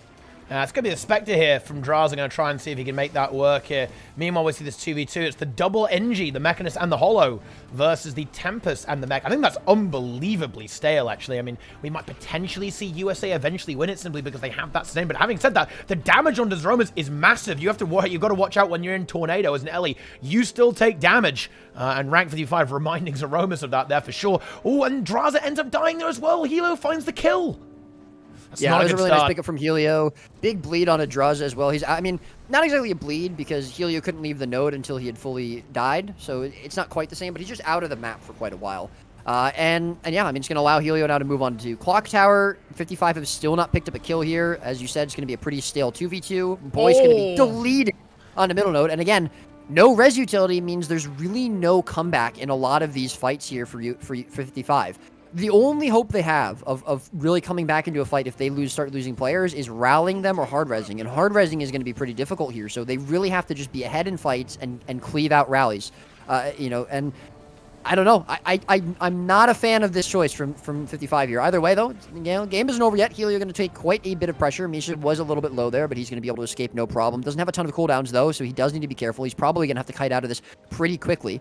We are going to see Draza off respawn, make his way over to the other side of the map, but Azurdome will match him. He does get the decap nonetheless, but still this team fight is going to be the real important place to keep an eye on. Misha still going to be very low, trying to get the water overload off. He's kiting, he's going to get interrupted at the last second, so he's not going to get that full heal. Nas currently going to be the target here for 55 as they try to peel out their Tempest. Zeromus actually taking quite a bit of pressure. Fuel that thought is Helio going even lower than that. Doesn't have Glint Heal available for the time being. 55 can smell blood in the water, and they do get the kill. Nas going to be pretty far away from this. Is there going to be a Signet coming out from Zeromus? He is, as USA very split, but nonetheless able to hold on to this team fight. Misha's still coming in here a little bit low, still looking for that kill. Now they're going to engage on him. Doesn't have the defensive abilities most Tempests will have, and looks like he's probably going to be taken out. Big Jade Wind's coming out from Boyce trying to peel it out, but there's a Tornado coming out from Zeromus. On top of Misha still somehow alive at 1% HP. The knock not going to be good, but finally he's going to be brought to down state, and there aren't any low or real pressure targets here from USA. I don't think that's going to be possible for 55 to come back into it, and that should be the kill confirmed onto the Tempest. Yeah, I mean, this is just not good. I mean, we do see this 1v1 win by Draza into Azurdome, and interestingly enough, actually, Draza playing a Condi build, in fact, instead of the normal power that we've seen from all the other Spectres, carrying an Amulet with Rune of Thorns, with Deadly Arts, Trickery, and Spectre being lined up there. Very interesting, actually, with the Seal Area, in fact, being used with Pistol Whip and the Scepter Dagger. But yeah, that team fight, Roy, was just... it just did not work. 55 are just not able to win. Yeah, I don't know. I respect them trying something different. I always will respect that. But I don't see how you're going to try and compete in team fights without one of the strongest, maybe the strongest team fight utilities in the game, which is a res utility. And it's not about the Core Guardian versus the Tempest, obviously, because USA are matching it. And, credit to USA to do that. They're not going to just say, oh, we win because of Core Guardian. They're matching. But, yeah, it's very strange. And for Draza to go to this Connie build, I mean, the one thing I can think is maybe he just thinks it'll offer him a better chance to win these 1v1s into Azurdome. We did see that very thing happen, although he's a little bit behind right now, it looks like. But, he's certainly not going to get involved in the team fights, I don't think. And if he does, I'm not sure how effective that's going to be. So far, we haven't seen it. We haven't really seen him do that in general. But yeah, 55, they've got to figure something out because this comp swap is not happening. They don't want to go into, I mean, they will be going to EU, which is nice, but they don't want to be going into that down 2-0, especially not being, so far behind in points. The fifth and final map, if it is coming to that, is almost guaranteed an A at this point. Exactly, and that's exactly what Team USA would want. So, and of course, you got to bear in mind like the morale factor too. Like USA have got to be feeling great in this game. Yep. They have borderline 500 owed in this round so far. I think they've just. To be frank, Roy, I'm just going to go ahead and say it. I think USA really theorycraft that they really thought about coming into this, and perhaps 55 thought they could just muscle it to an extent. And I think USA have really try-harded. I think they thought about how they were going to deal with some of these rotations, particularly this far push here from Naru. The entire game has worked extremely well for them. And to be frank, USA has rotated and been able to shut down a lot of 55's antics. Yeah. We are going to see, actually, Zeromus burned the glyph there, and he didn't get it either. The knock was just, I guess, at the right time. So Nara is finally going to be brought into downstate. This is, I mean, that's nice. A turning point, question mark, for 55. But, I mean, even one kill, I don't know if it's going to be enough. They need more. They need more. Yeah. Nice little bit of pressure onto Helio. And again, Zeromus does not have glyph anymore. He burned it, and he's actually going to leave Helio here. Not sure if he thinks Helio can get out, or they're just kind of sacking the life of the Herald off node. That's going to be a pretty big bleed. I think they don't want to risk losing Zeromus there, and I get that. I think that makes sense just because it'll be a lot easier for them to hold on to middle node and slow down 55. 55 with that support Tempest as opposed to just Helio there. So I do like this call from them, but this is a pretty good opportunity here for 55 to come into this. They've gotten 2 kills pretty quickly. Helio's still being bled out, now just starting his respawn timer. Zeromus has burned a lot of cooldowns. If they can find a kill onto him, there's a chance they can stagger this really hard, but it doesn't look like that's going to be their goal. It looks like Mansion will be. They're not even trying really to put too much attention into Clock Tower, just leaving the Mechanist of Frey there. But I don't know if it's going to be enough. They didn't really get any kills after Helio. They didn't really put much pressure onto the map after it. They've just kind of transitioned from contesting Windmill to contesting Mansion now. Yeah, and also, the Thief is very scary here. Like, Azurdome just lurking around here on middle. He can very easily go for a decap. He's being forced to stay a little bit by the pressure that 55 is putting on. He doesn't really want to leave Nos and Helio completely on their own as of right now. But there's some weird stuff here going on right now. Like, we have this, like, the Tempest of Misha kind of getting trapped here a little bit. Was matching Zeromus, but now they'll both move into the team fight. But again, we're going to end up with a favorable map state here as Azurdome, again, is free on the map, whereas Draza is simply locked into this Mechanist.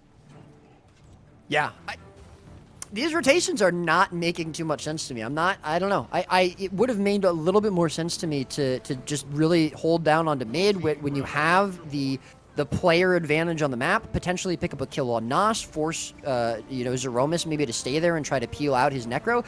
But instead, they push on to far into where they've set themselves up into probably what is an unwinnable 1v1 for Draza. Now they've lost their Tempest on mid. They don't have any sort of real team fight comeback potential with the builds that they're playing. Draza now gets taken out. Yeah, this is certainly looking like game over at this point. I don't know. 55 have to have a seriously strong game plan coming into EU, unless we're vastly underestimating the ping difference that they're running. I don't think we can put this on ping. Yeah. I think this is simple execution that's resulting in this victory here. Team USA is just playing straight up better right now, Roy, across the board, and I think also with perhaps a little bit of a stronger composition too. I think a better theory craft. Yeah, and it's not like it's really that different. I mean, it's especially because this is what the Worms played, right? I mean, it's obviously we have the Tempest now, but before it was Core Guardians. This is exactly what the Worms played, and USA, I guess, like you said, it's just they're executing it better. I don't know that it's necessarily theorycraft as much as it is just them shutting down Draza really well. Yeah. And they're winning team fights. I think a little bit of that is going to be ping, but I think a lot of it too is USA is also just really, really competent when it comes to team fights. And a lot of the EU teams aren't necessarily at that level of 55, the same. Although I think there's a lot of teams that can say the same thing. I think Ultrascuffed, or Ultranum, at one point was. I think the Worms have been in the past, but that's not really always going to be their game plan. And so 55 kind of abused that fact, but USA are matching them and doing more than matching them. They're just beating them at their own game. Oh, yeah. And it's, again, 55 have to be able to change something and come into the next couple games really swinging, because at this point they have to win 3 in a row.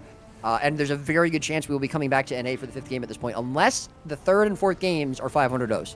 Yeah, and that's going to be a tall order from the way these games have been going right now. Even if, this could well be a 3-0, to be honest, right, at this stage. Yeah. Right, because I don't think ping difference is going to make this up. We do see a kill on Nos, that's nice, but look at that glyph from Zeromus. Just immediately on that, getting Nos back up on his feet there, and now turning it around onto Zan and Boyce, who are both in the downstate. At this stage, I almost think we need to see relogs here. I think they're going to have to try, they've got the switches up somehow. Do we see Zan on Mechanist and maybe Frey on Necromancer just to match that team fight head to head and go? Is that what they need to do here? Because that might be what is necessary here, to be honest, Troy. Because it's just not working right now. Yeah, no, it's not. And I don't know. I don't want to harsh on Misha or anything, because I think Misha's an excellent player. But the fact that I think he's such a good Guardian, it just baffles me that he would make this swap to Tempest. Again, I don't think Tempest is terrible by any means. I think Tempest is very, very viable. I would give Core Guardian the edge. I think both are playable, though. But I just don't understand why you would run the options he's running. Not running Focus, not running Glyph. I mean, I could see not running the Earth Shield, I guess, but you lack so much personal survivability on a class that already is just easier to kill than Guardian. The extra mobility from Dagger Offhand, I suppose, is nice, but it's not going to be enough. And then you're dropping your best teamfight tool, probably the best teamfight tool in the game, which is Glyph. I don't know. Anyways, now we go EU. This is where we hope 55 can show us something a little bit different, but it's going to have to be something really different for them to be able to come into this. But I don't know. We'll see what happens. Oh, it absolutely is. Forest coming up first, then Skyhammer, Very and tough. potentially our last map if we get there. But, I mean, this is match point for USA, 2-0. Yeah, very, very tough stuff indeed. Absolutely brutal so far from Team USA, just dominating. The new meta. And this time, it's going to be NA leading the charge, at least so far here, with what they're bringing to the table. EU's last stand. It's going to be on home ground on the EU server. Can they do it? They must win. This is it. When was the last time we saw USA versus 55, by the way? Because it's been a while, hasn't it? The last time we saw, it was USD Dragons, right, in the HCLs. Have we in the Delusional Elitist Conquest game tournament, or whatever that we did that one off of? Did they both play in that?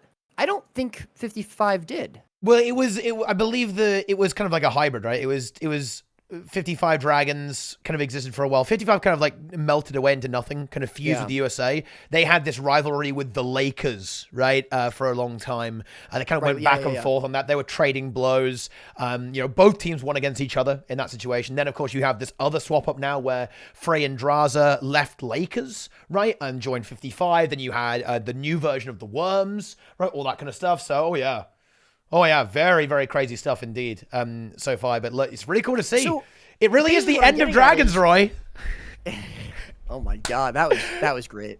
Nice. That was well done. Well done, guys. You should all sub for that. That was really well done. Man, I'm jealous. I'm jealous. Anyways, what I was gonna say is this the first time we've seen, obviously with slightly different rosters, an actual 55 versus USA since Moda?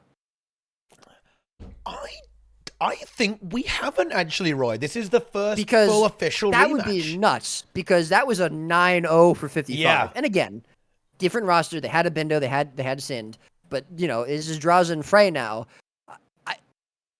That's crazy. And obviously, different roster for USA as well. Yeah, I don't know.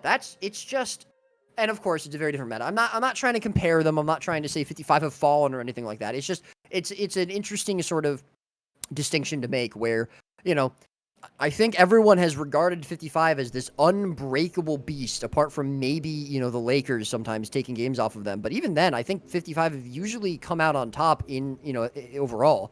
And here we are, 2-0. This is match point for them. I don't think this is where anyone would have seen. I think maybe I would have expected, USA to maybe take a game in the first couple rounds, but not a clean 2-0, especially not in such a not hard that clean. fashion. That was ridiculously clean. Just bear in mind, I've recorded the scores, of course, but if this does, look, USA are guaranteed worst case a fifth match here, right? Even if they lose these two on EU, they still have another game, and it will almost certainly be on NA. So that's a good position to be in. This is when you start talking about series, right? When you have a best of X, right? You've got to start thinking about the way it's going to play out overall. And USA have got to be happy with that, just on a psychological level. That they can. It's over. They've got some room. They've got a little bit of room to mess about here. They took Boyce out. Ajax is back. It's over. So this is now GG. This is just full GG. No way. Unwinnable. Yeah. No, Ajax will roll over these punks, dude. All right. And look, I think we've got to stop giving these people recommendations here, Roy, because that's exactly what we're going to see here. It's going to be Frey on Necromancer, and presumably we're going to see the Mechanist coming out from Zan. Yeah. I like that, right? I do, but yeah, I love this from Misha. He's asking for a small break because they still have 3 more games to play. Yeah. How do you like that? I don't know. I think Frey on something that he's more comfortable on makes a lot of sense. I think he's a very competent necromancer, but I also don't think he's like, he's not what I would consider like the necromancer, right? Nos, he's someone who I would consider is the necromancer player, and that's not to say that this is a bad thing. But then forcing Zan to go Mechanist, if that is what they're doing, and it looks like it is, I don't know. Zan's Nade Hollow has pulled out some amazing feats in the past. And maybe Mechanist is just better than Nade Hollow, and obviously that's fair. But we haven't seen this at all, right? And this is them pulling this swap out at the very last second. If this doesn't work perfectly for them, that's it. It's game over. So it's like they're really putting all their marbles in one basket, so to speak. And I don't know. We'll have to see if it works. Obviously, I think these guys are some of the best players this game has ever seen. So if anyone can do it like this, they can. But yeah, I don't know. We'll have to see what happens. We potentially will be we'll potentially be taking a small break here while these players just rest up and relax. They've been playing for several hours so far. We still have a couple more games potentially to go, but it is match point for USA. It absolutely is. I'm gonna refill my water. Be back. Ah, that's a good call. And we actually do have this full mirror matchup here as well. It's an exact mirror now. Zan is going to be matching on the Hollowsmith, as you can see here, running the same build, and still some pretty interesting interactions here. The Rune of Sanctuary, of course, a bit weird with Mechanist, as it does allow a very extreme alacrity uptime with this kind of synergy between applying a boon, right, and healing yourself with the alchemy trait line here. And this means you can kind of really spam a lot of alacrity very effectively on yourself, which of course is a very powerful boon. Reducing your cooldown is one of the key interactions here. It actually, weirdly enough, it even makes you very easy to revive, because if you revive someone with a Sanctuary rune, what happens is that they'll actually get some of that healing on them as barrier in the down state. Bit of a weird interaction there, but that's how it goes. It also means that when you Mercy Signet someone, you give them a juicy barrier as well when you do that. Again, slightly unusual interaction, but that's kind of a fun thing there. Indeed, but yes, Zan now repping the Mechanist, full on mirrors. Now, of course, this does mean, you know, I think it is worth noting here that Asdome has been playing a lot of Spectre, right? And Draza, not so much, actually. Is he still going to be going Condi? He is still going Condi as well, actually. That's interesting. All right, is this a bug? Helio got Extrovers 1, 2, 3, 4 as well. What the heck? How did he do this? I mean, I think you can select it, can't you? I don't think it's like pure RNG. I don't think so. And he could have just kept re-rolling it until he got it. I don't think that's how it works, is it? I could be wrong. No, maybe he's just hacking. Maybe he asked for a rename. Yeah, but I guess, but when I asked for a rename for my account name, they just gave me the next one, right? I don't know. That's yo, what the heck? Exactly, Tricken, exactly. Also, what's up, Tricken? How you doing, man? Hope you're doing well. Hope you're having a great day. Hope you're doing well, bud. Anyways. Yeah. I don't know about that one. Yeah. All right, we're just waiting for these guys to go. I don't know if you've talked about it at all, but we see, and, you know, not to give away too much, Draws are running the same odd build. With the Condi Spectre. I mean, I guess it was working, right? He was winning his 1v1s into Azurdome, but if they choose not to send Azurdome into that 1v1, is he going to have any sort of ability to function, right? I guess that means Azurdome has to match him. It forces Azurdome to match him, and if he can't win the 1v1s, it's obviously a lot harder for him, so I guess that's the thought behind it.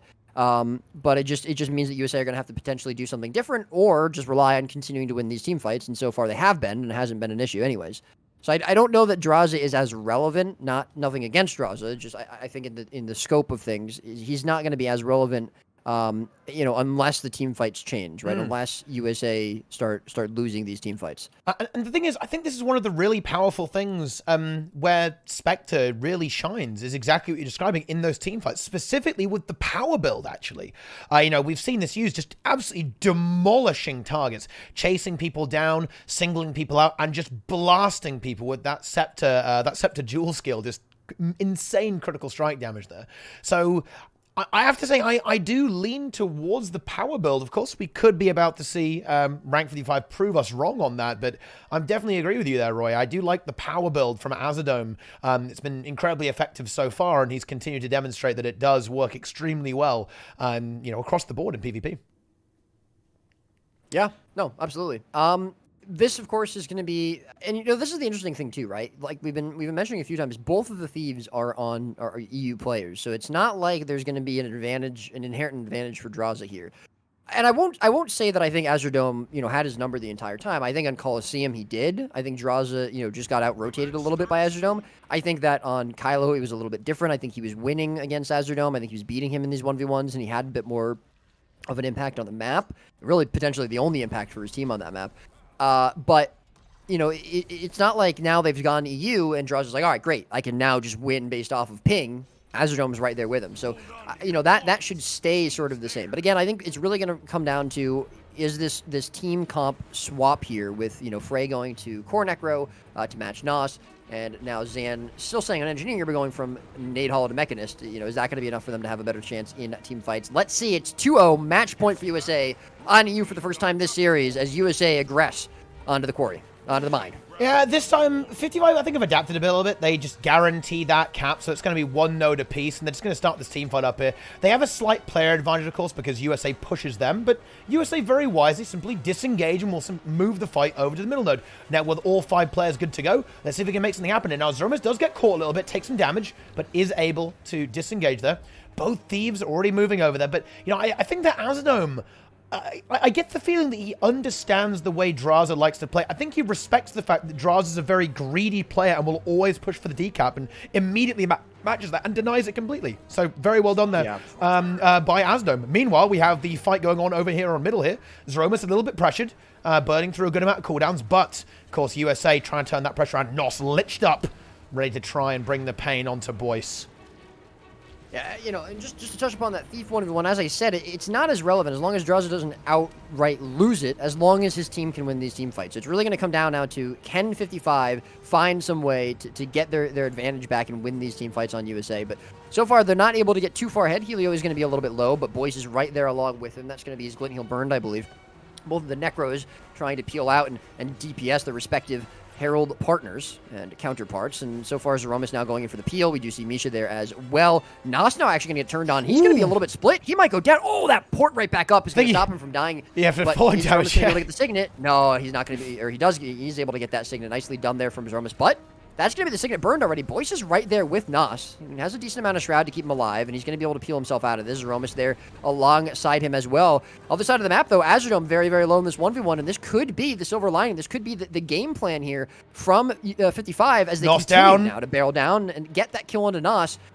This is it. This is 55's sort of burst of life. Zan going to be pretty low here. Oh, he dies. There's going to be Frey is there. Misha's coming in. Oh, great interrupt there from Zeromus. Oh, that shield knock was great, but he's going to be able to get the Signet anyways. Yeah. Nos actually self-rezzing. No way. Oh my god. He actually gets that. Oh, no. Wow. Oh, just that is actually rough. That's a very bad lapse just because now Boyce can't rotate. Helio about to find the kill onto Frey as well. That is a disaster right now for 55 because they can no longer snowball the map with that push from the Herald. What a play from Nos. And Boyce almost got it, too. He was very, very close to stopping it, but no, it's just the last second Nas is able to pull it out. That's huge. And Frey being so low out of that team fight, too, is huge, especially because we don't see the Signet from Misha. He's able to get the hard res, and Nas is still very pressured. I don't think if they're able to find the kills, Zeromus will have Signet in time. No, still a minute left on that bar. We're going to see Lich coming out now from Frey. This is salvageable, especially because, again, Draza won that 1v1. And so things are going well for 55. A little bit of a stagger there as Helio goes down. You know, Nas dying, or not, excuse me, not dying, able to self-res is quite nice for USA, but to be honest, as nice as it is, it's a little bit more of a meme than it is going to be really impactful because they won both sides of the map. They don't need to win that as well. But yes, Zan is dying now. This is going to slow down their progress into the map. This is going to allow USA a little bit of a stronghold, but Nas goes down at the same time. So again, it just slows USA down. And wait, Zeromus, he's going to be forced into the RF. He still won't have his Signet back for 20 seconds. Yeah, it's just not quite enough. The self-res from Nos was great, but it's really more of just a thorn in 55's side than it is going to be anything, a real detriment to them. Yeah, the Dark Lord rose again to try and save the day, but it wasn't quite enough this time. Despite that, you're absolutely right. 55 maintain a commanding position here. In this game, Zeromus a little exposed. It needs to be very careful, I think. Oh, but actually, Draza overextends a bit and gets picked off by Azadome and Helio. And I think he shadow portaled out, and he just wasn't ready for the players to be there. And he shadow portaled out in a very... Ooh, is Misha DC? Ooh. Oh, wait, is he? Ooh. He's having some issues there. Looks like he's back, though. Might be a slight disconnect. But either way, we are past the disconnect or the reset point. So hopefully that will be sorted out and won't continue on.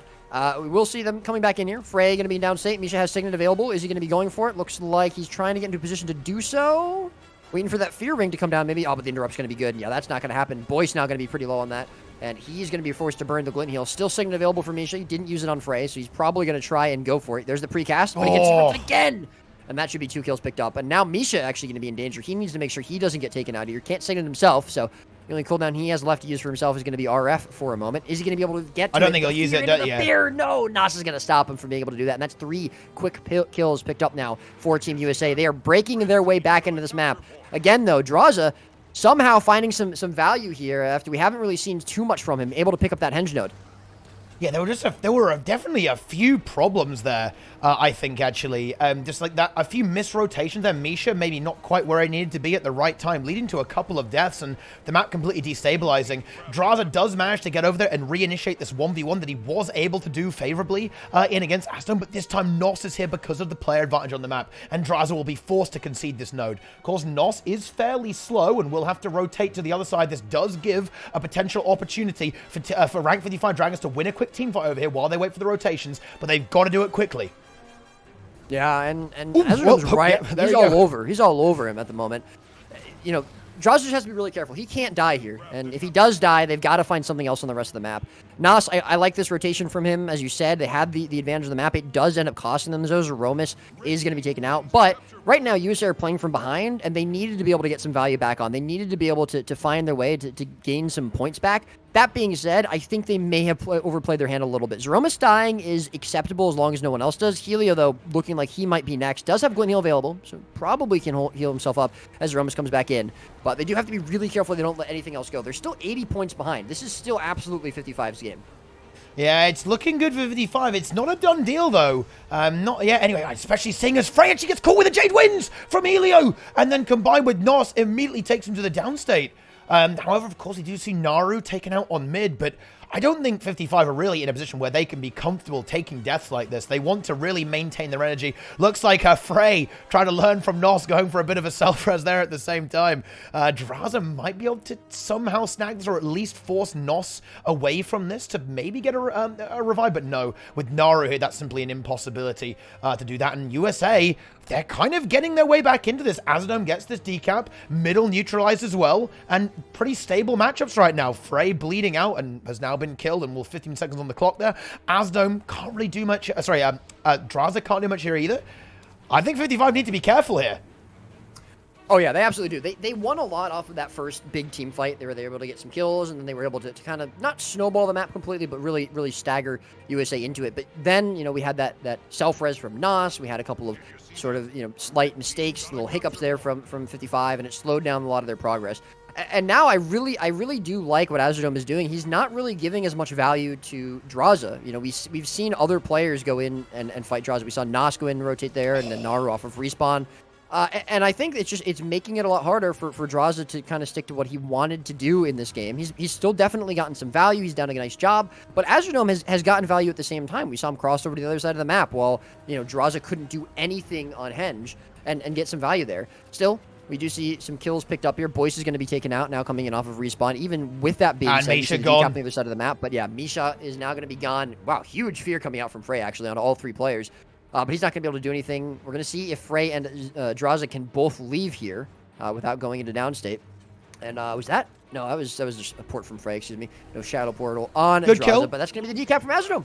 That's a very nice kill, actually, though. Naru, we've seen the Mechanist kind of be this rock, a bit of an anchor in these games, and getting rid of that, it also put Zeromus in a very awkward spot. He was trying to come in there, couldn't quite make it in time to save his ally, and this could be a big kill. If they could find Zeromus here as well, that would certainly swing the momentum very strongly back in favor.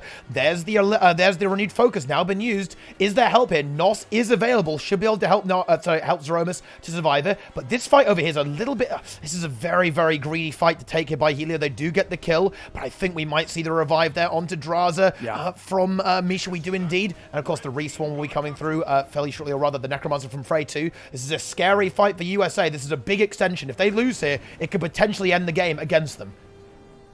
Absolutely. They do need to be careful. They have a nice target onto Helio, though, and they do have some pressure on the other side of the map. I'm kind of surprised we don't see Draza actually leaving and trying to go mid, as we've seen him apt to do in the past, but it looks like he's trying to just stay in this team fight. Both side nodes going to be decapped now as well, so no real pressure. Big damage onto Helio. No chance for him to survive. Zeromus has the Signet. Does he get interrupted?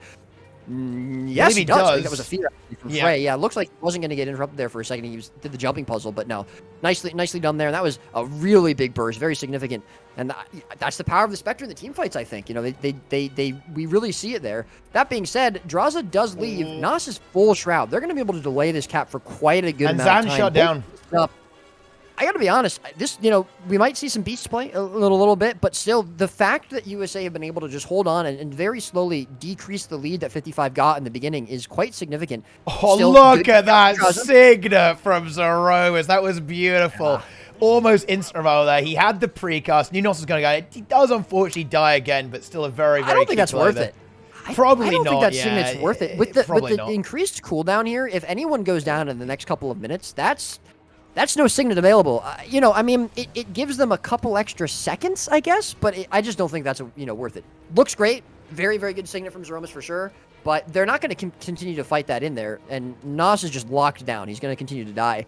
I don't really think it's as worth it here, because now you can't have Helio go really, really aggressive. You can't potentially get Naru back up for another minute and a half if they go down.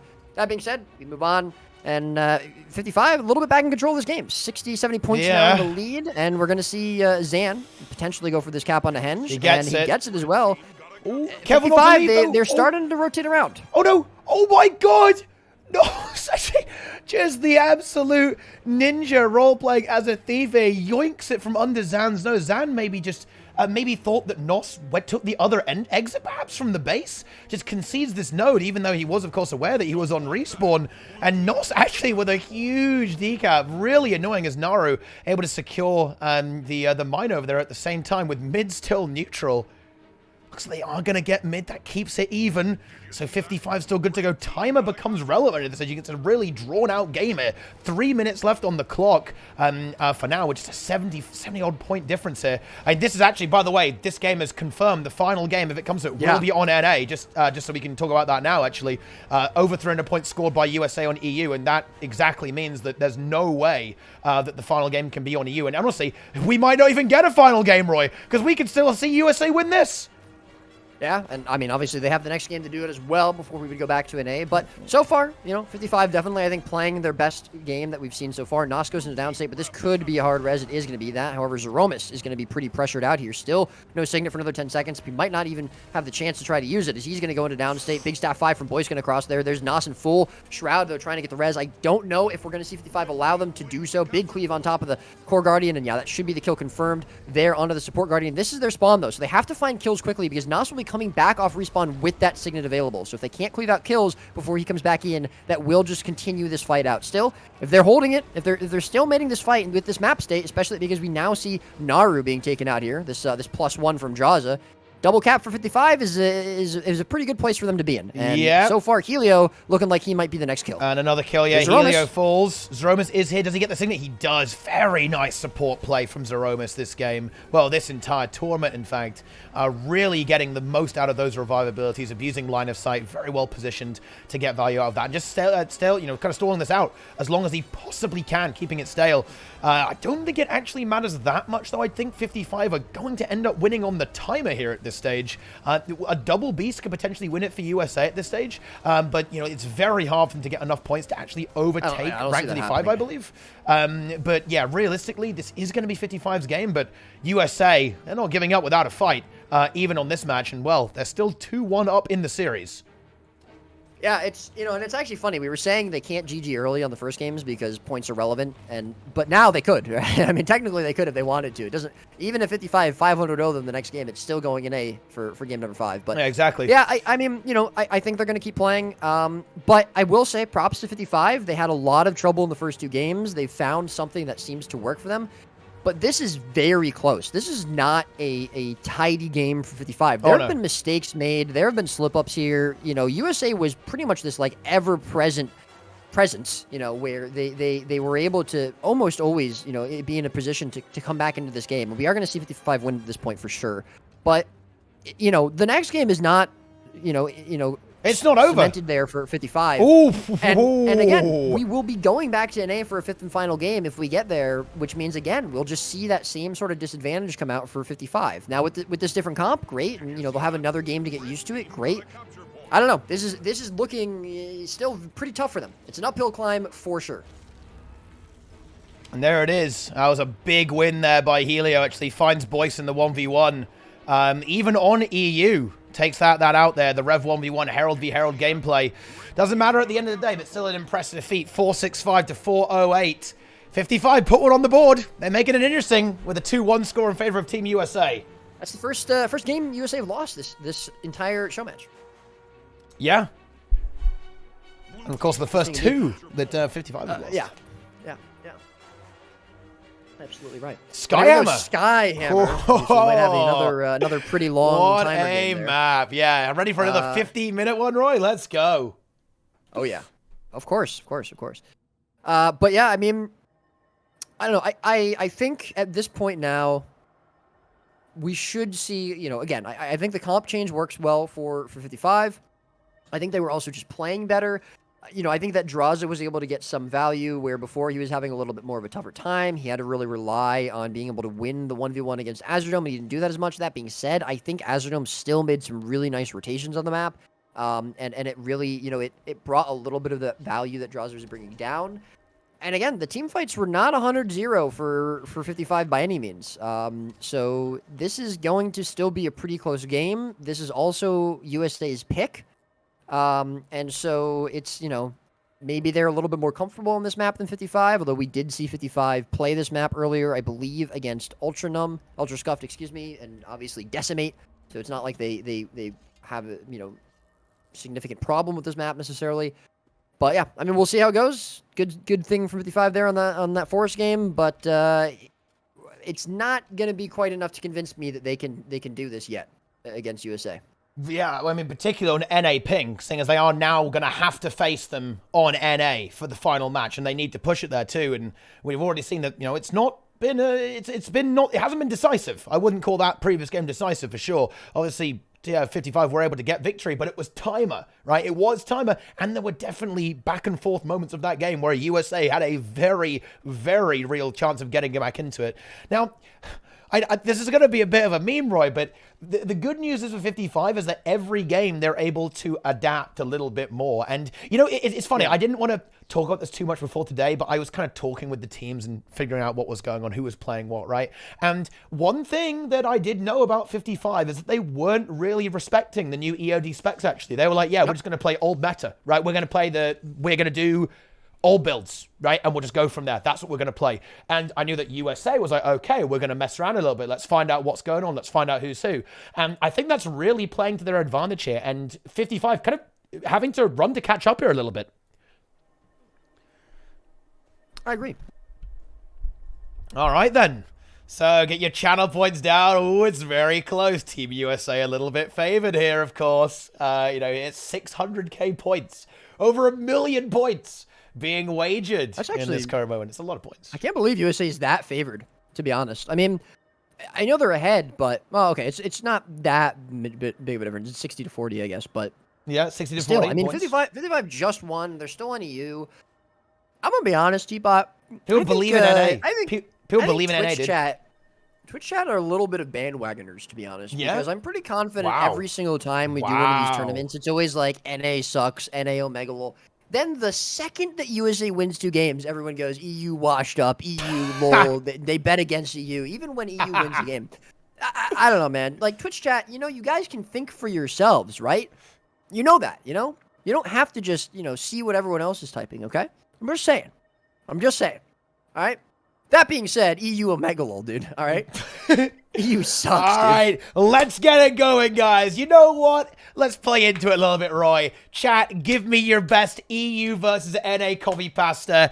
EU, cheer on EU. Let's get some NA Omega lols. NA, let's get some EU Omega lols. Tell me about freedom. Tell me about how NA is just like, the symbol for salt or whatever. I don't even know, guys. Like, come up with whatever you got. Let's get some hype going. Let's cheer on your favorite team. Let's blast hard. Twitch chat, who's going to win? And tell us what the best region in Guild Wars 2 is right now. Come on, give us the information here. Give us the details. Okay, wait. Fuck you. Look, I'm just going to read Madison. What is this? Fuck you, EU Dick Riders, and fuck you, Jeff. Like, I mean, look, Madison, turning on Jeff at the last moment there as well.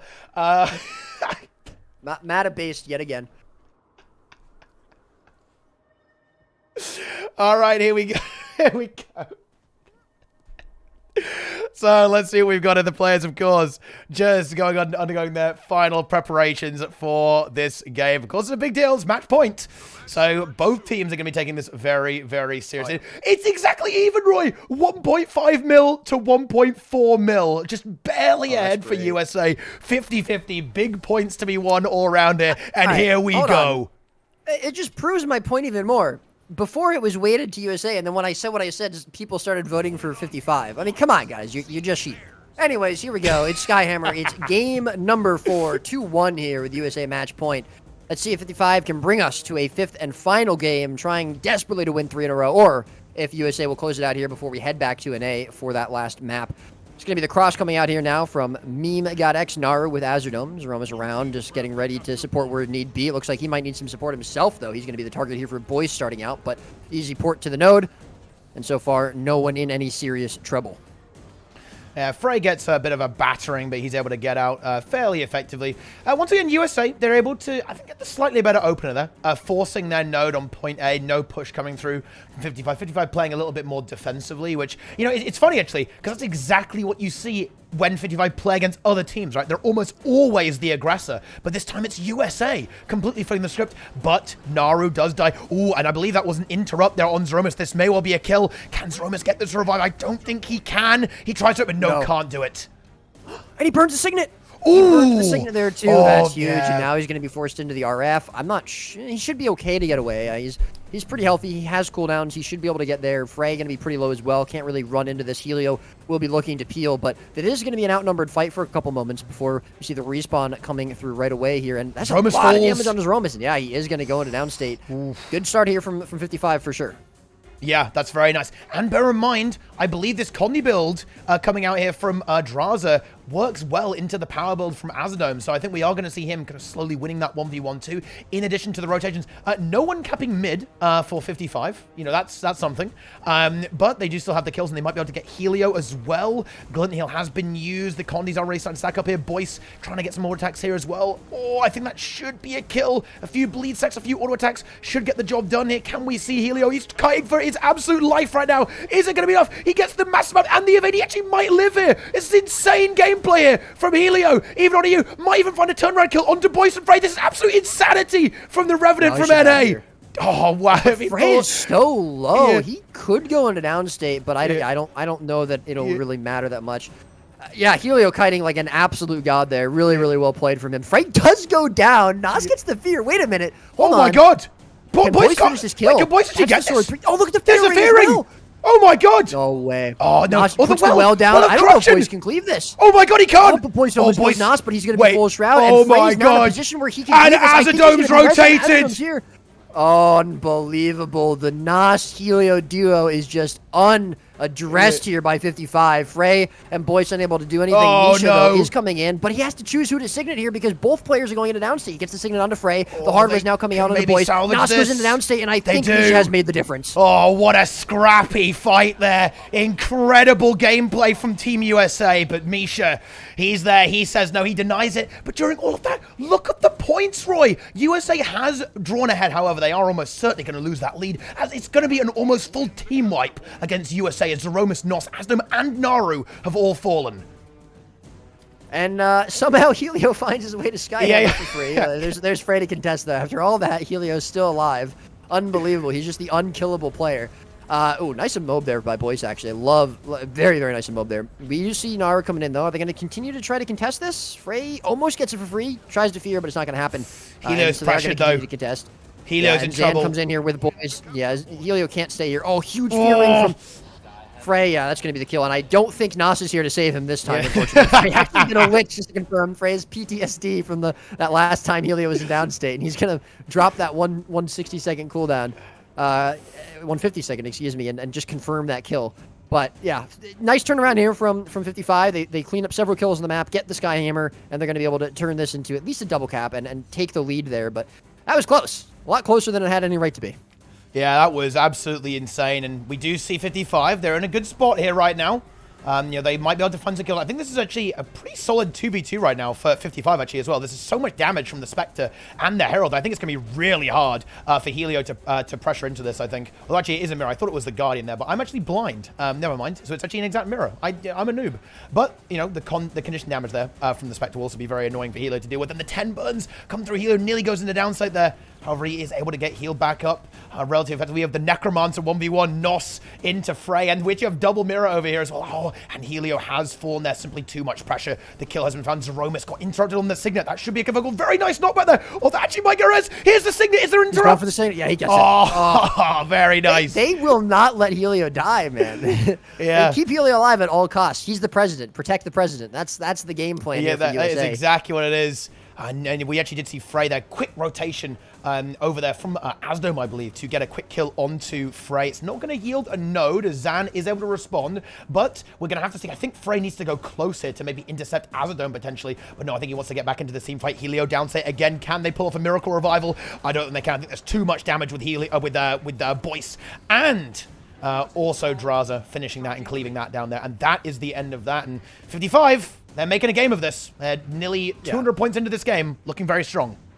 And I actually think, in a way, I feel like 55 is playing a little bit better than we even saw them play last game.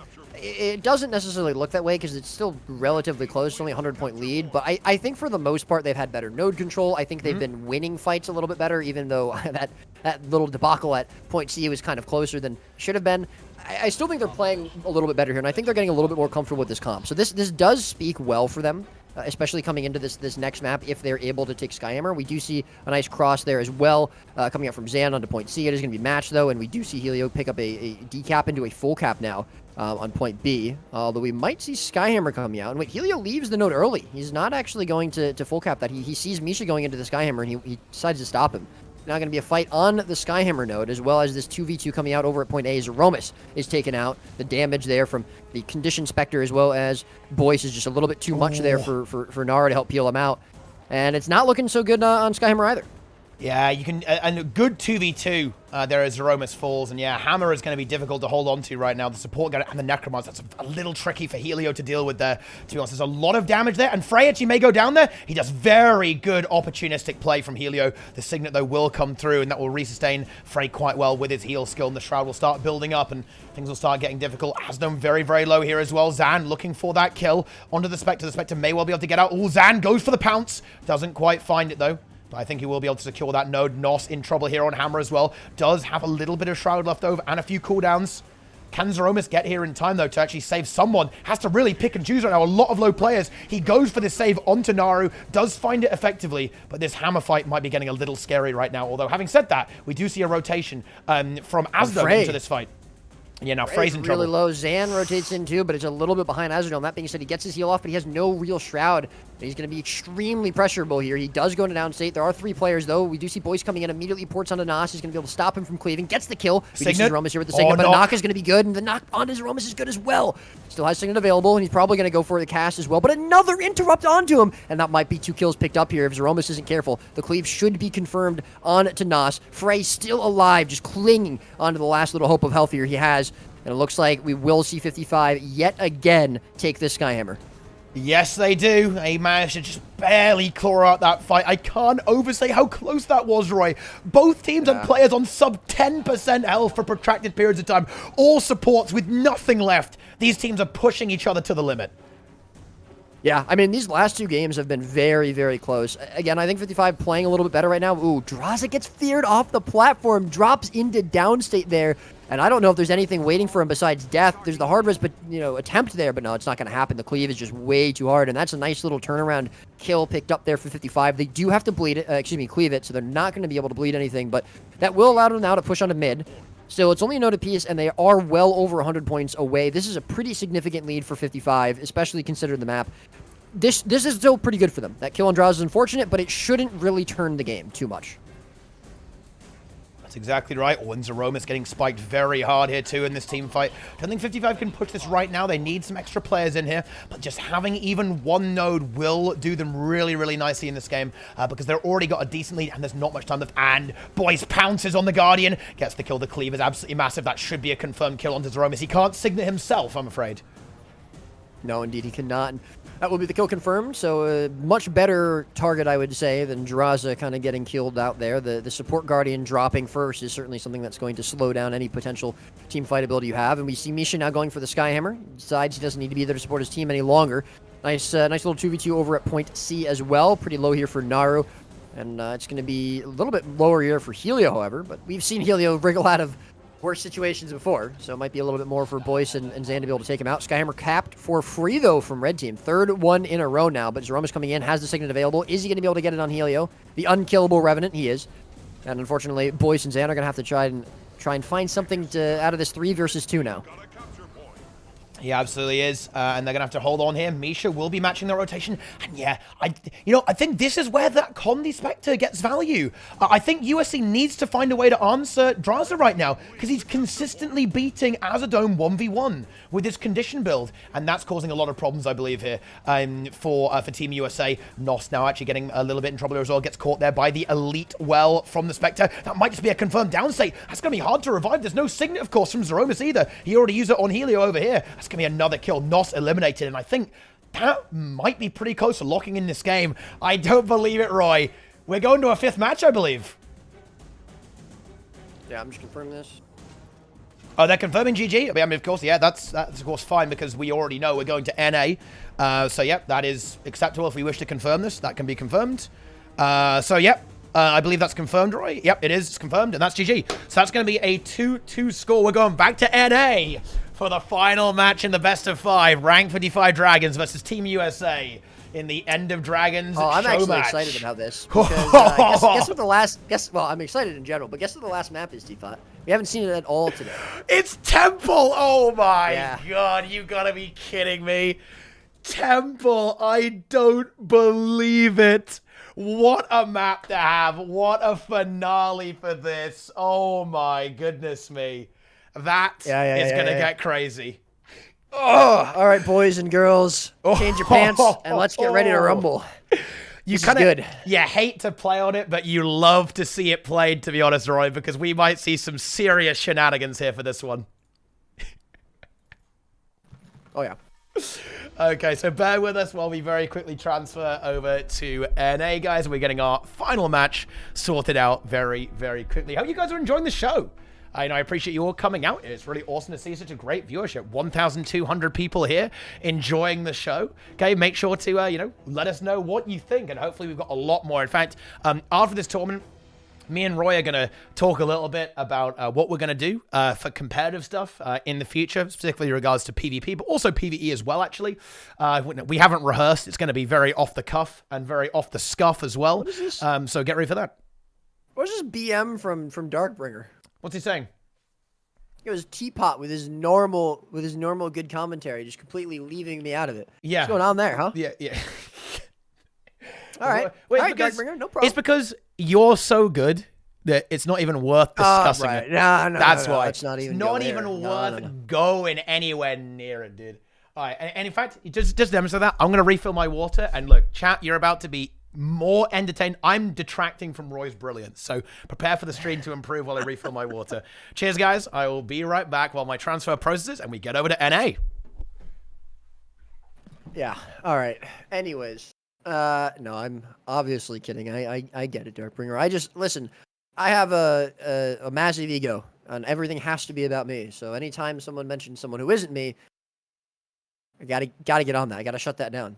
That's how it is. But as Teapot said, hope you guys are all enjoying the stream so far. Thank you all for showing up.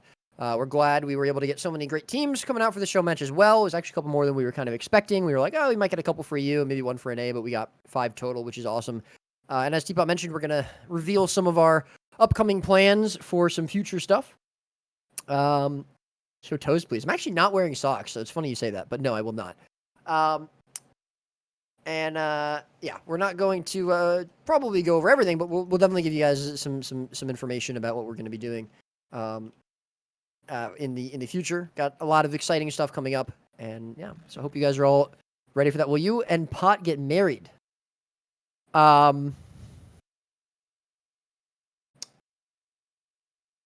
Yes. Yes, that's what's going to happen. Stand up. I'm wearing gym shorts. Going to be hard with that Ajax on an A? Yeah. Ajax really needs to buy an A account so you can carry like he does on a U. I mean, look, imagine if the reason 55 can't make the comeback is because they have this new They don't have Ajax. Yeah, they got this new boy subbing in. Unbelievable. Jesus. Absolutely. All right, That'd here be, we that'd be go. unfortunate for sure. Let's get to it here. Oh, I mean, who could possibly predict what happens here, right? It's fucking Temple, dude, right? Like, Yeah. This is kind of a crazy map, and neither team picked this either, which is what I love about this setup, where it's the final map, you know, that gets picked here. Is picked just based off of what they've picked previously. So it's not like one team is necessarily trying to get Temple over the other. But yeah, it's a crazy map where a lot of different things can happen. You have so many different nodes or points you have to play across, you know, now with the top buff and the bottom buff coming up at different intervals. You know, I don't know. I think as well, you know, you said this, I think that USA do need to consider Draws' Spectre. I think the fact that he hasn't, I don't think he's tried Power Spectre even once yet. I could be wrong, but I think he's been playing Condition Spectre the entire time. So we haven't seen him on that. And we haven't really seen an answer for it because, you know, Azure Dome has been losing to it pretty consistently. In fact, I don't think he's ever beaten it. So, you know, I think USA will have to sort of recognize this as, you know, one of the things that they have to solve. Now, we did see them win fights pretty well against 55 on the first two NA games. So we could just chalk up to them being a lot closer and generally losing them, you know, on the EU games to just the EU games. But that being said, 55 did change their comp up. They went to the Mechanist from the Nade Hollow. They had a Mechanist before, but now they also have that Core Necromancer, which is definitely very consistently, you know, strong in these team fights. And if they can't win these team fights and Azure Dome just doesn't have an advantage on the map, they're going to have to do something different. We don't see any comp swaps, I don't believe, from either team. It doesn't look like we're going to see any sort of specific build swaps either so far. Azure Dome is still going to be on the Power Spectre. I'm assuming he just hasn't really tried Condition Spectre at all and doesn't want to risk, you know, trying to mirror Draza right now. Would be my assumption. But this is it. This is the final game. Win or lose.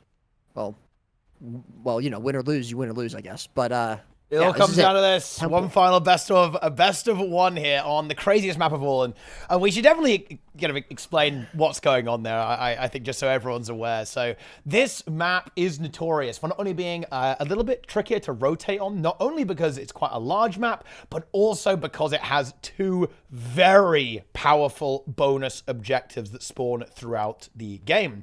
The top buff, or the buff that you will kind of spawn around here, as I will show you now in the game. Channeling this for a short time will double your point gain from holding nodes for a short period of time, which is very, very potent. And then there is the legendary Tranquility at the bottom of the map here, often referred to as the bottom buff. Capturing this as a very, very slow cast time to do so, but it will instantly capture the entire map for you. Combined together, they can almost instantaneously turn a game from the brink of defeat to glorious victory. And of course, having 5 objectives to contest, because you really can't afford to give those away for free, right? It's not like the Trebuchet or even the Beast, where it's like, okay, right, you can maybe give it up. These things must be attended to. Giving them up is a much more serious ordeal than most other, or maybe even any other map objective in Guild Wars 2 PvP. So this map can get absolutely chaotic and frenzied. Well, we're about to see it right now. Here we go, Roy. Tell us about this game. Lead us into it right now on the final map of the tournament. All right, here it is. Started off with a very clean 2-0 from Team USA, and it was not looking very good for Team Rank 55 Dragons, but they were able to bring it back and win 2 games of their own on EU.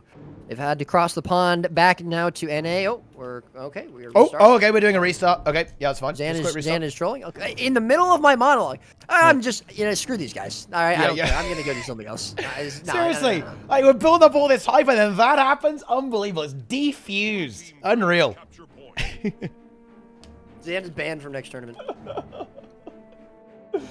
Oh, dear. Here we go. Let's just go ahead and have another go. They're back on Temple, and let's just give our players a little bit of time just to make sure everyone's ready. Okay, we'll just make sure everyone's ready this time. Of course, it's a big deal. You know, a little bit of nerves, I imagine. Some pretty high stress scenarios here, so it's okay to give our players just a little bit of extra time to make sure that they know what the hell is going on here.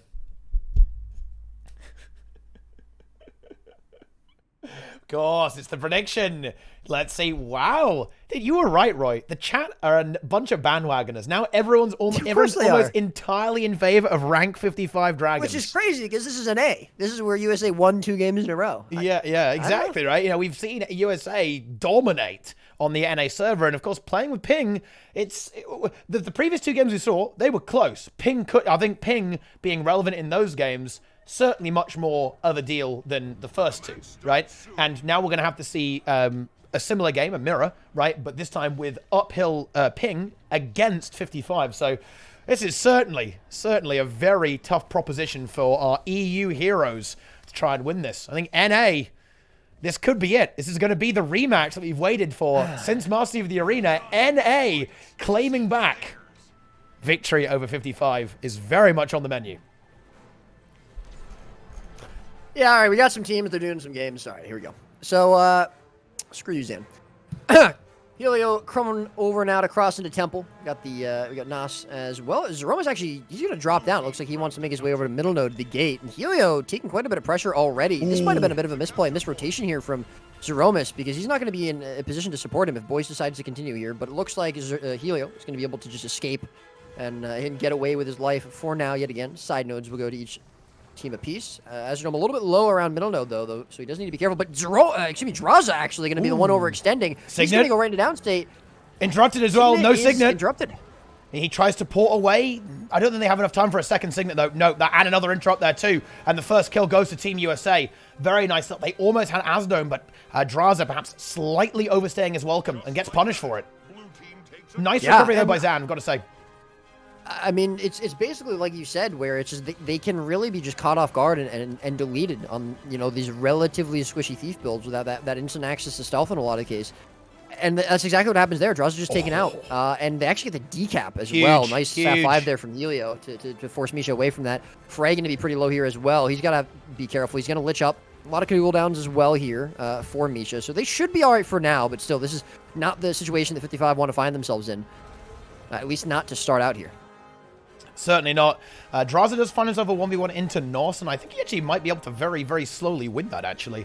Simply because of like how evasive the Thief will be compared to the Necromancer here. However, Frey actually having a bit of a tough time here against Helio in this 2v2. Needs to be very careful not to die. Do we have a Signet here from Misha? We actually do, so it would be revivable if we were to see a kill here, but USA slowly creeping ahead right now. Can Zan maybe find the kill here, combined with Boyce onto Nara? That will be really good. But yeah, we actually do see this kill now being confirmed. Directly onto Frey, but he is revived. But you know, this 2v2 is not going well right now for 55. That Signet was so close. Almost got the stop to beat it out, but nicely done there for Misha to be able to get it. Still, we're going to see Naru now taken out by Boyce in essentially what is Rhodes here in between mid, and he actually dodges that interrupt, so he's going to be able to get the kill confirmed on a Naru. This is their chance to break back into this map. But again, Frey goes down. The stomp's going to be good this time from Zeromas. No interrupt, no Signet there for Misha, and so they will trade a kill for a kill on the map. Misha probably needs to try to leave this, and I'm not sure if he's going to be able to, but it doesn't really matter here because middle node, once again, draws us in downstate. Zan, however, and Boyce are going to be there to get that res, and they're going to be able to find the decap as well. Misha can get here and Frey off respawn. This could be a good place for them to start setting up a fight. He's in trouble. He gets Shroud just in time there. But I think he is going to dynamite. Can Zeromas make it? I don't think he can, actually. It's going to be really tight. They've got to cleave this, actually. They need to kill this. Zeromas does have the Signet. He's going to go for it, but there's the knock. Yeah, nice there from Boyce. That's going to be a kill, I think. Although, having said that, the Signet may be available here. I think there's poison, though. Yeah, another interrupt there. So 55 secure that. Although, having said that, no, they actually didn't finish it. They didn't. Oh my God, they didn't finish it. They're going to get punished. They get punished. Oh, that's really bad. A lot of cooldowns were used. Unbelievable. I cannot believe they can't keep getting away with this, Teapot. You were saying they cannot keep getting away with this. They can't keep getting away with it. They get away with it again. Azerdome does get picked off by Boyce. Nos still stable here on middle. Zeromas on full health with some probably good cooldowns there to support that. But there is a kill. This does now allow Boyce to roam out onto the map and look for juice. He gets the top buff for free. They don't have any points, so it doesn't really help them, but it does deny it from USA. And Helio, very pressured. Here comes Boyce. Can he find a quick killer? That would be really nice to eliminate the Revenant here. But looks like Helio evades well and is able to get to mid. But Zeromas is down. Yeah, he finds himself from pretty much a bad place to almost a worse one, as Zeromas is going to be dead. Nas is going to be there to try to peel him out. He does have his golden heal available, so Boy's not going to be able to continue to freely cast there. But this could be a kill picked up here onto the Revenant, I think. That being said, 55, they need to try to get points very quickly, especially with that top buff. It'll help them, you know, come back a little bit. We see Temple picked up here. Gate's probably going to be picked up as well. If they can hold this double cap for the duration of the stillness buff, that would be huge for them. Yeah, they're not going to get much. but it will be I something. don't know if I want to see them put too much pressure onto the altar node either. I mean, I think grouping up around here is fine, maybe looking for some pressure. It's but risky. They need to not overextend. They cannot overextend here and throw away, Yeah. what. Not a lead, but they're certainly coming back into this game. They need to realize when Helio is back, right? When Helio's back, that's when they've got to be careful, because then they're in a position where they can very easily throw the map very quickly. Now Helio's back, so USA has this opportunity to rebound. Boyce is actually going to be isolated 1v2. However, Misha is responding to this. Can Boyce hold on until then? I believe he can. Oh my god! Boyce finds a kill in the 1v2. That's a massive kill as well. There's no Zeromus in sight. Helio going for the revive. Can he find it? No He way! can. Medical miracle from Helio there. Gets that revive. How I don't know. This is crazy. Either way, great res coming out from Helio, and he does a really nice job of turning that damage back onto Boyce, but they shouldn't be able to find the kill. Misha's there. Lich comes out from Nos, however, and that's going to be a lot of pressure put onto him. Shield 5 not going to be there for long enough. He tries to line of sight this. Misha's still holding onto the node. Still a lot of pressure. Misha should have Signet available if Boyce goes down, and here comes Azurdome plussing this as well. Boyce trying to kite, but he's not going to be able to do it for very long. Does have Glint Heal available. Misha already getting into the RF to get those virtues refreshed to try to continue to peel for Boyce. That's going to be the decap, though, and this is not ideal for 55. Even if Boyce doesn't die here, they have to be able to find some point progression back, because right now, USA are the only ones ticking. And I've got to say there, you know what happened, Roy? Azurdome is learning. He beat Draza in the 1v1, and that allowed him to pressure this middle node, forcing that decap. So Azurdome, he is adapting. He's gone to his own academy to make sure that he's going to be able to get the job done here. Boyce are in trouble. He goes to the... There's no stability right now, actually, for the Signet. He has it now, but no, it's going to be too late. I don't think he can get this. No, that's not going to happen. And Misha goes down too. Yeah, this is going to be a very, very big wipe coming out. And Teapot, guess what happens in 8, 7, 6 seconds? Oh, no. Both buffs come up. Here this it is comes. The worst possible timing for both of these players to have died. Even if only Boyce died, it would have been maybe acceptable. But both top and bottom buff now coming out. Red team are going to basically have to completely either sack the map or sack the buffs. I'm not sure if that's going to be, either one's going to be worth it. And Frey dies. This is dire straits for 55 at this point. Yeah, this is really bad. They can't possibly hold on to all these objectives with 2 players down. Now Misha is back. Frey is actually self-rezzing, which is actually very realistic, because there's no one really who can contest that right now, to be perfectly honest with you. So that is pretty good. Looks like Helio might get the buff. No, Boyce is there to contest. And we do see, look, Nos is, he's taught a lesson here as well, is that 4-key and downstate actually works out pretty well. He's now back up, but Azurdome comes in, tries to go for the snipe, but Shroud is available, keeping that player alive. 1 node apiece right now. Zeromus going to grab the temple. That will make it 2, giving the advantage to Team USA. Buff is being channeled here. Of course, it will not be allowed there. It's going to be very difficult for either team to be able to secure this, I imagine, in a game as intense as this. Great pickup from Zeromus, honestly, onto Temple. He realized that even, he probably didn't realize Frey was self-rezzing, but he knew that they were out of the map for a little bit longer, and he was able to get that free cap. Didn't think he needed to be in any, position to support his teammates at the moment, because the map was so split up, and Stillness gets picked up here now. This is just going to increase the lead for USA. It's still close, but Zan now going to be pressured to try to hold on to the altar node here, really lock that down. They continue to have to contest this bottom buff. And Misha is going to be on bottom buff as well. He's going to be locked into this 1v1 with the Mechanist, meaning his support is going to be out of the game. His Signet is going to be out of the game. They do get a really great decap on the Temple, as you noted, and that's going to shut down a lot of the point progression, especially with Stillness coming through. And they get a kill on Helio on mid as well. Is Zeromus in a position to help that? No, he's not. He should be able to cleave this. I don't think we're going to see any miracle Signets coming out like we did last time. And Nos falls. Learned a lesson. Nos comes down. This could be a Helio. This could be Intrudged, I think. There might be Siphon in time. No, he can't get it. No, it's not. Yeah, he's not going to be able to get that in time, and they were able to get Nos up. Still, it's okay, I think, for 55. Can they kill him again? They're able to continue to slow down, and they get the cap on the Temple. We see the really nice rotation there from Draza and Frey. Nos in trouble in this team fight, in this 2v2, excuse me, and things are starting to look pretty good for 55. It's almost like Misha out of the map contesting the bottom buff is working pretty well for them. Yeah, I guess they've just got that extra presence on the map. The Mechanist can also perform fairly well. It has some support elements while still bringing DPS to the table. Nos in trouble, might be about to go down state. Is there any way to finish this? There he is down state. Can we see a revive? I think that will be a res though from Zeromus. The poison is good, but no, it's not quite good enough. 55 just about to crawl into the lead. Boyce in a huge amount of trouble though. Does get his glint off. There's no support for him. Of course, that gun is locked. Zeromus will slowly outvalue a lot of the stuff in this team fight. Massive damage from Asdom coming through there. Meanwhile, just Misha still locked here into Nos. This is a little scary, to be honest, for 55. Like, surely they can't have their support there the entire time and still be winning these fights, but somewhere they are. Helio in trouble. Zan almost gets the top off for free, but Azadome just barely stops That would have been him. But putrid. Look, 55, they've crossed this threshold. They're now ahead of USA, and Helio extremely low on top. Azadome doing what he can to try to peel for him, but a Fear Ring is going to be enough to take him down. And Zeromus, again, this is the first time I've seen Zeromus not in a good position to support his allies. He doesn't have Signet anyways, so I'm not really sure what he'd be able to do, but he's might be just free not there res. when Helio needs him. Oh, no. They can't get Helio. And Zeromus is so low. He has renewed. He's not done yet, but he can't get Helio, and honestly, he's very vulnerable. The Necromancer is on him. Azdome is here to peel him out, but 55, surely this can't be happening, right? I don't believe this.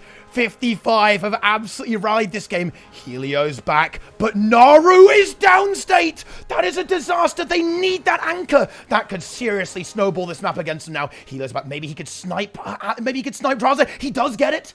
Can Boyce save the day here? I don't think he can, actually. It's going to be really hard. Although, having said that, oh my god, Boyce obliterates Helio! That might be a res. Down from Helio, but I don't think, there's no way he gets this. And Boyce just 100-0ing Helio into downstage. Zeromus here with the Signet. Can he doesn't have enough down anymore. He gets the Signet up. I don't believe it. Zeromus heard what I said. No! There's been a DC! Misha's gone! That's really bad. Hopefully he's able to get back into the game. 4 minutes on the clock. They've got to hold on until he gets back. It's too late for a restart, and top buff has been yoinked. And Asdome about to actually get the decap here as well. Oh, no! Oh, that is really, really unfortunate there.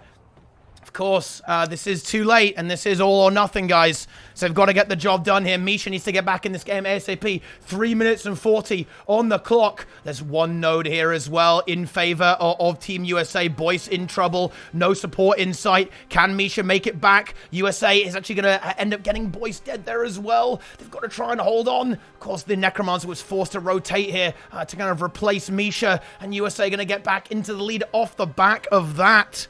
That is not what you want to see there. And yeah, USA obviously in a bit of a good spot here. At this point after that, that is very, very unfortunate. Zeromus is on. Yeah, Zeromus is going to AFK here to honor that. So it's still, there's still parity here. As long as 55 are able to win some of these fights, they could be in business. Boyce now has to win this 1v1 into Helio, and we need to see Draza win this 1v1 into Azadome. Otherwise, we are going nowhere fast. Meanwhile, Necromans just chasing each other around. I think this 1v1 with these mechs, that's basically a very, very stale match. I don't think that's really winnable without some kind of plus. So honestly, Boyce needs to decap here. He needs to find the decap. Wait, are we going to... Oh, Misha is now back, actually. Misha is back. So we do have the redemption arc here. That's good. That means, of course, reactivates Zeromus too. Draza doing a good job here. He's slowly winning the cap here. USA now ahead by around 30 points. But Boyce has been forced away, or at least he's going to try and rotate away and look for the kill onto the Mechanist. He's going to go for the plus, but Helio matches it very, very well. Meanwhile, we still have this 1v1 between the thieves going on, just infinitely here. And Draza really wants that cap. He's got to be hungry for it. I think this is a good rotation, though. We have Frey looking for the decap on his Zeromus. That is nice. So this 2v2 is big. If 55 can win this 2v2, they're good to go here.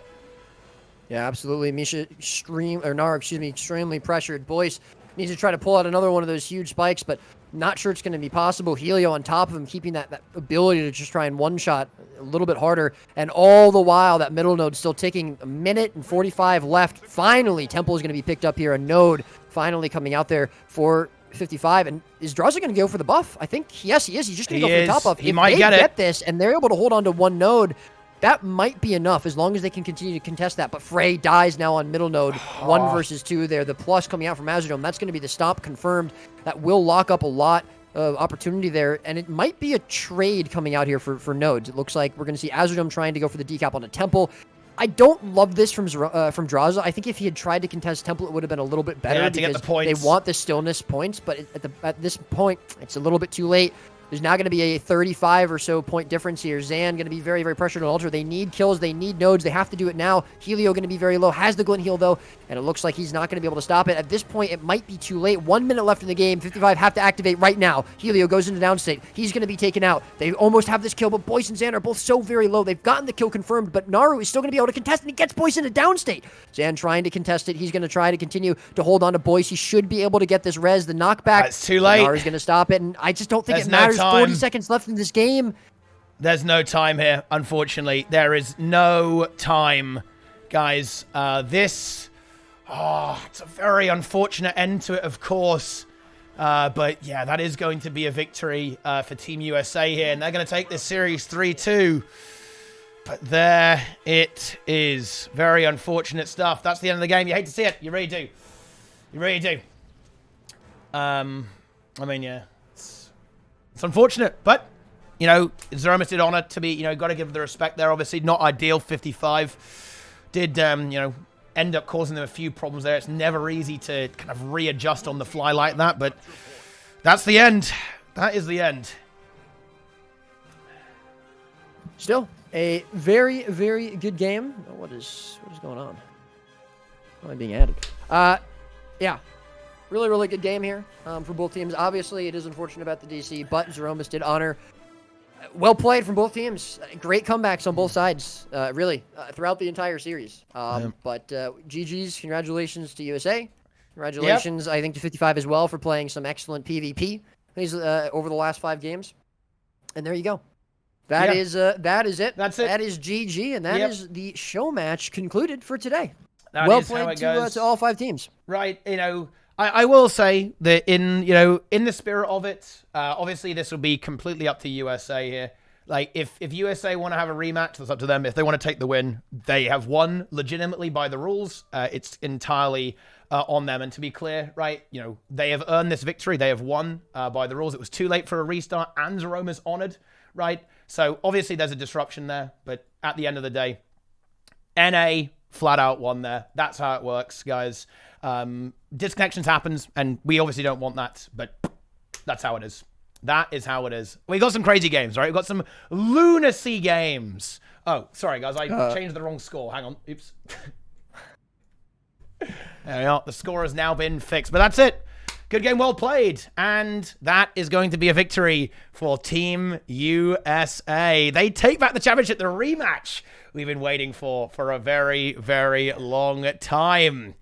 Against 55 and Team USA. Team USA this time, they get the victors. They are the victors. And, well, EU are going to have to go back to the drawing board and try to, once again, climb their way back and challenge people on the next tournament. And actually, I guess we might as well kind of go into that now, to be honest, right, while we're here, actually. Seeing as, you know, we're just smoothly segueing here a little bit, actually. So we could talk about what's going to happen a little bit. Yeah. Do you want to start us off? Like, because, you know, you wrote the document, not me. Okay, I'm gonna give you the credit here because you did it. Sure. So I can't for the record, it's not. It's a little bit out of date because we still have the rating party on there, but we're not going to be doing that. So yeah, we'll just get into it. Again, congratulations to USA. Big shout out to 55. I think they had an immense comeback there today and showed us some great games. And shout out to the other 3 teams we had as well. Thank you guys for playing there. Ultrascuffed, French Worms, and, of course, Hannibal's Heroes. Lovely name there. But hope you guys enjoyed it. And now, for the future, what we're going to be doing, you know, post-EOD. So next month, April, what we're planning on doing is a few different things. We're going to try and run several different events.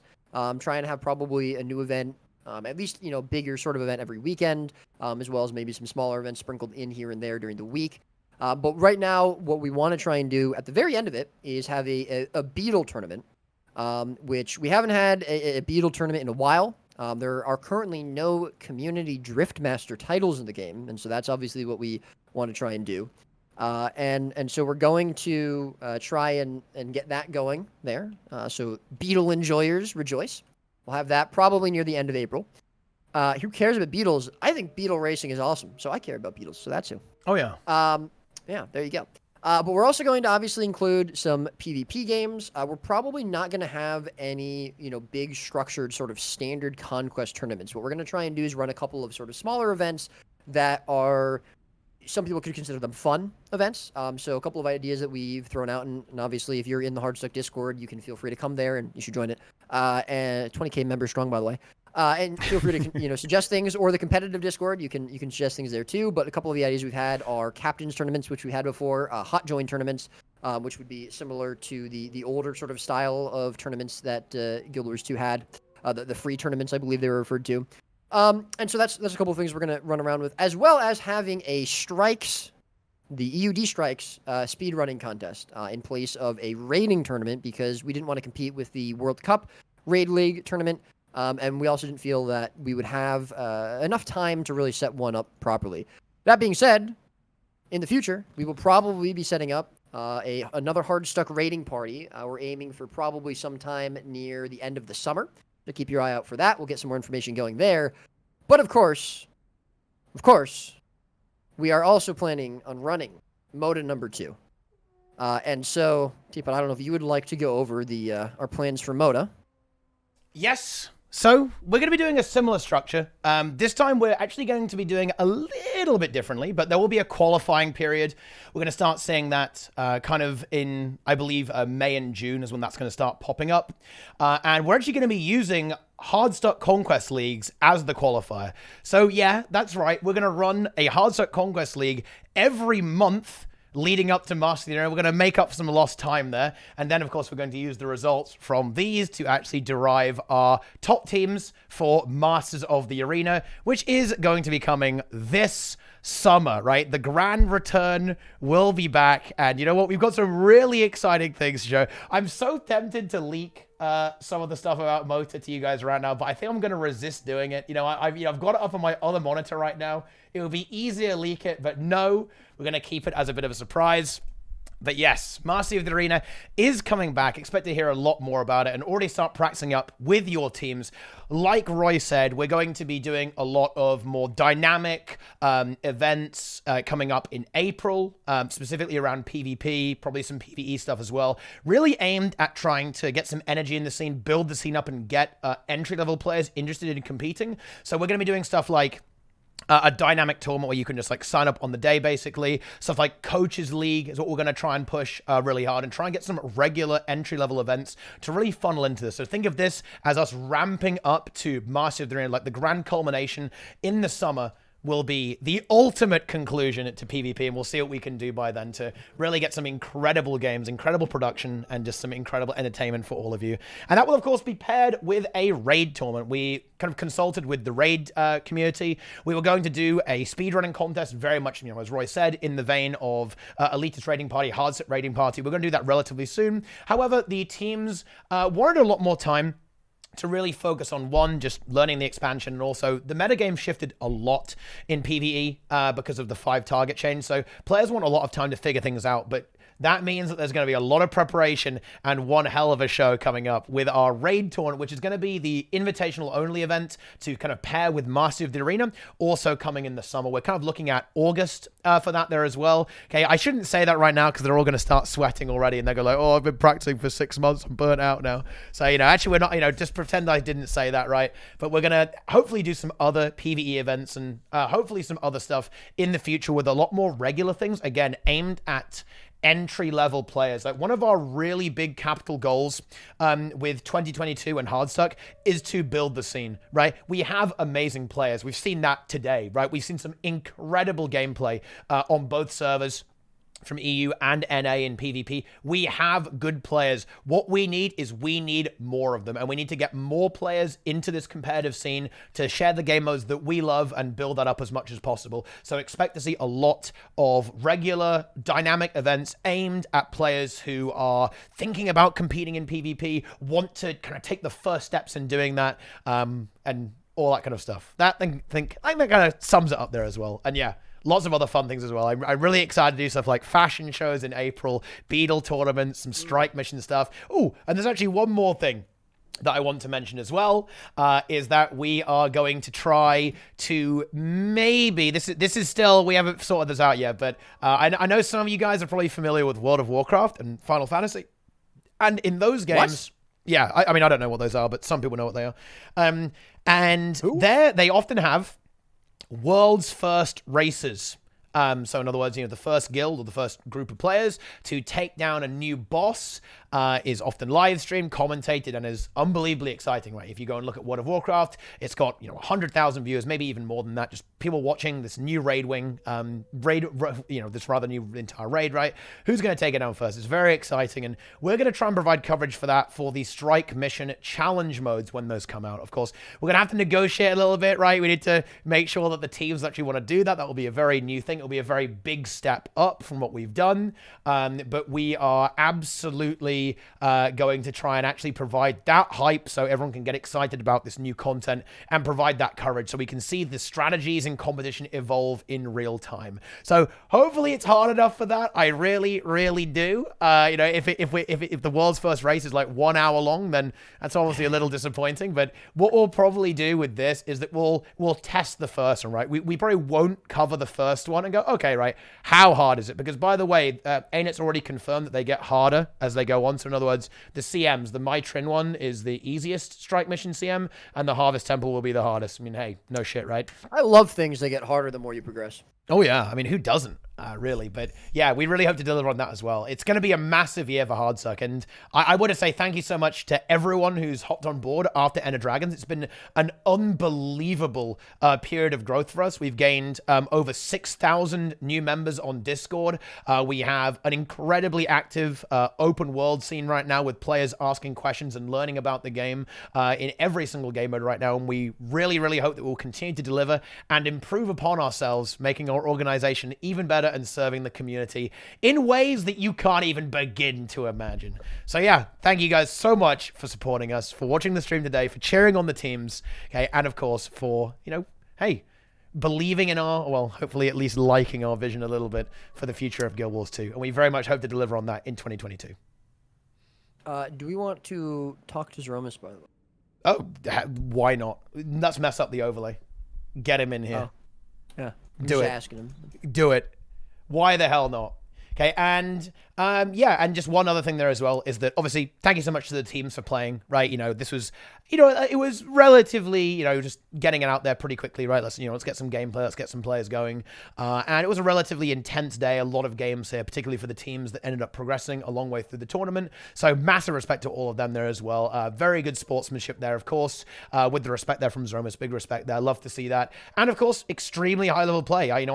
It's one of those things, people always say that PvP is dead, Roy, but to be honest, I think we saw some unbelievably high-level gameplay from all of our teams here. So thank you so much for all of them for joining up, and we very much hope to see those players or even the same rosters pop up in our events down the line. And of course, everyone is very much encouraged and welcome to join. Absolutely. It was really some fantastic games today, which is awesome because, I think people were pretty worried about how the expansion would treat PvP, like it got a little bit left behind, and obviously I think there's still some specs that need to get brought into the meta a bit more, but it's still I think a pretty fun meta to watch and play, and yeah, some awesome games. Zeromus is yes, Zeromus is interested, so I will bring him in. Let's bring him in. All right, here we go. Boop. Oh, I think we nice. Enjoy that. Hello. Hello. Boys, how we doing? We're doing good. How are you?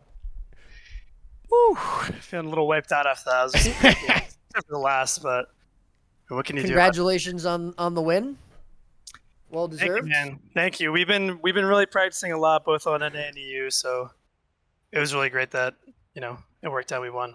Mm-hmm. Obviously, you don't want to see it end that way. I mean, 2-2 and then ETCs at the end. I try to honor as soon as I can, but yeah, this GGs. Well, obviously, thank you for honoring. It's great to see that sportsmanship still going on there, and we appreciate it for sure, because there's really nothing else you can do. Unfortunately, there's no built-in pause function, but we appreciate it. But yeah,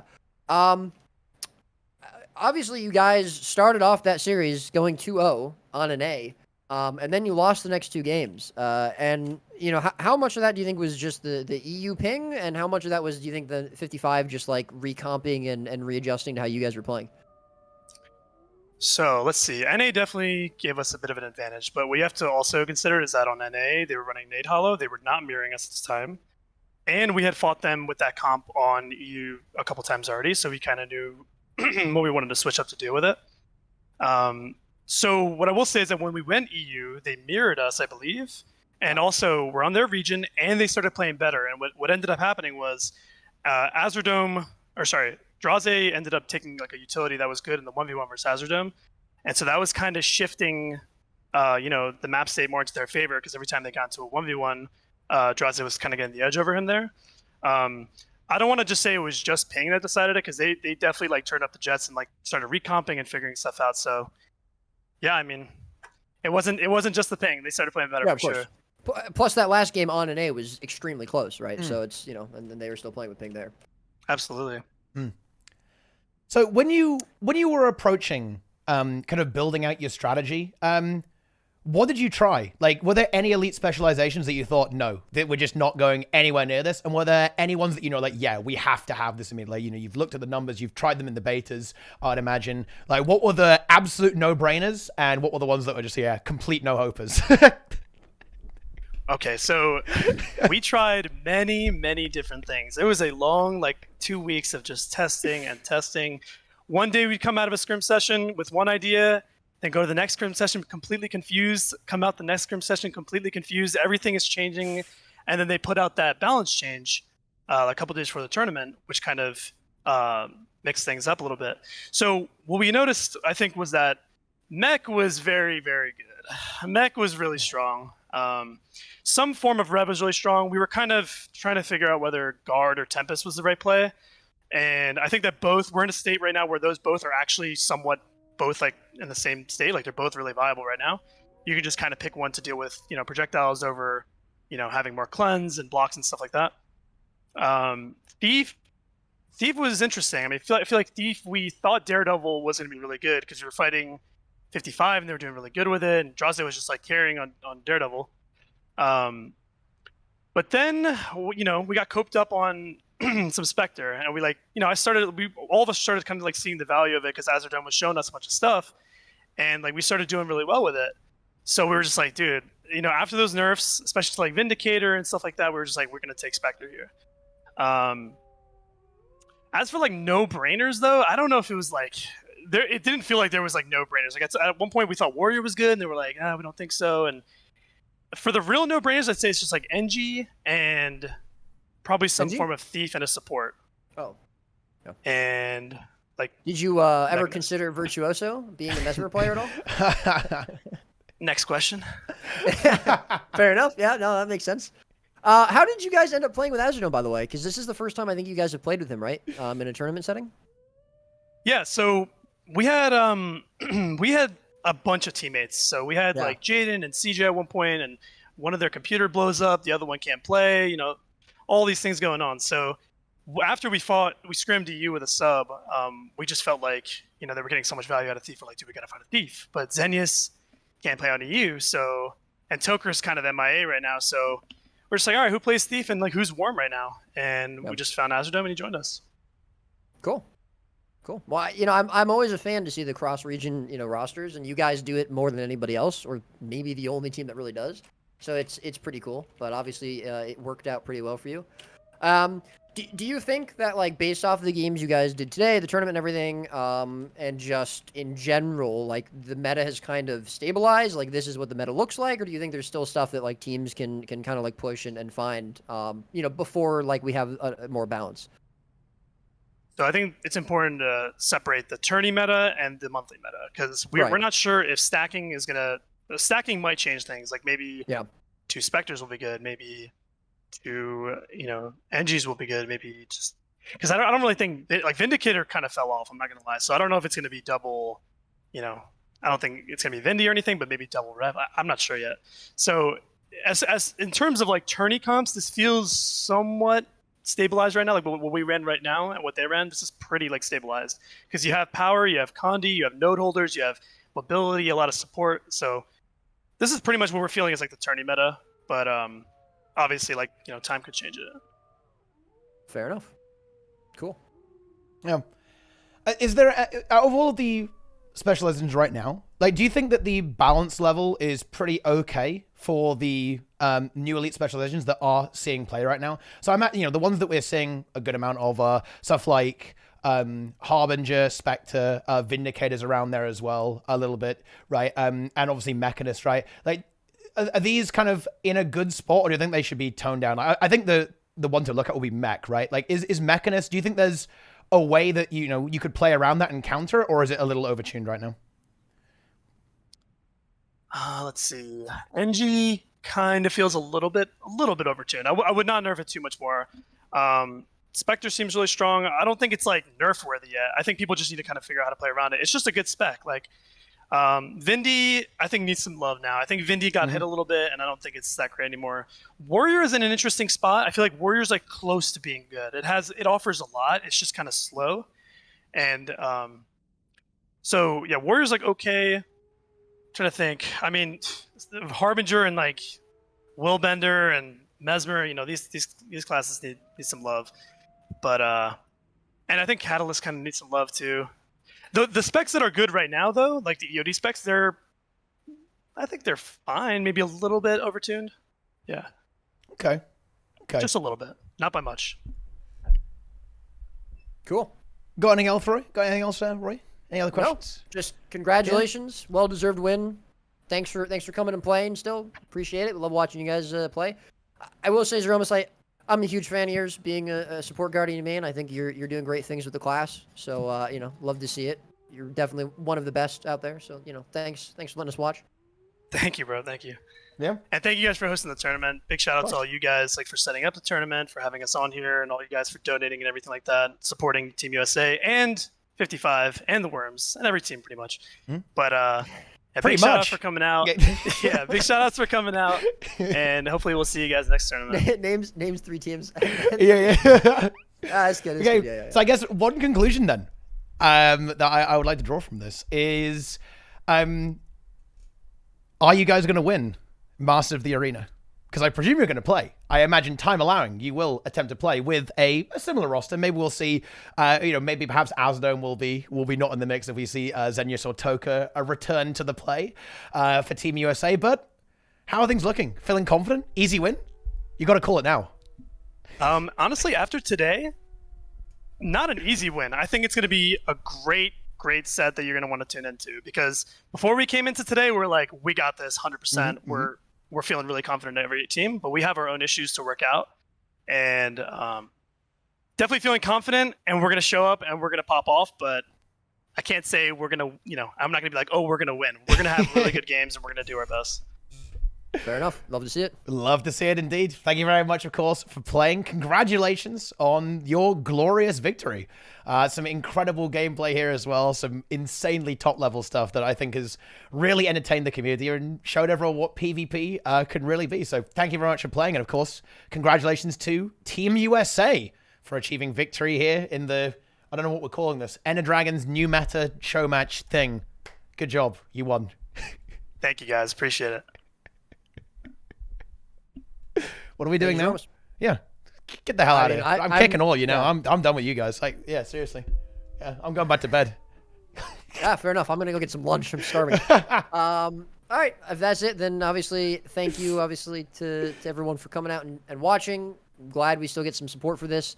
I think EUD, honestly, Teapot has been saying it for a while. I'm gonna be a Twitch chat user and jump on his bandwagon a little bit and say Guild Wars 2, EUD, 2022 is the year Guild Wars 2. Let's go, dude. All right, we got some big things coming, like we just talked about. Yeah. I'm honestly really excited about it. I had a lot of fun casting today, and I hope you guys did too. And yeah, I'll see you all next time. Enjoy the rest of your weekends. Be safe. Have a great night. Indeed. And yeah, also stay tuned. We've had a few technical delays. Someone was asking about the website. We had a few technical delays there, guys, with the launch of the website. But do not worry. It is very much on course. We're just sorting out a few things with our server before getting things actually finalized and launched to make sure that it doesn't crash. And we'll probably do a bit of a stress test as well, just to make sure that we don't have our site horribly fucking break when it launches, because that just wouldn't be good, would it? But Probably not. We're actually going to be posting something that me and Roy have been working on for a while. One of the first things that you're going to see on our website is going to be a competitive roadmap. We kind of did a bit of a brief overview about some of the things we were going to talk about today. We were kind of planning on launching the website too. But we are going to make sure that it's ready. We're going to make sure that we deliver a product and a service that is worthy of the Guild Wars 2 community. But yeah, there you go. Soon TM. Soon TM indeed. But yeah, very, very soon for real this time. Like, you know, we've made some amazing progress and we'll be opening it up to like a public test very, very shortly. And then there will be the wonderful, wonderful competitive roadmap. We're going to detail all of the things that we're going to try and pull off this year. And goodness me, is it ambitious. I'm still resisting the urge to leak some of these things I have. But it's tough, but I will do it. Resist. Yeah, I will resist because I know that, you know, everyone was, you know, I let everyone down like every single time by leaking everything. I get excited and I leak immediately. And I'm not going to do that this time. That is not happening. So yes, I'm going to go and play Guild Wars 2 so I can distract myself. I'm closing the windows right now. The windows are closed. I can't leak anymore. Boom. Done. So all that's left for me to say is to thank you, Roy, for hosting this event and helping me organize it, doing all the heavy lifting, obviously. Thank you very much indeed. What a god, guys. Give me a round of applause for Roy in the chat. And of course, I'll ban you if you say my name. I very much look forward to doing more work with you in Hardstuck in 2022. Oh, yeah. You're a gamer. Oh, yeah. Very good. Yeah, that's good stuff. And anyway, I'm not going to stop streaming because, you know, I've got no life. Okay. So I'm not Never going. mind. Yeah, I'm not going anywhere. Like, I'm just I was going going to wait here and we were going to chat after the stream ended, but never mind. I'll just leave. Okay. Yeah, I mean, we can chat during the stream. It's even better, actually, right? That's how good it is. Like, we can just keep going. Because, yeah, I'm going to just keep going. You know, I've got to talk with the chat. The chat needs to be pet, right? You know, they need to be, it's good stuff. Yeah, I'm not done. I'm going to continue. But anyway, thank you guys for watching. Really hope you enjoyed the memes here as well. You enjoyed the show, enjoyed the content. Big shout out there to all the teams that participated, of course. That is going to be 55, Team USA, Ultrascuffed, the French Worms, and Hannibal's Heroes. So thank you, everyone there. Of course, we'll be sending out our prizes shortly for this. There was a good prize pool. If you want to fund this prize pool or further things, you know what? I'm probably going to go sell out on stream a lot right now. So not only should you follow the stream for more content and subscribe and hand me money, you should also do it in the game as well. Because we need some serious gold to make sure these players are rewarded for their efforts. Of course, to make things exciting, right? Money makes everything exciting. So, anyway, I'm going to move over to the other scene, and yeah, that will be the end of that. All right. You all have a lovely rest of your day, Teapot. I'll talk to you soon, and take care.